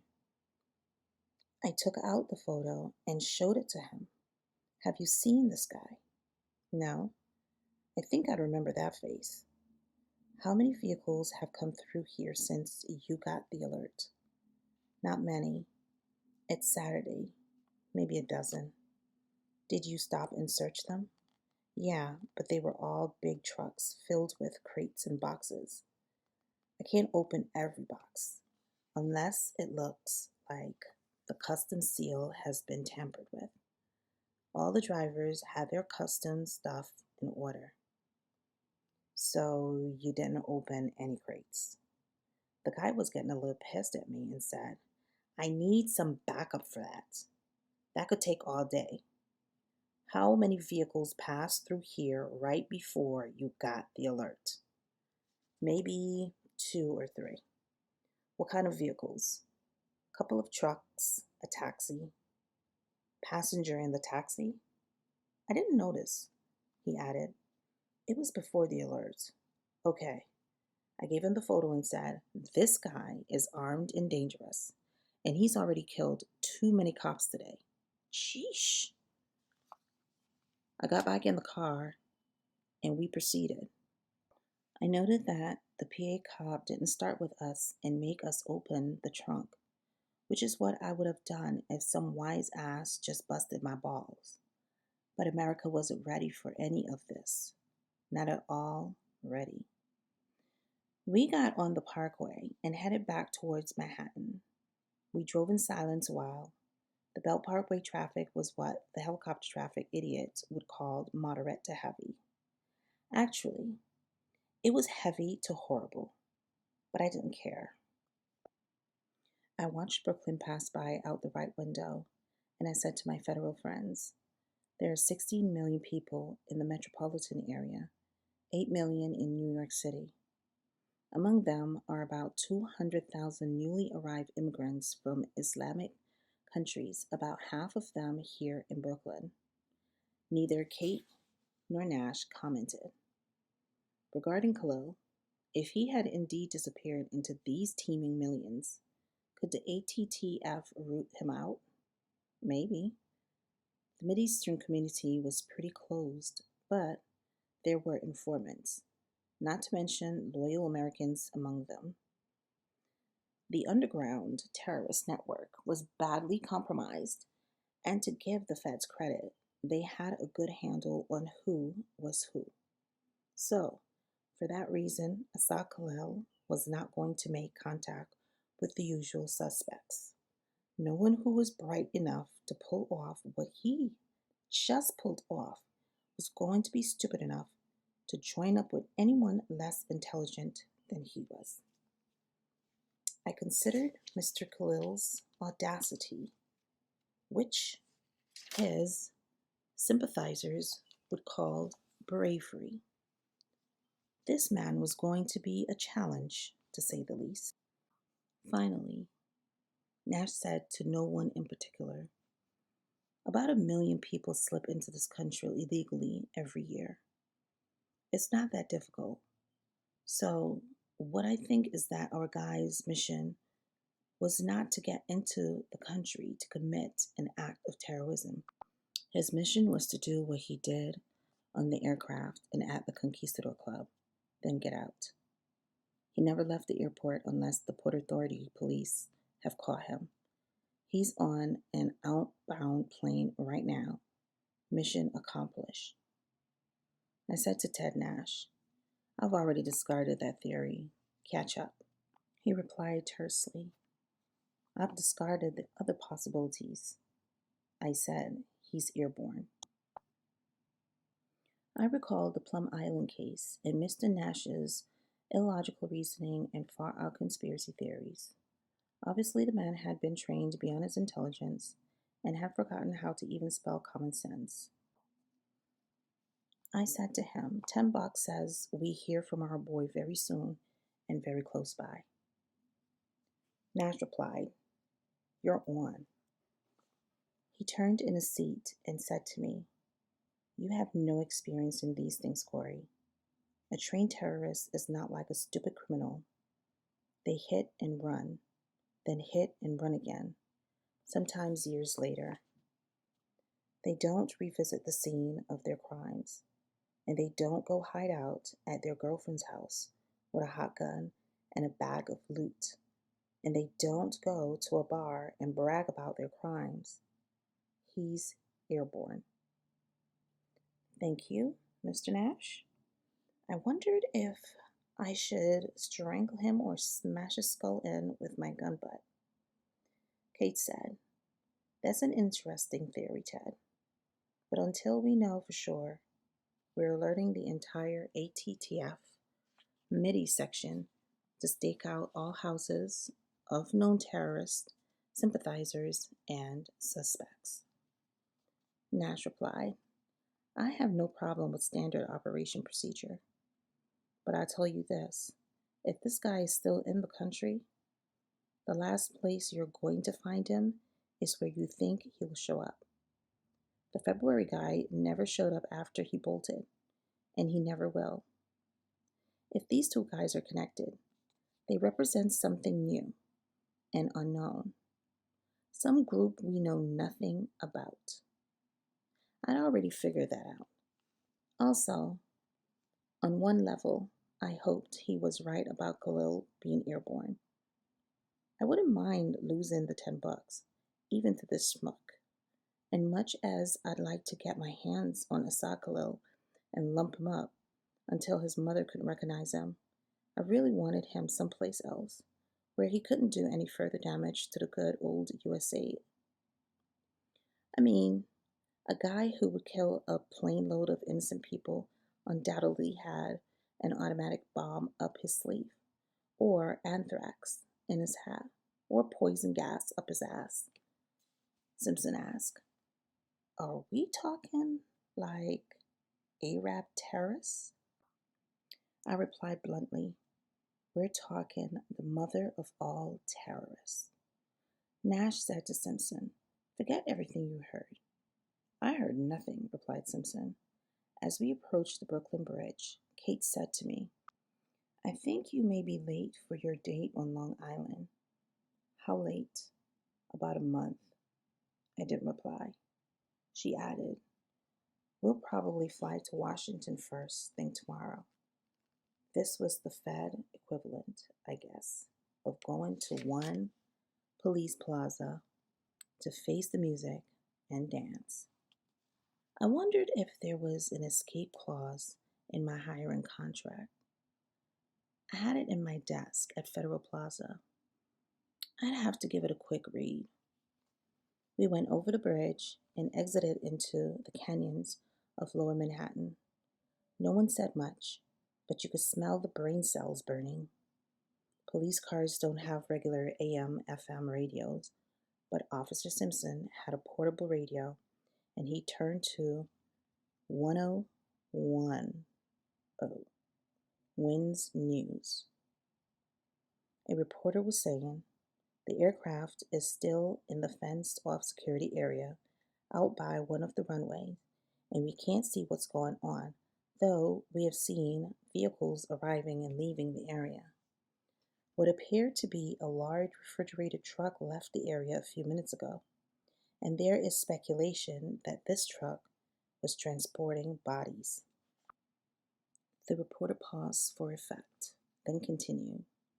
Authorities haven't released an official statement, but a spokesperson from the National Transportation Safety Board told reporters that toxic fumes had overcome the passengers and crew, and there are some fatalities.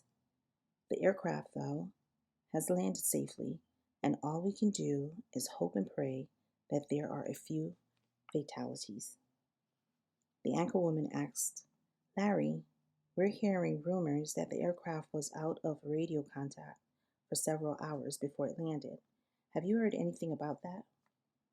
Larry, the on-the-scene guy, said, The FAA has not confirmed that, but an FAA spokesperson did say that the pilot radioed in that he was experiencing some fumes and smoke on board, and he thought it was something chemical or maybe an electrical fire.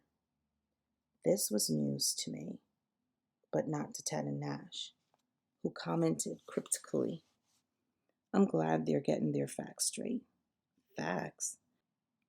It seemed to me that lacking any smoke in the aircraft, someone was manufacturing it and blowing it up everyone's ass. The radio reporter and the anchor lady were going on about Swiss Air tragedy, and someone recalled the Saudi Air tragedy. Nash turned off the radio. I realized Kate was looking at me. She said softly, "We don't know what happened, John, so we won't speculate. We'll avoid talking to the news media." Right. Just what I was thinking. I realized I had to watch what I said.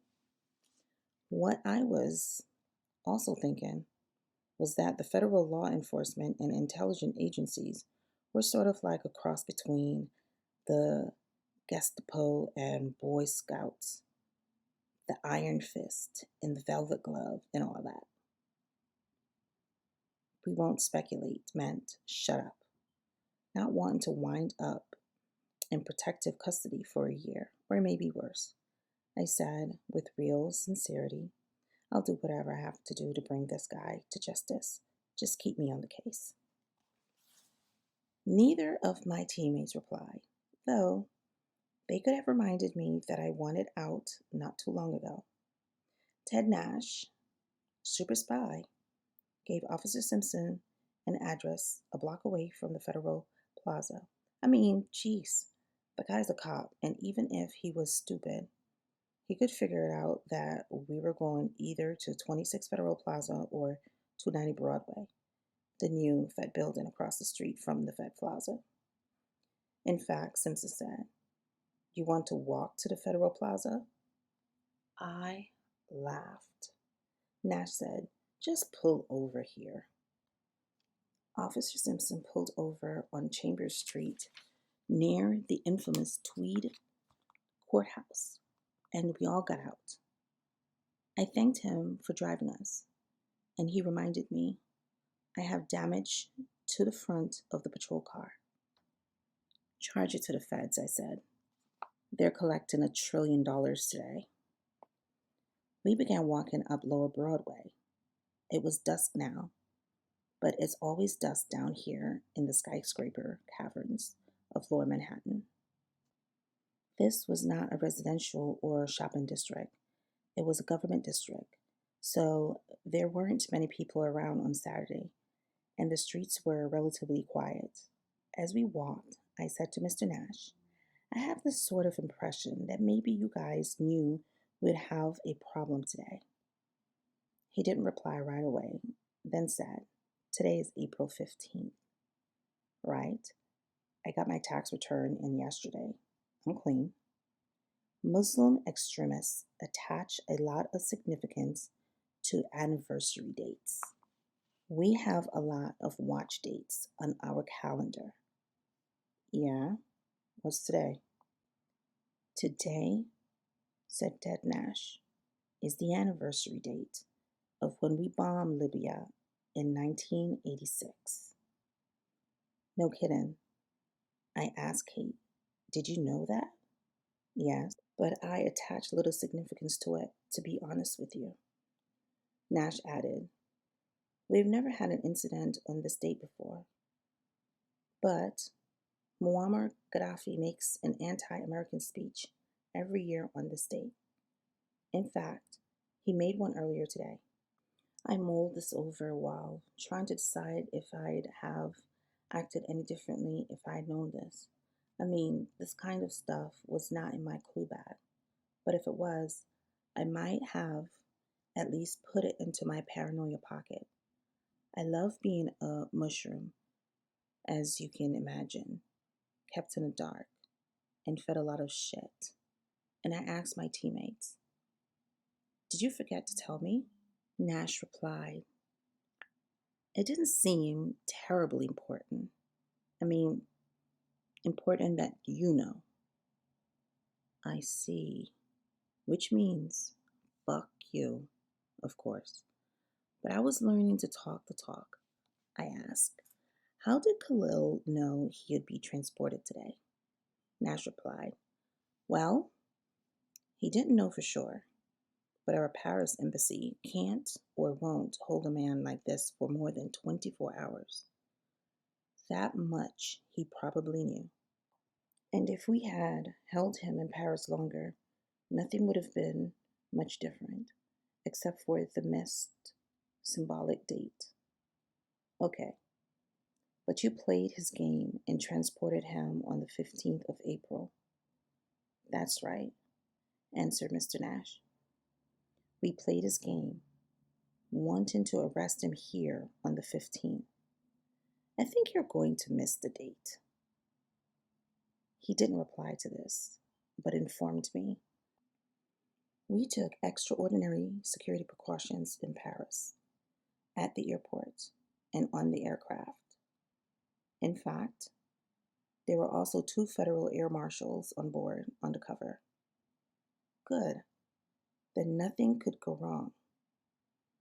He ignored my sarcasm and said, there is a Hebrew expression shared by the Arabs that says, man plans, God laughs. Good one. We reached the 28-story skyscraper called 26 Federal Plaza, and Nash said to me, Kate and I will do the talking. Speak only if spoken to. Can I contradict you? You have no reason to, he said. This is the one place where only the truth is spoken. So, with that bit of Orwellian information in my head, we enter the great ministry of truth and justice. April 15. I reflected, now sucked, for 2 reasons. Chapter 13. Lieutenant Chip Wiggins, Weapons System Officer, United States Air Force, sat silent and motionless in the right seat of the F-111F attack jet, codename Karma 57. The aircraft was cruising along at a fuel-saving 350 knots. Wiggins glanced at his pilot, Lieutenant Bill Satterthwaite, to his left. Ever since they'd taken off from the Royal Air Force Station Lakenheath in Suffolk, England, some 2 hours before, neither man had said much. Satterthwaite was the silent type anyway, Wiggins thought, and not given to useless chatter. But Wiggins wanted to hear a human voice, any voice, so he said, we're coming abeam of Portugal. Satterthwaite replied, I know that. Right. Their voices had a silent metallic ring to them as the words filtered through the open cockpit interphone that was the actual verbal connection between the 2 men. Wiggins took a deep breath, sort of yawn, beneath his flight helmet, and the increased flow of oxygen caused the open interphone connection to reverberate for a second. Wiggins did it again. Satterthwaite said, would you mind not breathing? Whatever makes you happy, Skipper. Wiggins squirmed a little in his seat. He was getting cramped after so many hours of sitting restrained in the F-11's notoriously uncomfortable seat. The black sky was becoming oppressive, but he could see lights on the distant shore of Portugal, and that made him feel better for some reason. They were on their way to Libya, Wiggins reflected, on their way to rain death and destruction down on Muammar Gaddafi's peasant country in retaliation for a Libyan terrorist attack a couple weeks ago on a West Berlin disco frequented by American military. Wiggins recalled that the briefing officer made sure they knew why they were risking their lives in this difficult mission.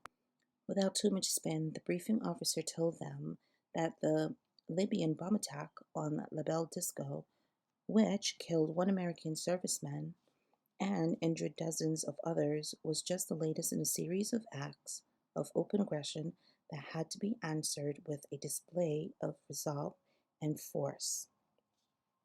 Therefore, said the briefing officer, you're going to blow the shit out of Libyans. Sounded good in the briefing room, but not all of America's allies thought that this was a good idea. The attack aircraft from England had been compelled to take the long way to Libya because the French and the Spanish had refused them permission to cross over their airspace. This had angered Wiggins, but Satterwhite didn't seem to care.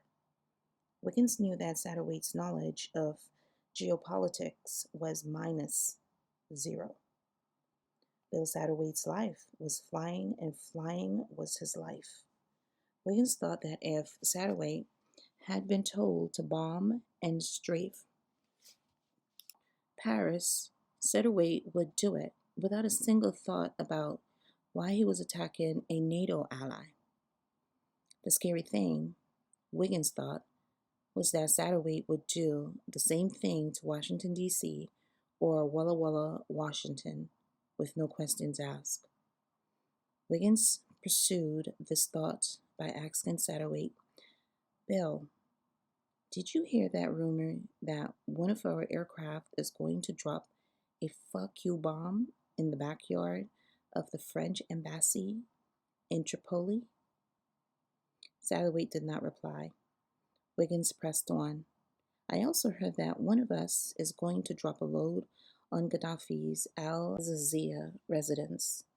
He's supposed to be there tonight. Again, Satterwhite did not answer.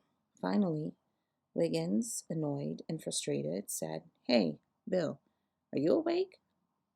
Satterwhite replied, Chip, the less you know and the less I know, the happier we'll be. Chip Wiggins retreated into a moody silence. He liked Bill Satterwhite and liked the fact that his pilot was of the same rank as he and couldn't order him to shut up. But Satterwhite could be a cold, taciturn son of a bitch in the air. He was better on ground. In fact, when Bill had a few drinks in him, he seemed almost human. Wiggins considered that maybe Satterwhite was nervous, which was understandable. This was, after all, according to the ops briefing, the longest jet attack mission ever attempted. Operation El Dorado Canyon was about to make some kind of history, though Wiggins didn't know what kind of history. There were 60 other aircraft somewhere around them, and their unit, the 48th Tactical Fighter Wing, had contributed 24 F-111F swing jets to the mission. The tanker fleet that was flying down and back with them was a mix of the huge KC-10s and the smaller KC-135s. The 10s to refuel the fighters and the 135s to refuel the KC-10s. There would be 3 mid-air refuelings on the 3,000-mile route to Libya. Flying time from England to Libya coast was 6 hours. Flying times toward Tripoli in the pre-attack phase was half an hour, and time over target would be a long 10 minutes. After then, they'd fly home. Not all of them, but most of them. History, Wiggins said. We are flying into history. Satterwhite did not reply. Chip Wiggins informed Bill Satterwhite, Today is income tax day. Did you file on time? No. File for an extension. The IRS focuses on late filers. Satterwhite grunted a reply. Wiggins said, If you get audited, drop napalm on the IRS headquarters. They'll think twice before they audit Bill Satterwhite again. Wiggins chuckled. Satterwhite stared at his instruments. Unable to draw his pilot into conversation, Wiggins went back to his thoughts. He contemplated the fact that this was a test of endurance for crew and equipment, and they'll never train for a mission like this. But so far, so good. The F-111 was performing admirably. He glanced out the side of his canopy. The variable wing was extended at 35 degrees so as to give the airplane its best cruise characteristics for the long formation flight. Later, they would hydraulically sweep the wings back to a streamlined aft position for the attack, and that would mark the moment of the actual combat phase of the mission. Combat. Wiggins really couldn't believe he was going into actual JHC combat. This was the culmination of all they had been trained for. Both he and Satterwhite had missed Vietnam, and now they were flying into unknown and hostile territory against an enemy whose anti-aircraft capabilities were not well known. The briefing officer had told them that the Libyan air defenses routinely shut down after midnight, but Wiggins couldn't believe that the Libyans were quite that stupid. He was convinced that their aircraft would be picked up on Libyan radar, that the Libyan Air Force would scramble to intercept them, that surface-to-air missiles would rise to blow them out of the sky, and that they would be greeted by AAA, which did not mean the American Automobile Association. Marcus Aurelius. What? The only Roman monument still standing in Tripoli. The Arch of Marcus Aurelius, 2nd century AD. Satterwhite stifled a yawn. If anybody hits it by mistake, they're in big trouble. It's an UN-designated World Heritage Site. Were you paying attention at the briefing? Chip, why don't you chew gum or something? We began our attack just west of the arch. I hope I get a glimpse of it. That kind of stuff interests me. Satterwhite closed his eyes and exhaled in the exaggerated expression of impatience. Chip Wiggins returned to his combat thoughts. He knew that there were a few Vietnam vets on this mission, but most of the guys were untested in combat.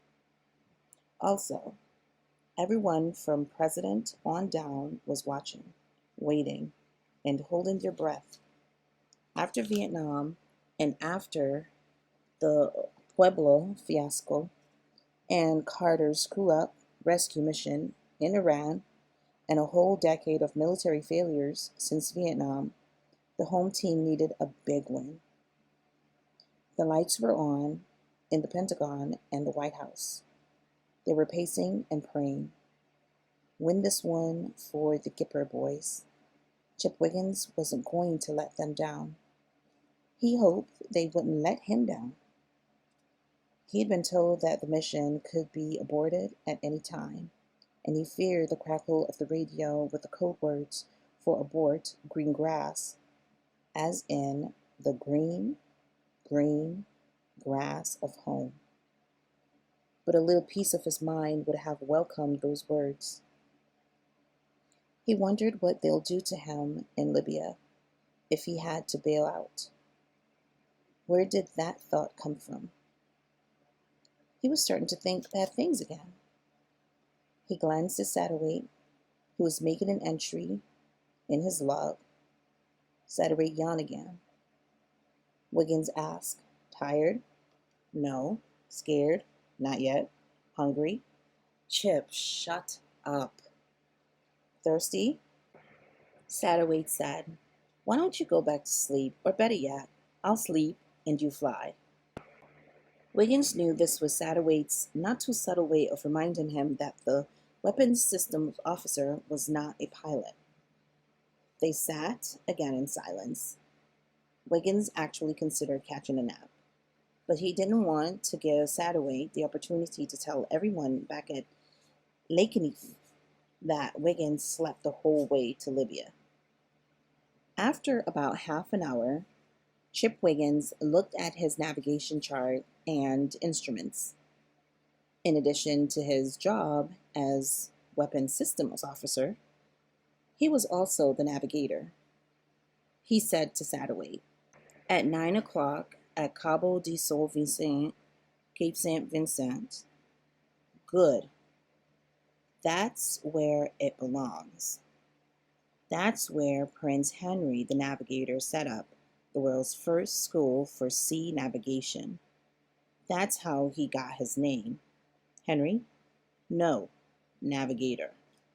Right. The Portuguese were incredible mariners. Is this something I need to know? Sure. You play Trivial Pursuit? No. Just tell me when we're going to change heading. In 7 minutes, we'll turn to 094. Okay, keep the clock. They flew on in silence. Their F-111 was in an assigned position in their cruise flight formation, but because of radio silence, each aircraft maintained position by use of their air-to-air radar. They couldn't always visually see the other three aircraft in their flight formation, codenamed Elton 38, Remit 22, and Remit 61, but they could see them on radar and could key off the flight leader, Terry Waycliff, in Remit 22. Still, Wiggins had to anticipate the flight plan to some extent and know when to stare at the radar screen to see what the lead aircraft was doing. I enjoy the challenge of a difficult mission, Bill, and I hope you do too. You're making it more difficult, Chip, Wiggins chuckled. The flight of four 111s all began their turn to port in unison. They rounded Cabo de Sol Vicente and headed southeast, aiming right for the Strait of Gibraltar. An hour later, they were approaching the Rock of Gibraltar on the port side of Mount Achel on the African coast to starboard. Wiggins informed his pilot. Gibraltar was one of the ancient pillars of Hercules. Mount Achel is the other. These landmarks define the western limits of navigation for the Mediterranean civilizations. Did you know that? Give me a fuel state. Right. Wiggins read the numbers off the fuel gauges, commenting, remaining flight time about 2 hours. Satterwhite looked at his instrument clock and said, "The KC-10 should be rendezvousing in about 45 minutes. I hope," Wiggins replied, thinking, if we somehow miss the refueling, we'll have just enough fuel to get us to Sicily, and we'll be out of the action. They had never been out of range of land, and if they had had to, they could jettison their bombs in the drink and put down at some airport in France or Spain and casually explain that they had been on a little training mission and had run short of fuel. As the briefing officer had said, do not use the word Libya in your conversation, which had gotten a big laugh. 30 minutes later, there was still no sign of the tankers. Wiggins asked, "Where the hell is our flying gas station?" Satterwhite was reading from the mission orders and didn't reply. Wiggins kept listening for the code signal over the radio that would announce the approach of the tankers. After all this time in the air, all this preparation, he didn't want to wind up in Sicily. They flew on without speaking. The cockpit hummed with electronics, and the airframe pulsed with the power of the twin Pratt & Whitney turbofans that propelled the F-111F into the black night. Finally, a series of clicks on the radio told them that the KC-10 was approaching. After another 10 minutes, Wiggins saw the contact on his radar screen and announced the approach to Satterwhite, who acknowledged. Satterwhite pulled off power and began to slide out of the formation. This, Wiggins thought, was where Satterwhite earned his pay. In a few minutes, the giant KC-10 tanker filled the sky above them. Satterwhite was able to speak to the tanker on the KY-28 secured and scrambled voice channel, which could be used for short-range transmissions. Kilo 10, this is Karma 57. You're in sight. Roger, Karma 57. Here comes Dickie. Roger. The KC-10 boom operator carefully guided the refueling nozzle into the F-111's receptacle, just aft of the fighter's cockpit. Within a few minutes, the hookup was completed, and the fuel began to flow from the tanker to the fighter. Wiggins watched as Satterwhite finessed the control stick in his right hand and the engine throttles in his left to maintain the jet fighter in exact position so that the refueling boom would stay connected. Wiggins knew this was an occasion for him to stay silent. After what seemed like a long time, the green light near the top of the tanker's boom flicked off, and an adjacent amber light came on, indicating an auto disconnect. Satterwhite transmitted to the tanker, Karma 57 clearing, and eased his aircraft away from the KC-10 and back toward his assigned spot in the formation. The tanker pilot, in acknowledgement that this was the last refueling before the attack, transmitted, "Hey, good luck, kick ass. God bless, see you later." Satterwhite responded, "Roger," then said to Wiggins, "Luck and God have nothing to do with it." Wiggins was a little annoyed at Satterwhite's too cool jet jockey crap and said to him, "Don't you believe in God?" "I sure do, Chip." "You pray. I'll fly." Satterwhite tucked them back into the formation as another jet peeled off for its refueling. Wiggins had to admit that Bill Satterwhite was a hell of a pilot, but he wasn't a hell of a guy. Satterwhite, aware that he ticked off Wiggins, said, "Hey, Wizo," using the affectionate slang term for a weapons officer, "I'm going to buy you the best dinner in London." Wiggins smiled. "I pick." "No, I pick. We'll keep it under 10 pounds. Figures." Satterwhite let a few minutes go by, then said to Wiggins, "It's going to be okay. You're going to drop them right on target. And if you do a good job, I'll fly right over that arch of Augusta for you." Aurelius. Right. Wiggins settled back and closed his eyes. He knew he had gotten more than Satterwhite's quota of non-mission words, and he considered that a small triumph. He thought ahead a bit.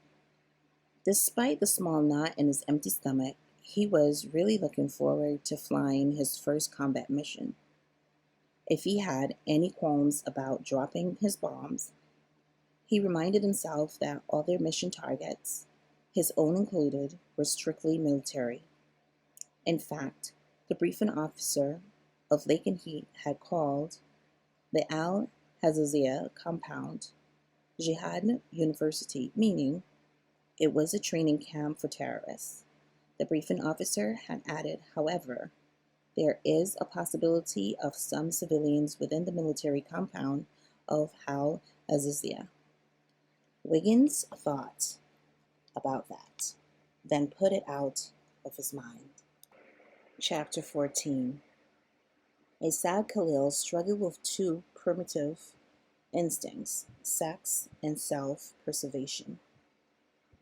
Khalil paced impatiently across the flat roof. His father had named him Assad, the lion, and it seemed that he had consciously or unconsciously taken on the traits of the great beast, including this habit of pacing in circles. He suddenly stopped and looked out into the night. The Gabili, the hot, strong southerly wind from the vast Sahara was blowing across northern Libya toward the Mediterranean Sea. The night sky appeared misty, but in fact, the distortion of the moon and stars was caused by airborne grains of sand. Khalil looked at the luminous face of his watch and noted that it was 1:46 a.m. Bahira, the daughter of Captain Habib Nadir, was to arrive at precisely 2 a.m. He wondered if she would come. He wondered if she had been caught. And if she'd been caught, would she confess to where she was going and with whom she was going to meet? This last possibility troubled Asid Khalil greatly. At 16 years old, he was perhaps 30 minutes away from his first sexual experience, or he was several hours away from being beheaded.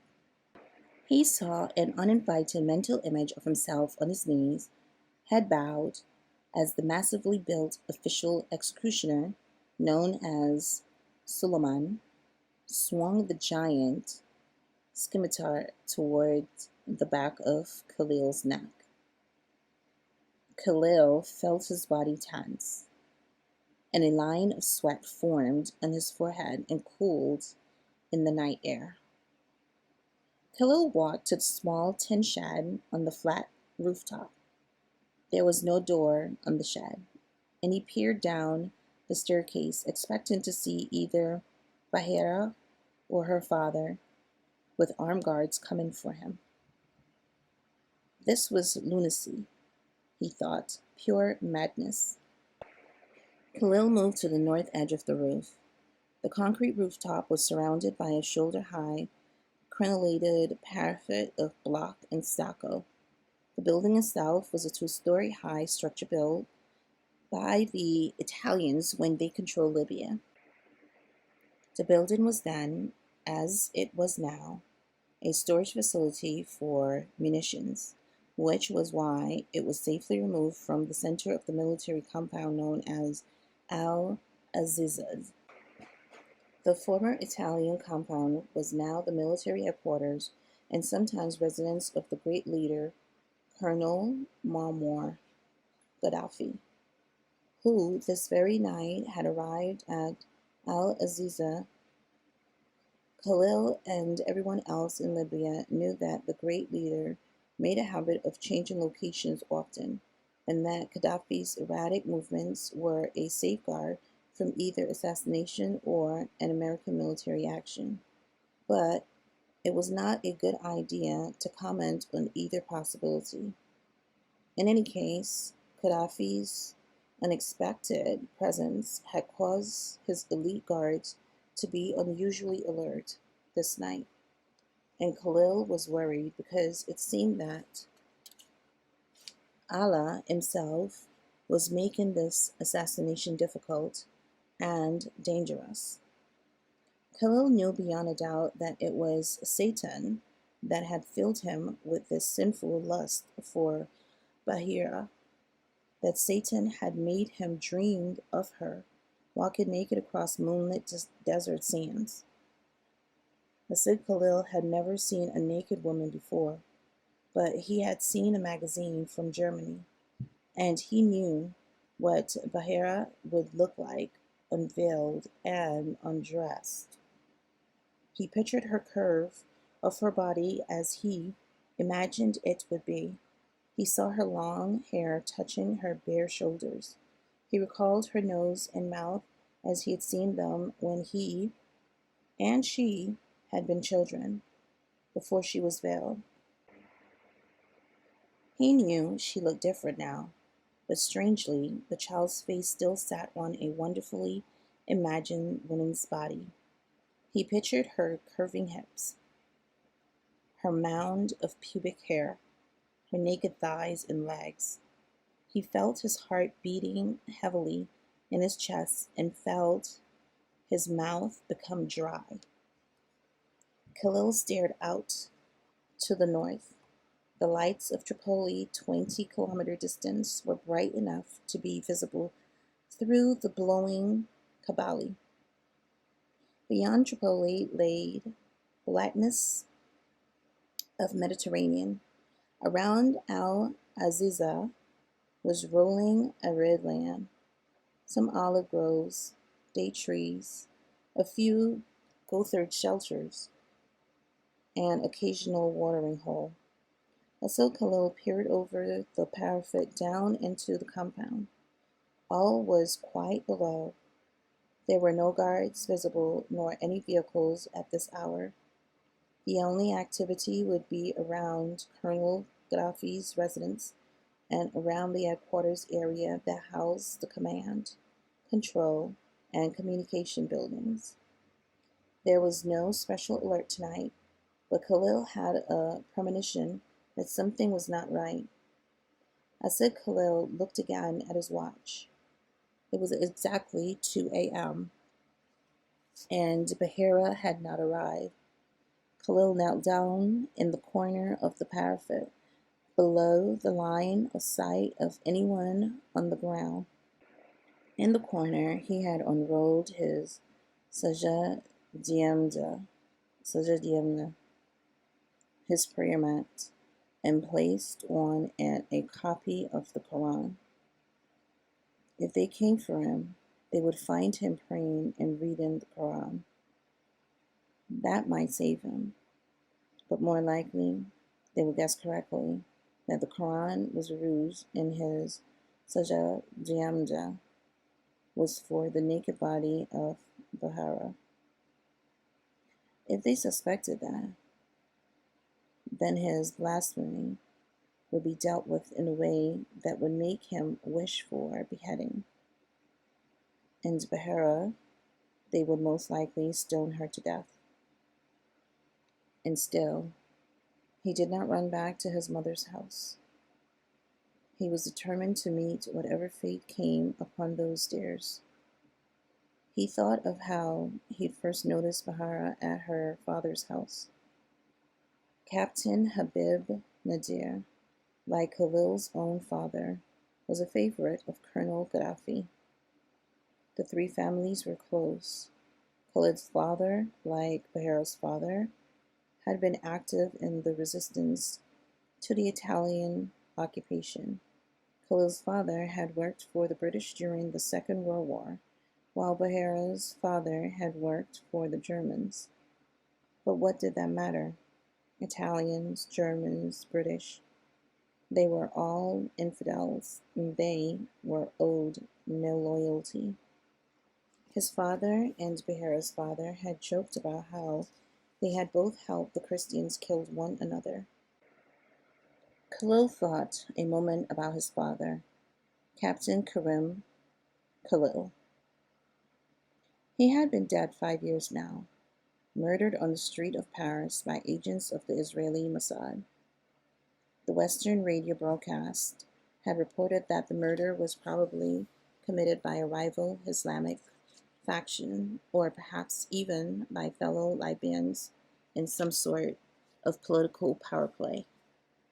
No arrest had been made, but Colonel Gaddafi, who was far wiser than any of his enemies, had explained to his people that Captain Karim Khalil had been murdered by the Israelis and everything else was a lie. Asid Khalil believed this. He had to believe. He missed his father and took comfort from the fact that his father had died a martyr, death at the hands of the Zionists. Of course, doubts did creep into his head, but the great man himself had spoken, and that was the end of it. Khalil nodded to himself as he knelt in the corner of the roof. He looked at his watch, then at the doorway of the tin shed 10 meters away. She was late, or she had not been able to slip out of her house, or she'd overslept, or she had decided not to risk her life to be with him. Or, worst of all, she had been caught and even now was betraying him to the military police. Khalil considered his special relationship with the great leader. He had no doubt that the Colonel Gaddafi was fond of him and his brothers and sisters. The Colonel had let them stay on in their house in the privileged compound of Al Aziza. He had seen to it that his mother had a pension and that he and his siblings were educated. And only 6 months ago, the Colonel had said to him, "You are marked to avenge your father's death." Asil Khalil had been filled with pride and joy and replied to his surrogate father, "I am ready to serve you and to serve Allah." The Colonel had smiled and said, "We're not ready for you, Asil. Another year or two, and we will begin training you to be a freedom fighter." And now, Asid was risking everything, his life, his honor, his family, all for what? For a woman. It made no sense. But there was the other thing. The thing he knew but could not bring himself to think. The thing with his mother and with Muammar Gaddafi. Yes, there was something there, and he knew what it was. And it was the same thing that had put him here on the roof waiting for Bahira. He reasoned that if the relationship between his mother and the great leader was not a sin, then not all sex outside of marriage was sinful. Muammar Gaddafi would not do anything sinful, anything outside the Sharia, the accepted way. Therefore, Asid Khalil, if caught, would take his case directly to the great leader and explain his confusion concerning these matters. He would explain that it was Bahira's father who had brought home the magazine from Germany that showed photos of naked men and women, and it was this filth from the West that had corrupted him. Bahira had found the magazine hidden beneath bags of rice in their house and had stolen it and showed it to Khalil. They had looked at the photographs together, a sin that would have gotten them both whipped if they had been caught. But instead of the photographs filling them with disgust and shame, it was these pictures that had been the cause of their speaking of the unspeakable. She had said to him, "I want to show myself to you like these women. I want to show you all that I have. I want to see you, Asid, and feel your flesh." And so Satan had entered her, and through her had entered him. He had read the story of Adam and Eve in the Hebrew book of Genesis, and had been told by his Musa'ib, his spiritual teacher, that women were weak and lustful and had committed the original sin and would lure men to sin if men did not remain strong. And yet, he thought, even great men like the Colonel could be corrupted by women. He would explain that to the Colonel if he were caught. Perhaps they would not stone Bahira to death and would let them off with a whipping. The night was cool and Khalil shivered. He remained kneeling on his prayer mat, Quran in his hands. At 10 minutes after 2, there was a noise on the stairs, and he looked up to see a dark outline standing at the opening of the tin shed. He said softly, "Allah, be merciful." Chapter 15. Lieutenant Chipwiggin said to Lieutenant Bill, "Satterwhite, we're getting a strong crosswind. There's that south wind that blows out of the desert. What's it called?" "It's called the south wind that blows out of the desert." "Right. Anyway, that'll be a good tailwind getting the hell out of there. Plus, we'll be 4 bombs lighter. Satterwhite mumbled a reply. Wiggins stared out the windscreen into the dark night. He had no idea if he'd seen the sunrise on this day, but he knew that if they accomplished their mission, they'll be heroes, but nameless heroes. For this was no ordinary war. This was a war against international terrorists whose reach went beyond the Middle East, and thus the names of the pilots on this mission would never be released to the press or the public and will be classified top secret for all time. Something about that rubbed Wiggins the wrong way. It was an admission that the bad guys could reach out right into the heartland of America and exact a revenge against the pilots and crew or their families. On the other hand, even though there would be no parades or public award ceremonies, this anonymity made him a little more comfortable. Better to be unnamed hero than a named terrorist target. They continued east over the Mediterranean. Wiggins thought about how many wars had been fought around this ancient sea, and especially on the shores of North Africa. The Phoenicians, the Egyptians, the Greeks, Carthaginians, the Romans, the Arabs, on and on for thousands of years, right up until the Second World War. The Italians, the German Africa Corps, the British, the Americans. The sea and the sand of North Africa was a mass grave of soldiers, sailors, and airmen. To the shores of Tripoli, he said to himself, aware that he was not the only flyer that night to think those words. We will fight our country's battles. Satterwhite asked. Time till turn. Wiggins came out of his reverie and checked his position. 12 minutes. Keep the clock. Roger. 12 minutes later, the formation began a 90-degree turn to the south. The entire air armada, minus tankers, was on a course towards the Libyan coast. Satterwhite pushed his throttles forward, and the F-111 gathered speed. Bill Satterwhite scanned the clock on the flight instruments. They were approaching the aerial gate where the attack preparations and profiles would begin.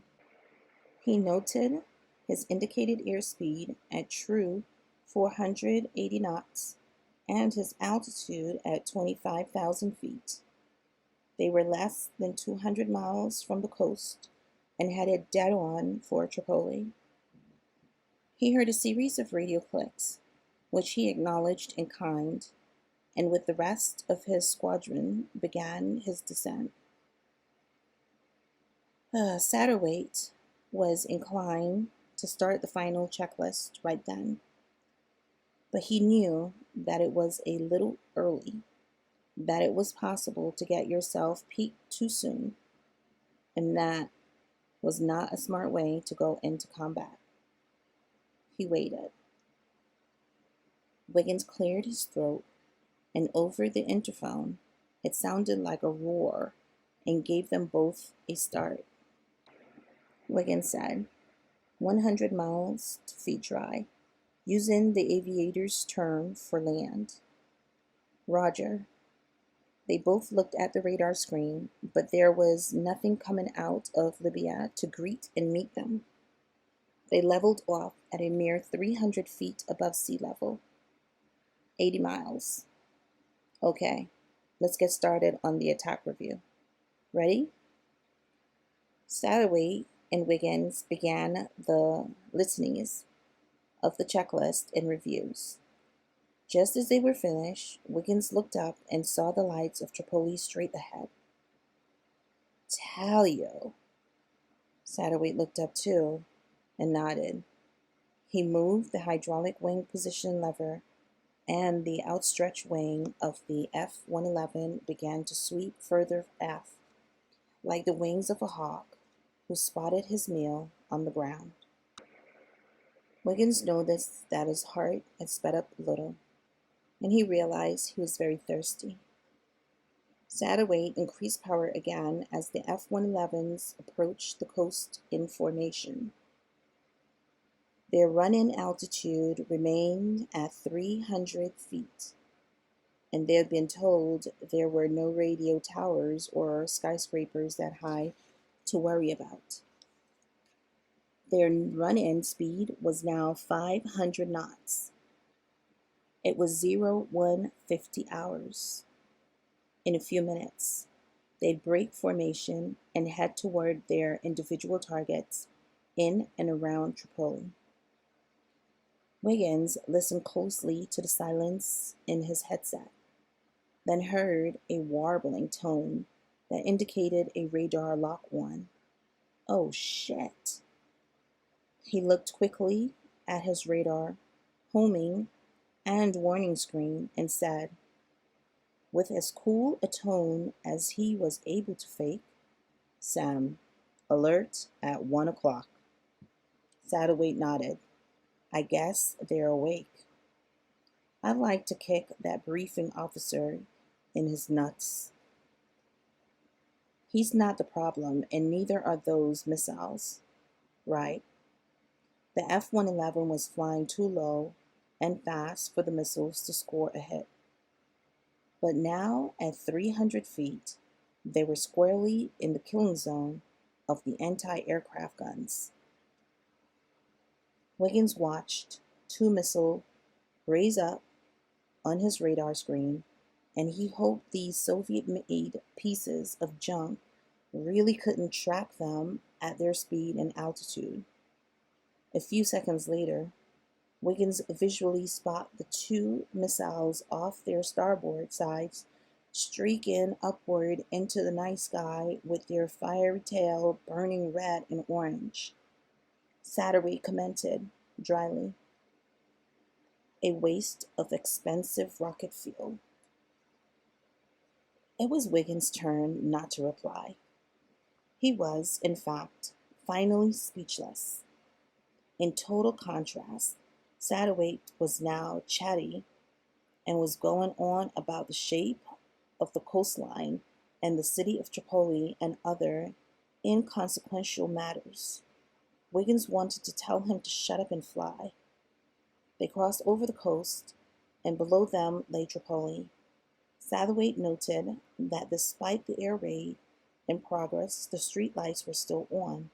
Idiots.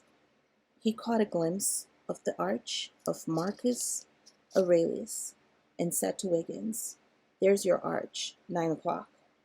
But Wiggins had lost interest in history and concentrated on the moment. Turn. Satterwhite peeled out of the formation and began his run-in toward Al-Aziza. How do you say that word? What? Where we're going. Wiggins felt sweat forming around his neck as he divided his attention between the instruments, the radar, and the visuals outside his windscreen. Holy shit. Triple A.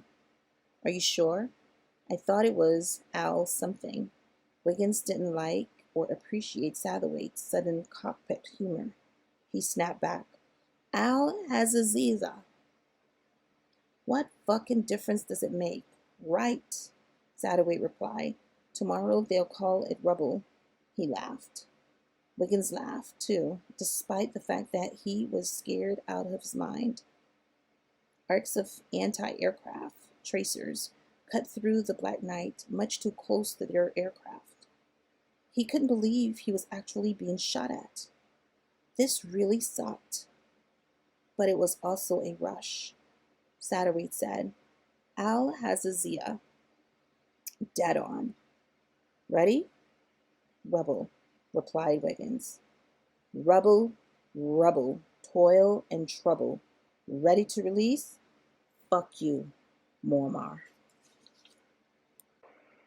Chapter 16. Assad? Assad Khalil's heart almost stopped. Yes, yes, over here. He asked quietly, Are you alone? Of course. Bahira walked towards his voice, then saw him kneeling on the praying rug. Stay low, he whispered hoarsely. She crouched below the parapet. As she moved towards him, then knelt on the prayer rug in front of him. Is everything all right? Yes, but you are late. I had to avoid the guards. The great leader, yes, I know. Hassan Khalil looked at Bahira in the moonlight.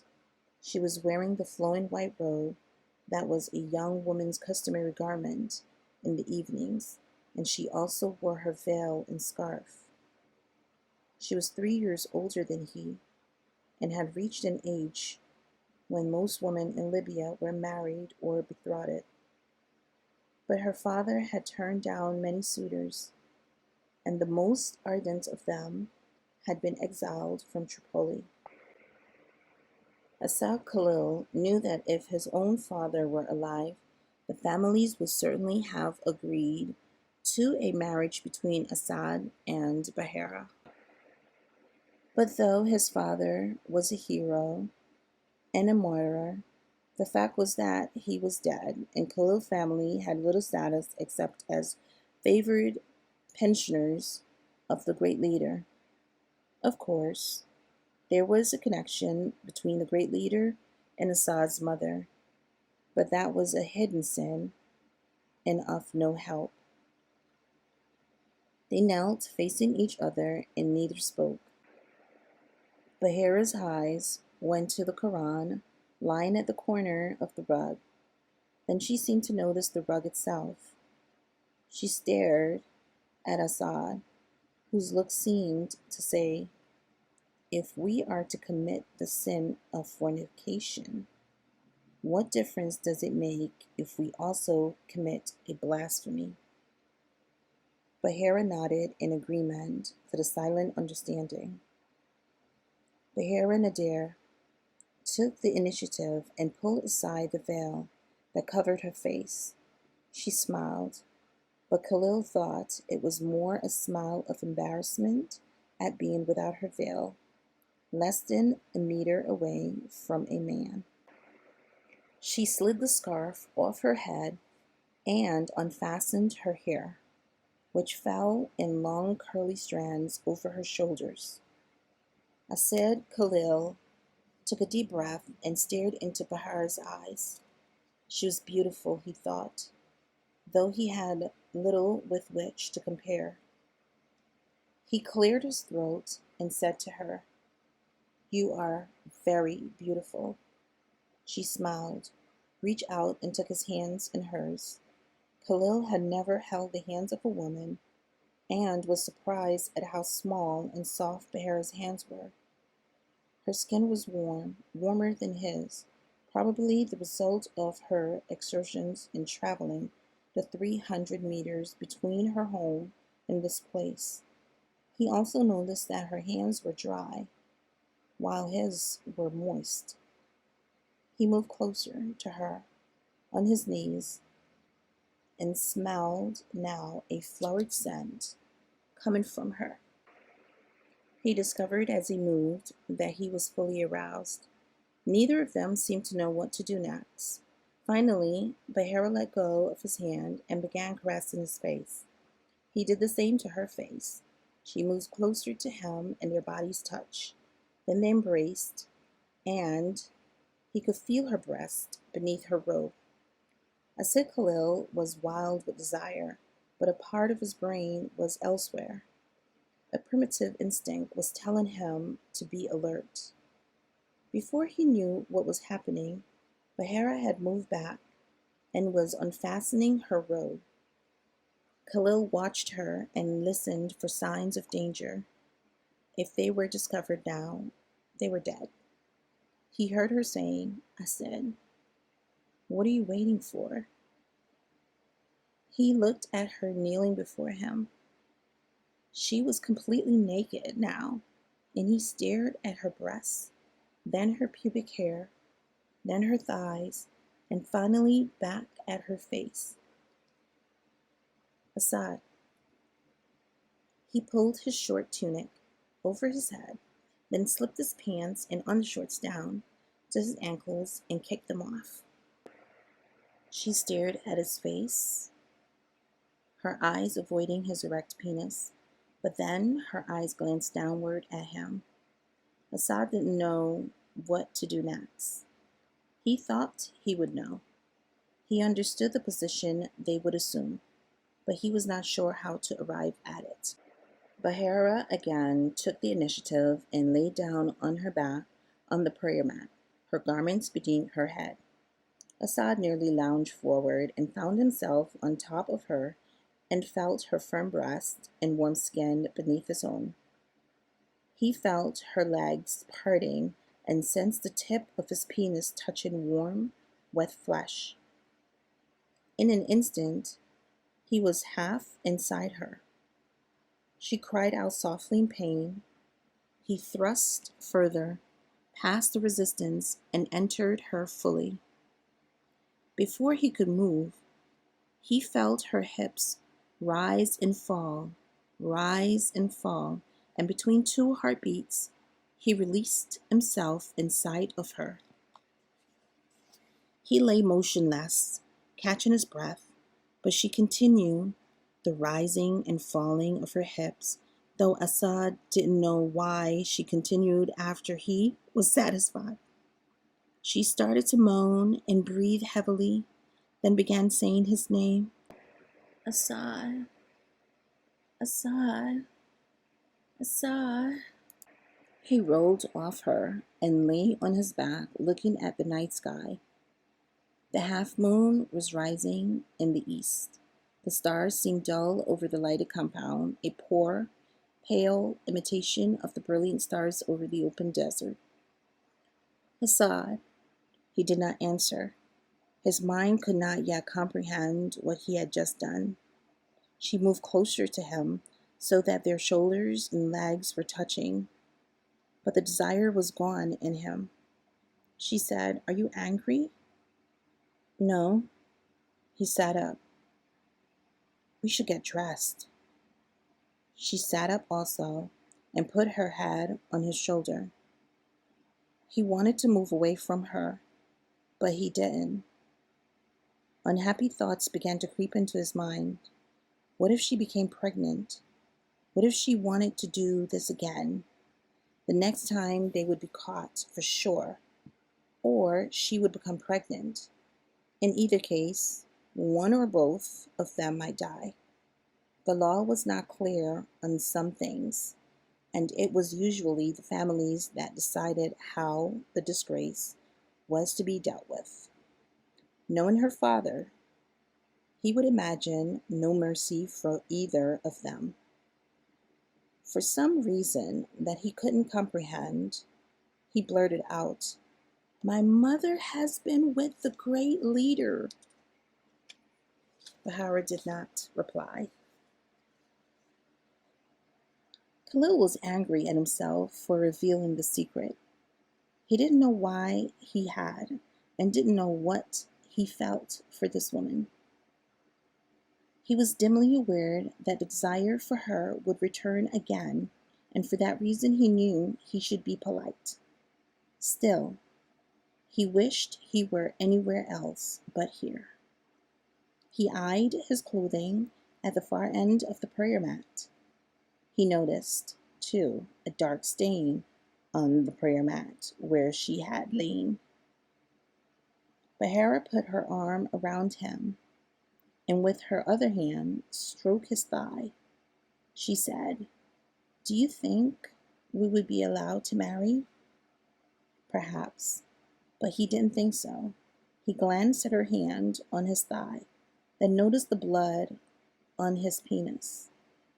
He realized he should have brought water for washing. She said, "Will you speak to my father?" "Yes," he replied, but he didn't know if he would. A marriage to Bahara Nadir, daughter of Captain Habib Nadir, would be a good thing, but it might be dangerous to ask. He wondered if the old woman would examine her and find that she had lost her virginity. He wondered if she were pregnant.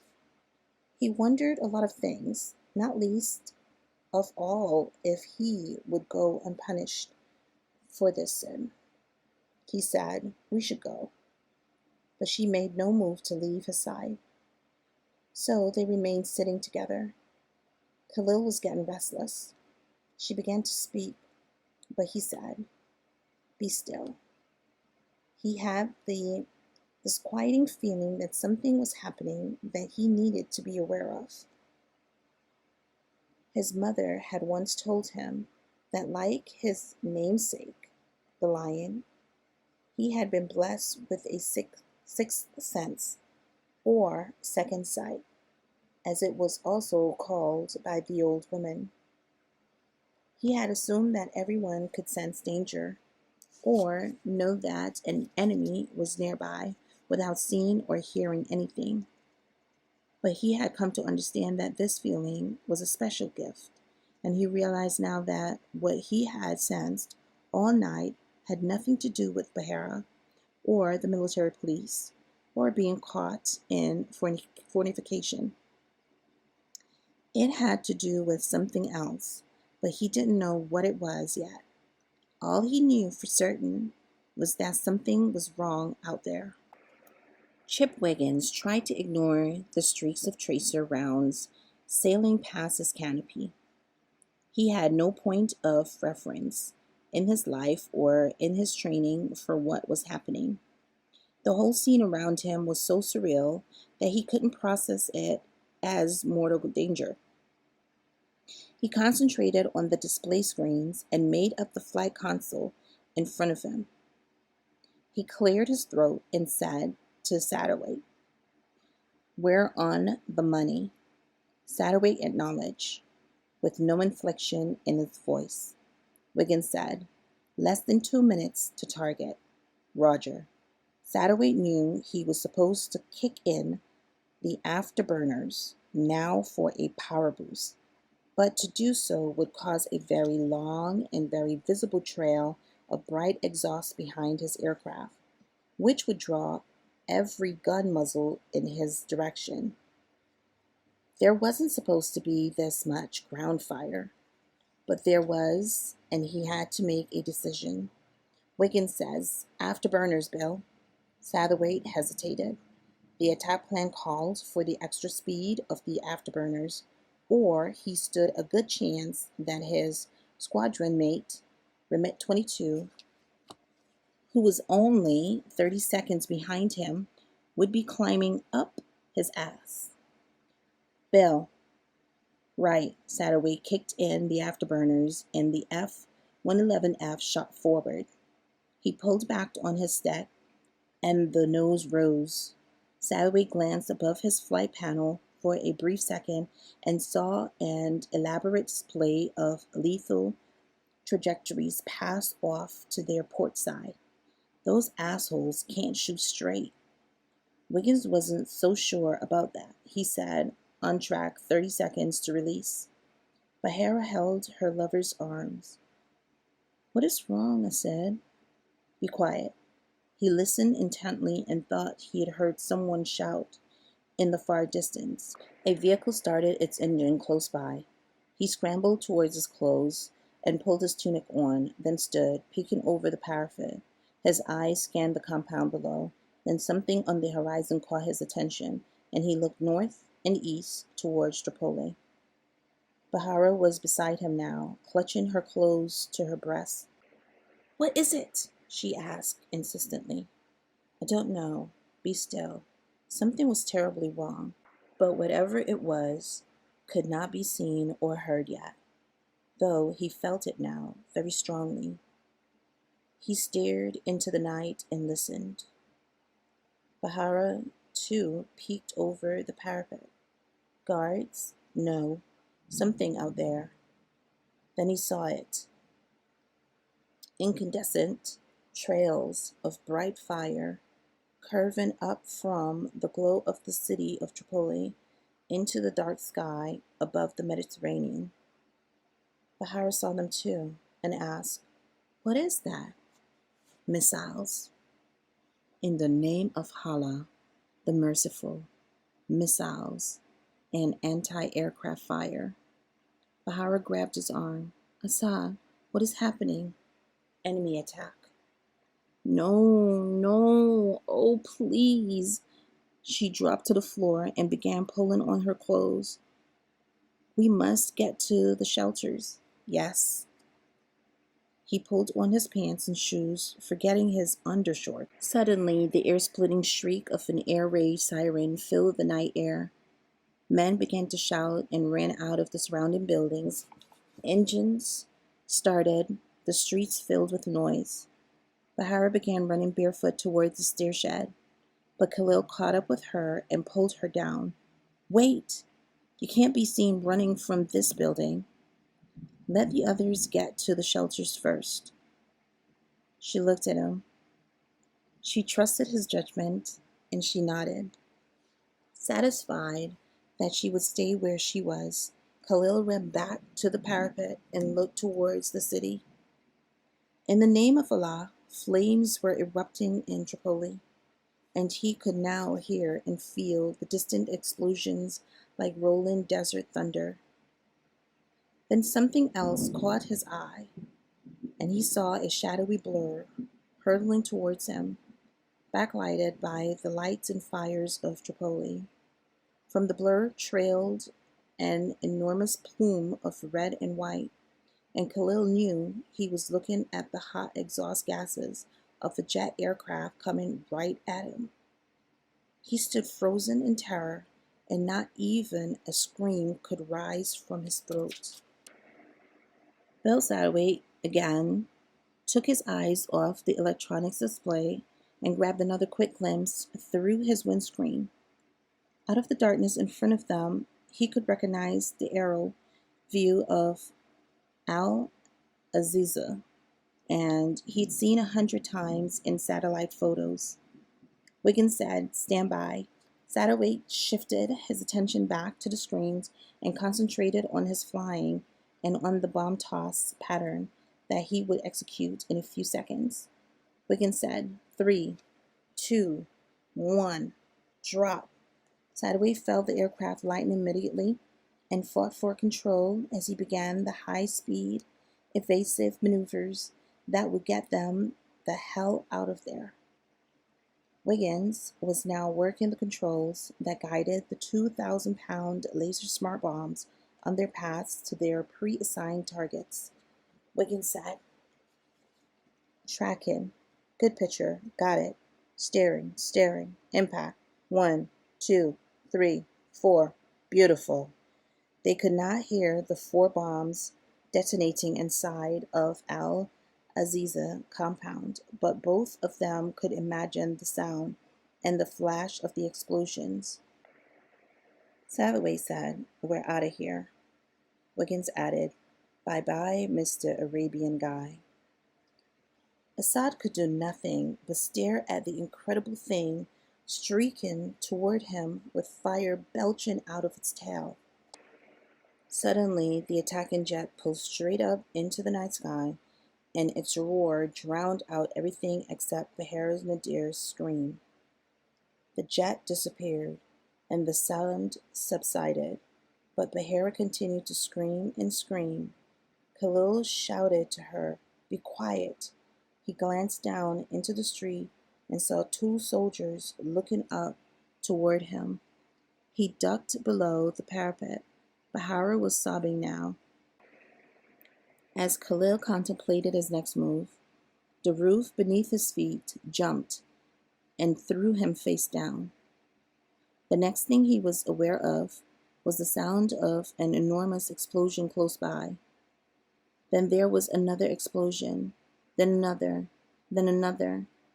He covered his ears with his hands. The earth shook. He could feel the air pressure change, and his ears popped, and his mouth opened in a silent scream. A rush of heat swept over him. The sky turned blood red, and pieces of rock, rubble, and earth began to fall from the heavens. Allah, be merciful, spare me. The world was being destroyed around him.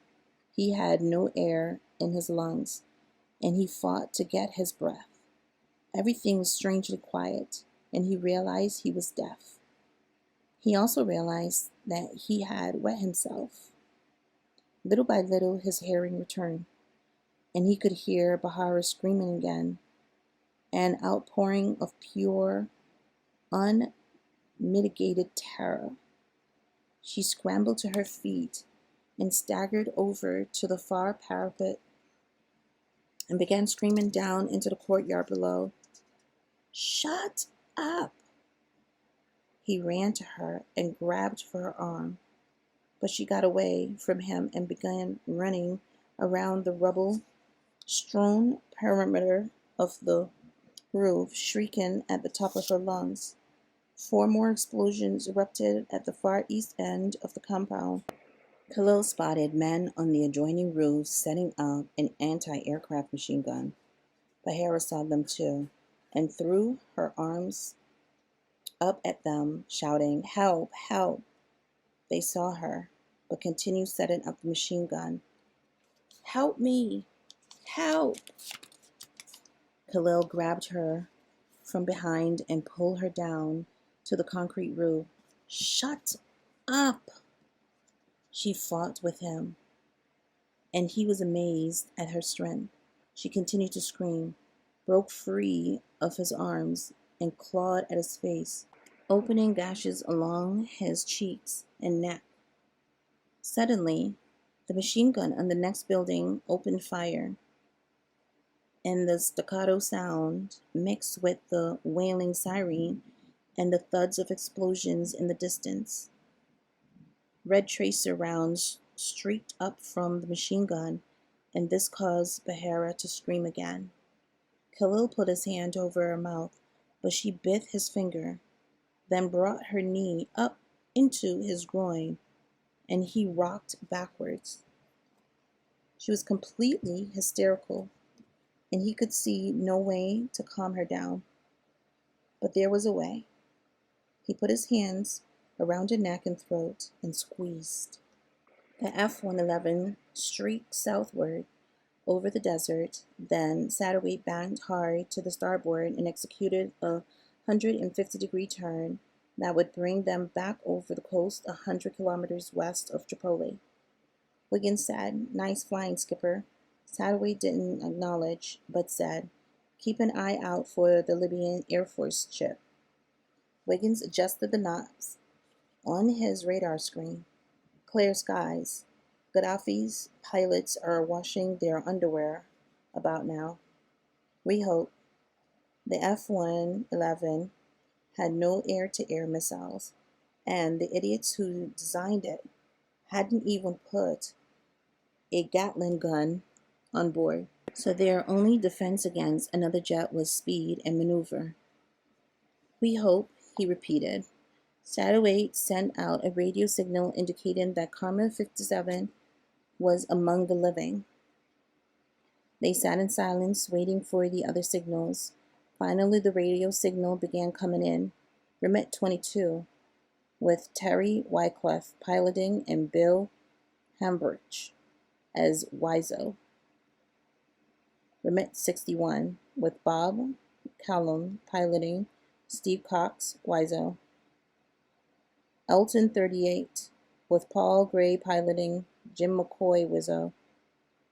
Their whole flight had made it. Wiggins said, "I hope the other guys did okay." Satterwhite nodded. So far, this was a perfect mission, and that made him feel good. He liked it when everything went as planned. Aside from the missiles and the AAA, which in any case had not done him or his flightmates any harm, this could have been a live bomb training mission over the Mojave Desert. Satterwhite jotted an entry in his log. Piece of cake. Milk run. Wiggin agrees. Assad Khalil kept squeezing, and this had the intended effect of making her stop screaming.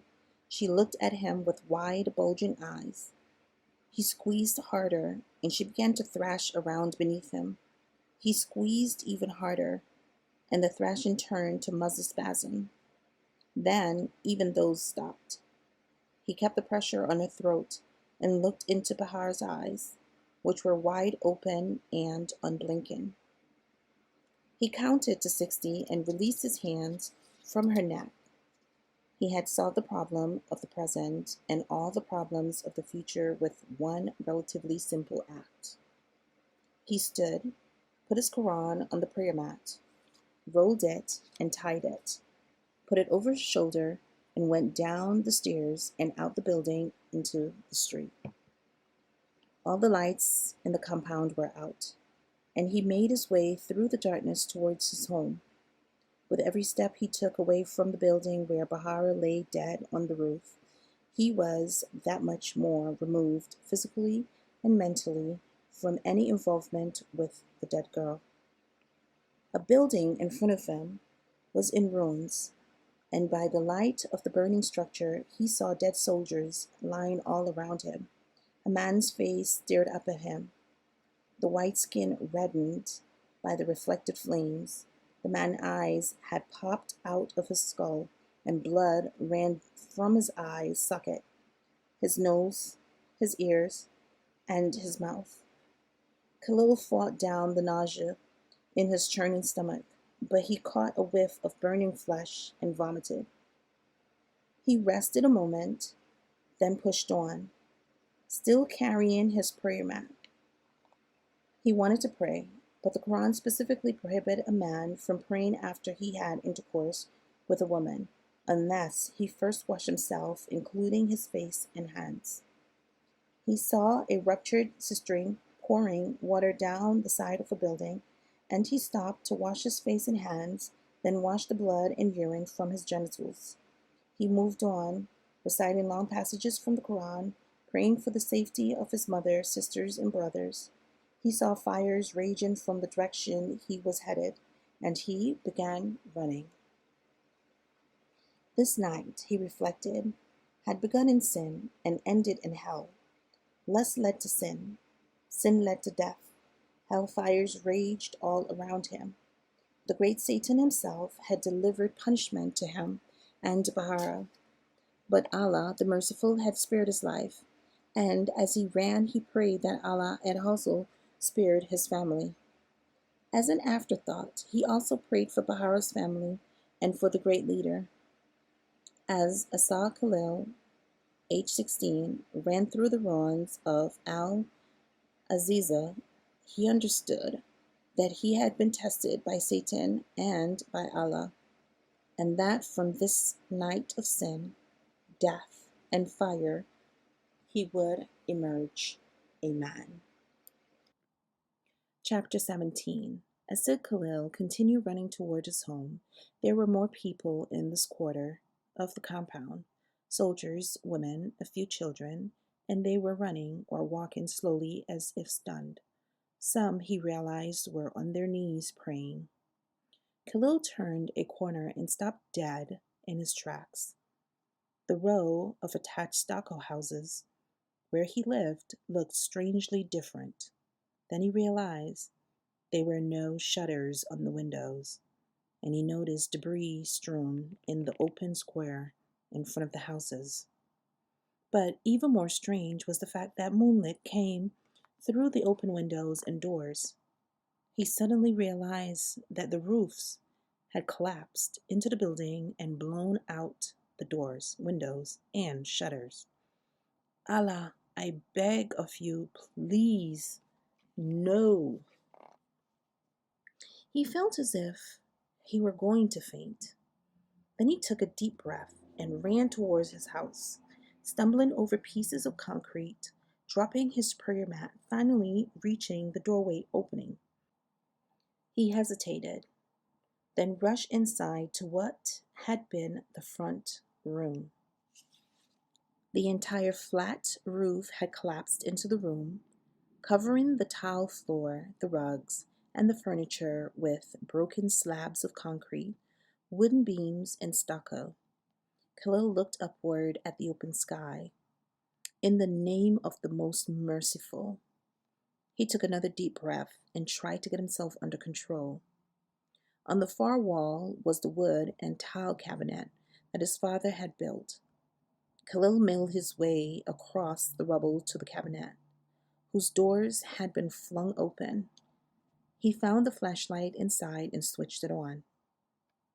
He swept the powerful, narrow beam around the room, seeing now the full extent of the damage. A framed photograph of the great leader still hung on the wall, and this somehow reassured Khalil. He knew he had to go into the bedrooms, but he couldn't bring himself to face what might be there.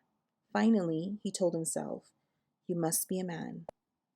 You must see if they are dead or alive." He moved toward an arched opening that led further back into the house. The cooking and eating room had suffered the same damage as the front room. Khalil noticed that his mother's dishes and ceramic bowls had all fallen off their shelves. He passed through the destruction into a small inner courtyard where three doors led to the three bedrooms. Khalil pushed on the door to the room that he shared with his two brothers, Isam, age 5, and Kadir, age 14. Isam was the posthumous son of his father, always sickly, and was indulged by his sisters and mother. The great leader himself had sent for a European doctor once to examine him during one of his illnesses. Kadir, only 2 years younger than Assad, was big for his age and sometimes mistaken as his twin. Assad Khalil had hopes and dreams that Kadir and he would join the army together, become great warriors, and eventually become army commanders and aides to the great leader. Asad Khalil held on to his image as he pushed on the door, which encountered some obstruction on the other side and held fast. He pushed harder and managed to squeeze himself through the narrow opening into his room. There were 3 single beds in the small room, his own, which was flattened under a slab of concrete, Kadir's bed, which was also buried in concrete rubble, and Isam's bed, across which Khalil could see a huge rafter. Khalil scrambled over the rubble to Isam's bed and knelt beside it. The heavy timber had landed lengthwise on the bed, and beneath the timber, under the blanket, was Isam's crushed and lifeless body. Khalil put his hands over his face and wept. He got himself under control and turned towards Kadir's bed. The entire bed was buried under a section of concrete and stucco roof. Khalil's flashlight played over the mound of debris, and he saw a hand and arm protruding from the concrete pieces. He reached out and grasped the hand, then quickly let go of the dead flesh. He let out a long, plaintive wail and threw himself across the mound of debris covering Kadir's bed. He cried for a minute or two, but then realized he had to find the others. He stumbled to his feet. Before he left the room, he turned and again shone the flashlight on his bed and stared, transfixed by the single slab of concrete that had flattened the bed where he had lain only hours before. Khalil crossed the small courtyard and pushed on the splintered door of his sister's room. The door had come unfastened from his hinges and fell inward. His sisters, Adara, age 9, and Lena, age 11, shared a double bed. Adara was a happy child and Khalil favored her, acting as more her father than her older brother. Lena was serious and studious, a joy to her teachers. Khalil could not bring himself to shine his light on the bed or even to look at it. He stood with his eyes closed, prayed, then opened his eyes and put the beam of light on the double bed. He let out a gasp. The bed was overturned, and the entire room looked like it had been shaken by a giant. Khalil saw now that the rear outside wall had been blown in, and he could smell the powerful, acrid stench of explosives. The bomb had detonated not far from here, he knew, and some of the explosions had blown down the wall and filled the room with fire and smoke. Everything was charred, tossed about, and reduced to unrecognizable pieces. He stepped over the rubble near the door, took a few paces, then stopped, frozen, one leg in front of the other. At the end of the flashlight's beam was a severed head, the face blackened and charred, the hair nearly all singed off. Khalil couldn't tell if it was Lena or Adara. He turned and ran toward the door, tripped, fell, scrambled across the rubble on all fours, and felt his hand coming into contact with bone and flesh. He found himself lying in the small courtyard, curled into a ball, unwilling and unable to move. In the distance, he could hear sirens, vehicles, people shouting, and, closer by, women wailing. Khalil knew there would be many funerals in the next few days, many graves to be dug, prayers to be said, and survivors to be comforted. He lay there numb with grief at the loss of his 2 brothers and 2 sisters.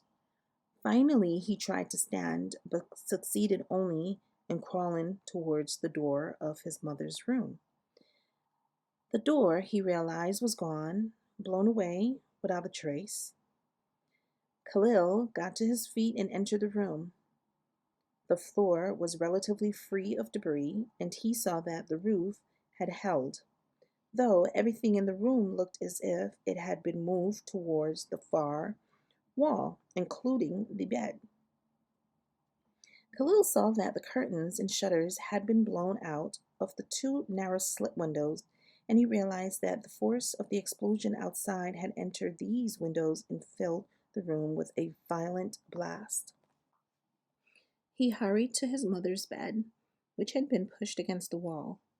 He saw her lying there, her blanket and pillow gone, and her nightdress and sheets covered with gray dust. At first he thought she was sleeping or just knocked senseless by the force of the collision with the wall. But then he noticed the blood around her mouth and the blood that had run from her ears. He remembered how his own ears and lungs had almost burst from the concussion of the bombs. And he knew what had happened to his mother. He shook her. "Mother, mother!" He continued to shake her. "Mother!" Farida Khalil opened her eyes and tried to focus on her oldest son. She began to speak, but coughed up foamy blood. "Mother, it's Assad." She gave a slight nod. "Mother, I am going to get help." She grabbed his arm with surprising strength and shook her head. She pulled on his arm, and he understood she wanted him closer. Asad Khalil bent over so that his face was only inches from that of his mother. She tried to speak again, but coughed up more blood, which Khalil could now smell. She kept her grip on him, and he said, "Mother, you will be all right. I will go for a doctor." "No." He was surprised to hear her voice, which sounded nothing like his mother's voice. He worried that there was damage done inside of her and that she was bleeding internally. He thought he might be able to save her if he could get her to the compound hospital. But she would not let him go. She knew she was dying, and she wanted him close when she took her last breath. She whispered in his ear, "Kadir, Isam, Lena, Adara, yes, they're all right. They are, they will be." He found himself weeping so hard he couldn't continue. Farida whispered, "My poor children, my poor family." Khalil let out a long, wailing sound, then screamed out, "Allah, why have you deserted us?" Khalil wept on his mother's breast, felt her heart beat beneath his cheek, and heard her whisper, "My poor family." Then her heart stopped, and Asad Khalil remained very still, listening for it, waiting for her chest to rise and fall again. He waited. He lay on her breast a long time. Then he stood and walked out of her room. He wandered in a trance through the rubble of his home and found himself outside in the front of his house. He stood looking at the scene of the chaos around him. Someone yelled nearby, "The whole Atia family is dead." Men cursed, women wept, children screamed. Ambulance came, stretchers took people away. A truck passed by, loaded with white, shrouded bodies. He heard a man say that the great leader's house nearby had been hit by a bomb. The great leader had escaped, but members of his family had been killed. Asad Khalil stood and listened to all that was said around him and noticed some of what was happening, but everything seemed very far away. He began walking aimlessly and was almost hit by a speeding fire truck. He kept walking and found himself back near the munitions building where Bahara laid dead on the roof. He wondered if her family had survived. In any case, whoever was looking for her would be looking through the rubble in the area of the living quarters. It would be days or weeks before she was found on the roof, and by then it would be assumed she died of concussion. Asid Khalil found, to his astonishment, that he was still thinking clearly about certain things despite his grief. He moved quickly away from the munitions building, not wanting any further association with that place. He walked alone with his thoughts, alone in the world. He said to himself, "My whole family are martyrs for Islam.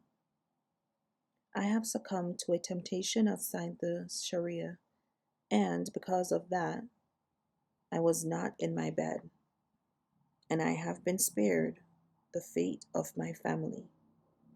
But Bahira succumbed to the same temptation and has suffered a different fate." He tried to make sense of all this and asked Allah to help him understand the meaning of this night. The Gobli whistled through the camp, blowing up dust and sand. The night was colder now, and the moon had set, leaving the blacked out camp in total darkness. He had never felt so alone, so frightened, so helpless. "Allah, please make me understand." He lay face down on the black road facing toward Mecca.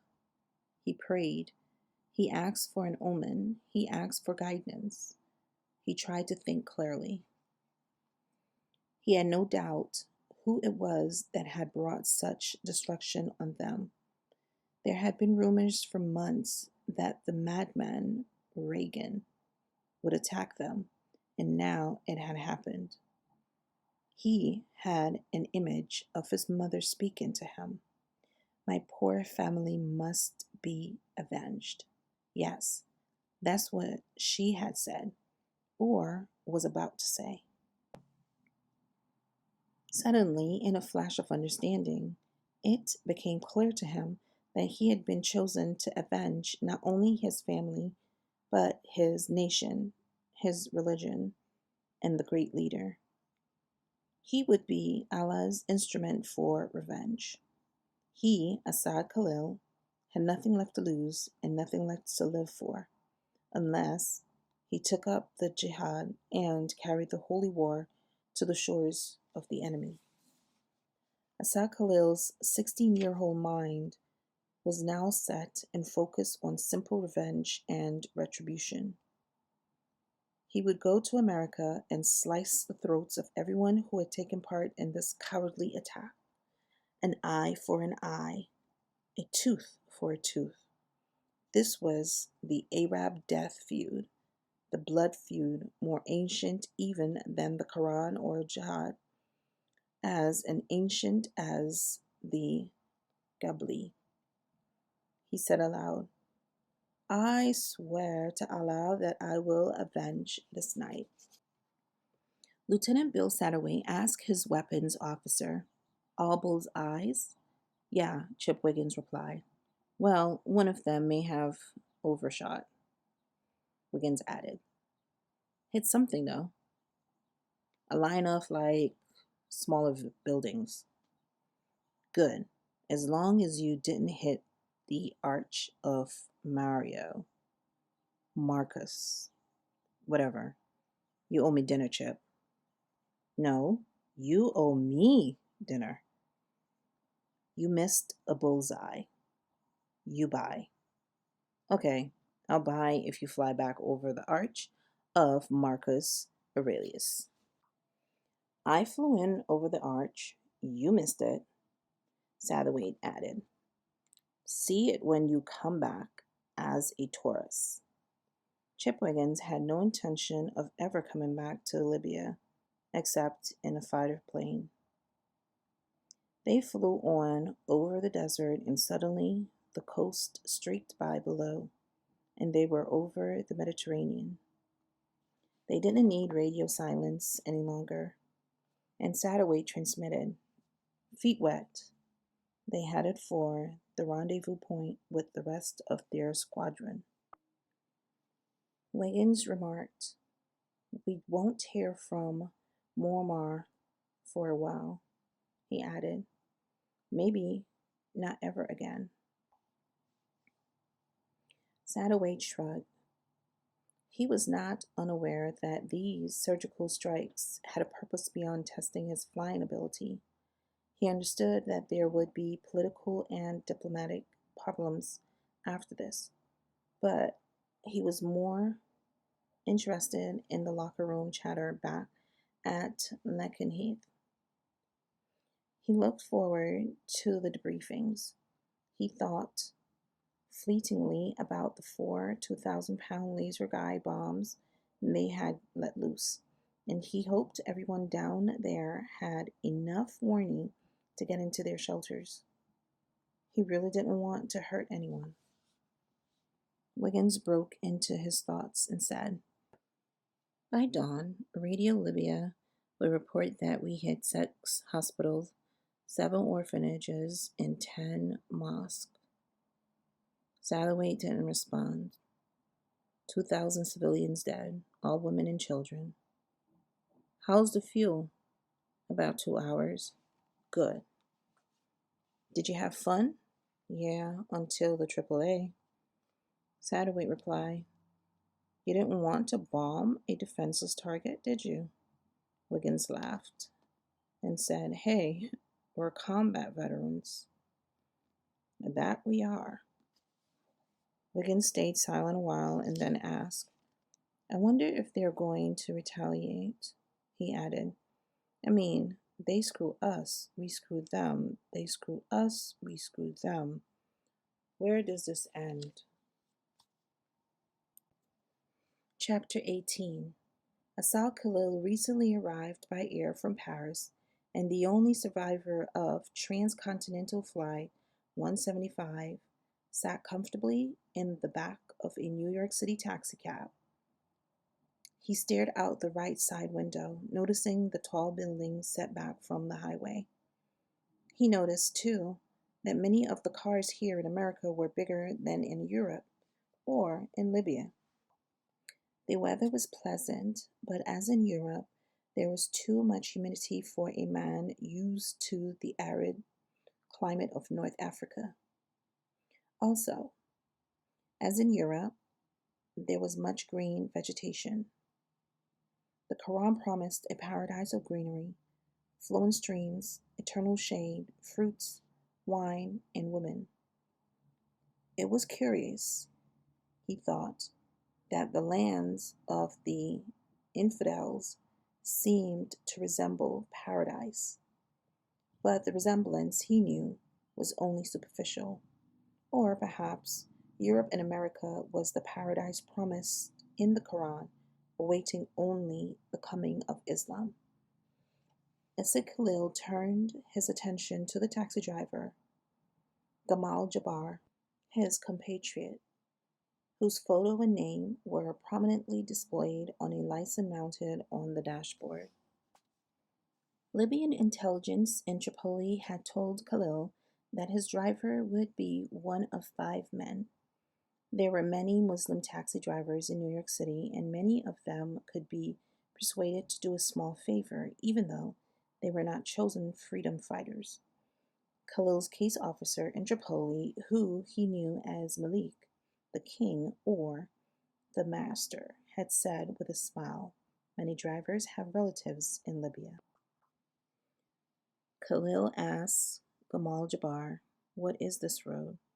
Jabbar replied in Libyan accent Arabic, "This is called the Belt Parkway. You see, the Atlantic Ocean is over there. This part of the city is known as Brooklyn. Many of our co-religionists live here." "I know that. Why are you here?" Jabbar did not like the tone or the implication of the question, but he had a prepared answer in reply.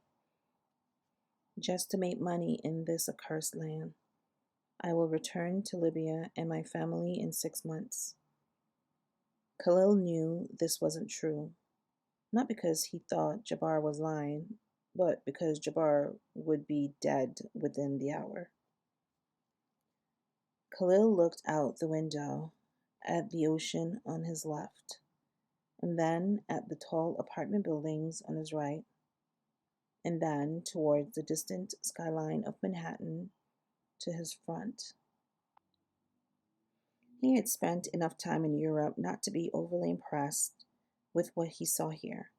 The lands of the infidels were populous and prosperous, but the people had turned away from their God and were weak. People who believed in nothing but filling their bellies and their wallets were no match for the Islamic fighters. Khalil said to Jabbar, "Do you adhere to your faith here, Jabbar?" "Yes, of course. There is a mosque near my home. I have maintained my faith. Good. And for what you are doing today, you are assured a place in paradise." Jabbar did not reply. Khalil sat back in his seat and reflected on the last hour of this important day. Getting out of the airport service area and into this taxi and onto this highway had been very simple.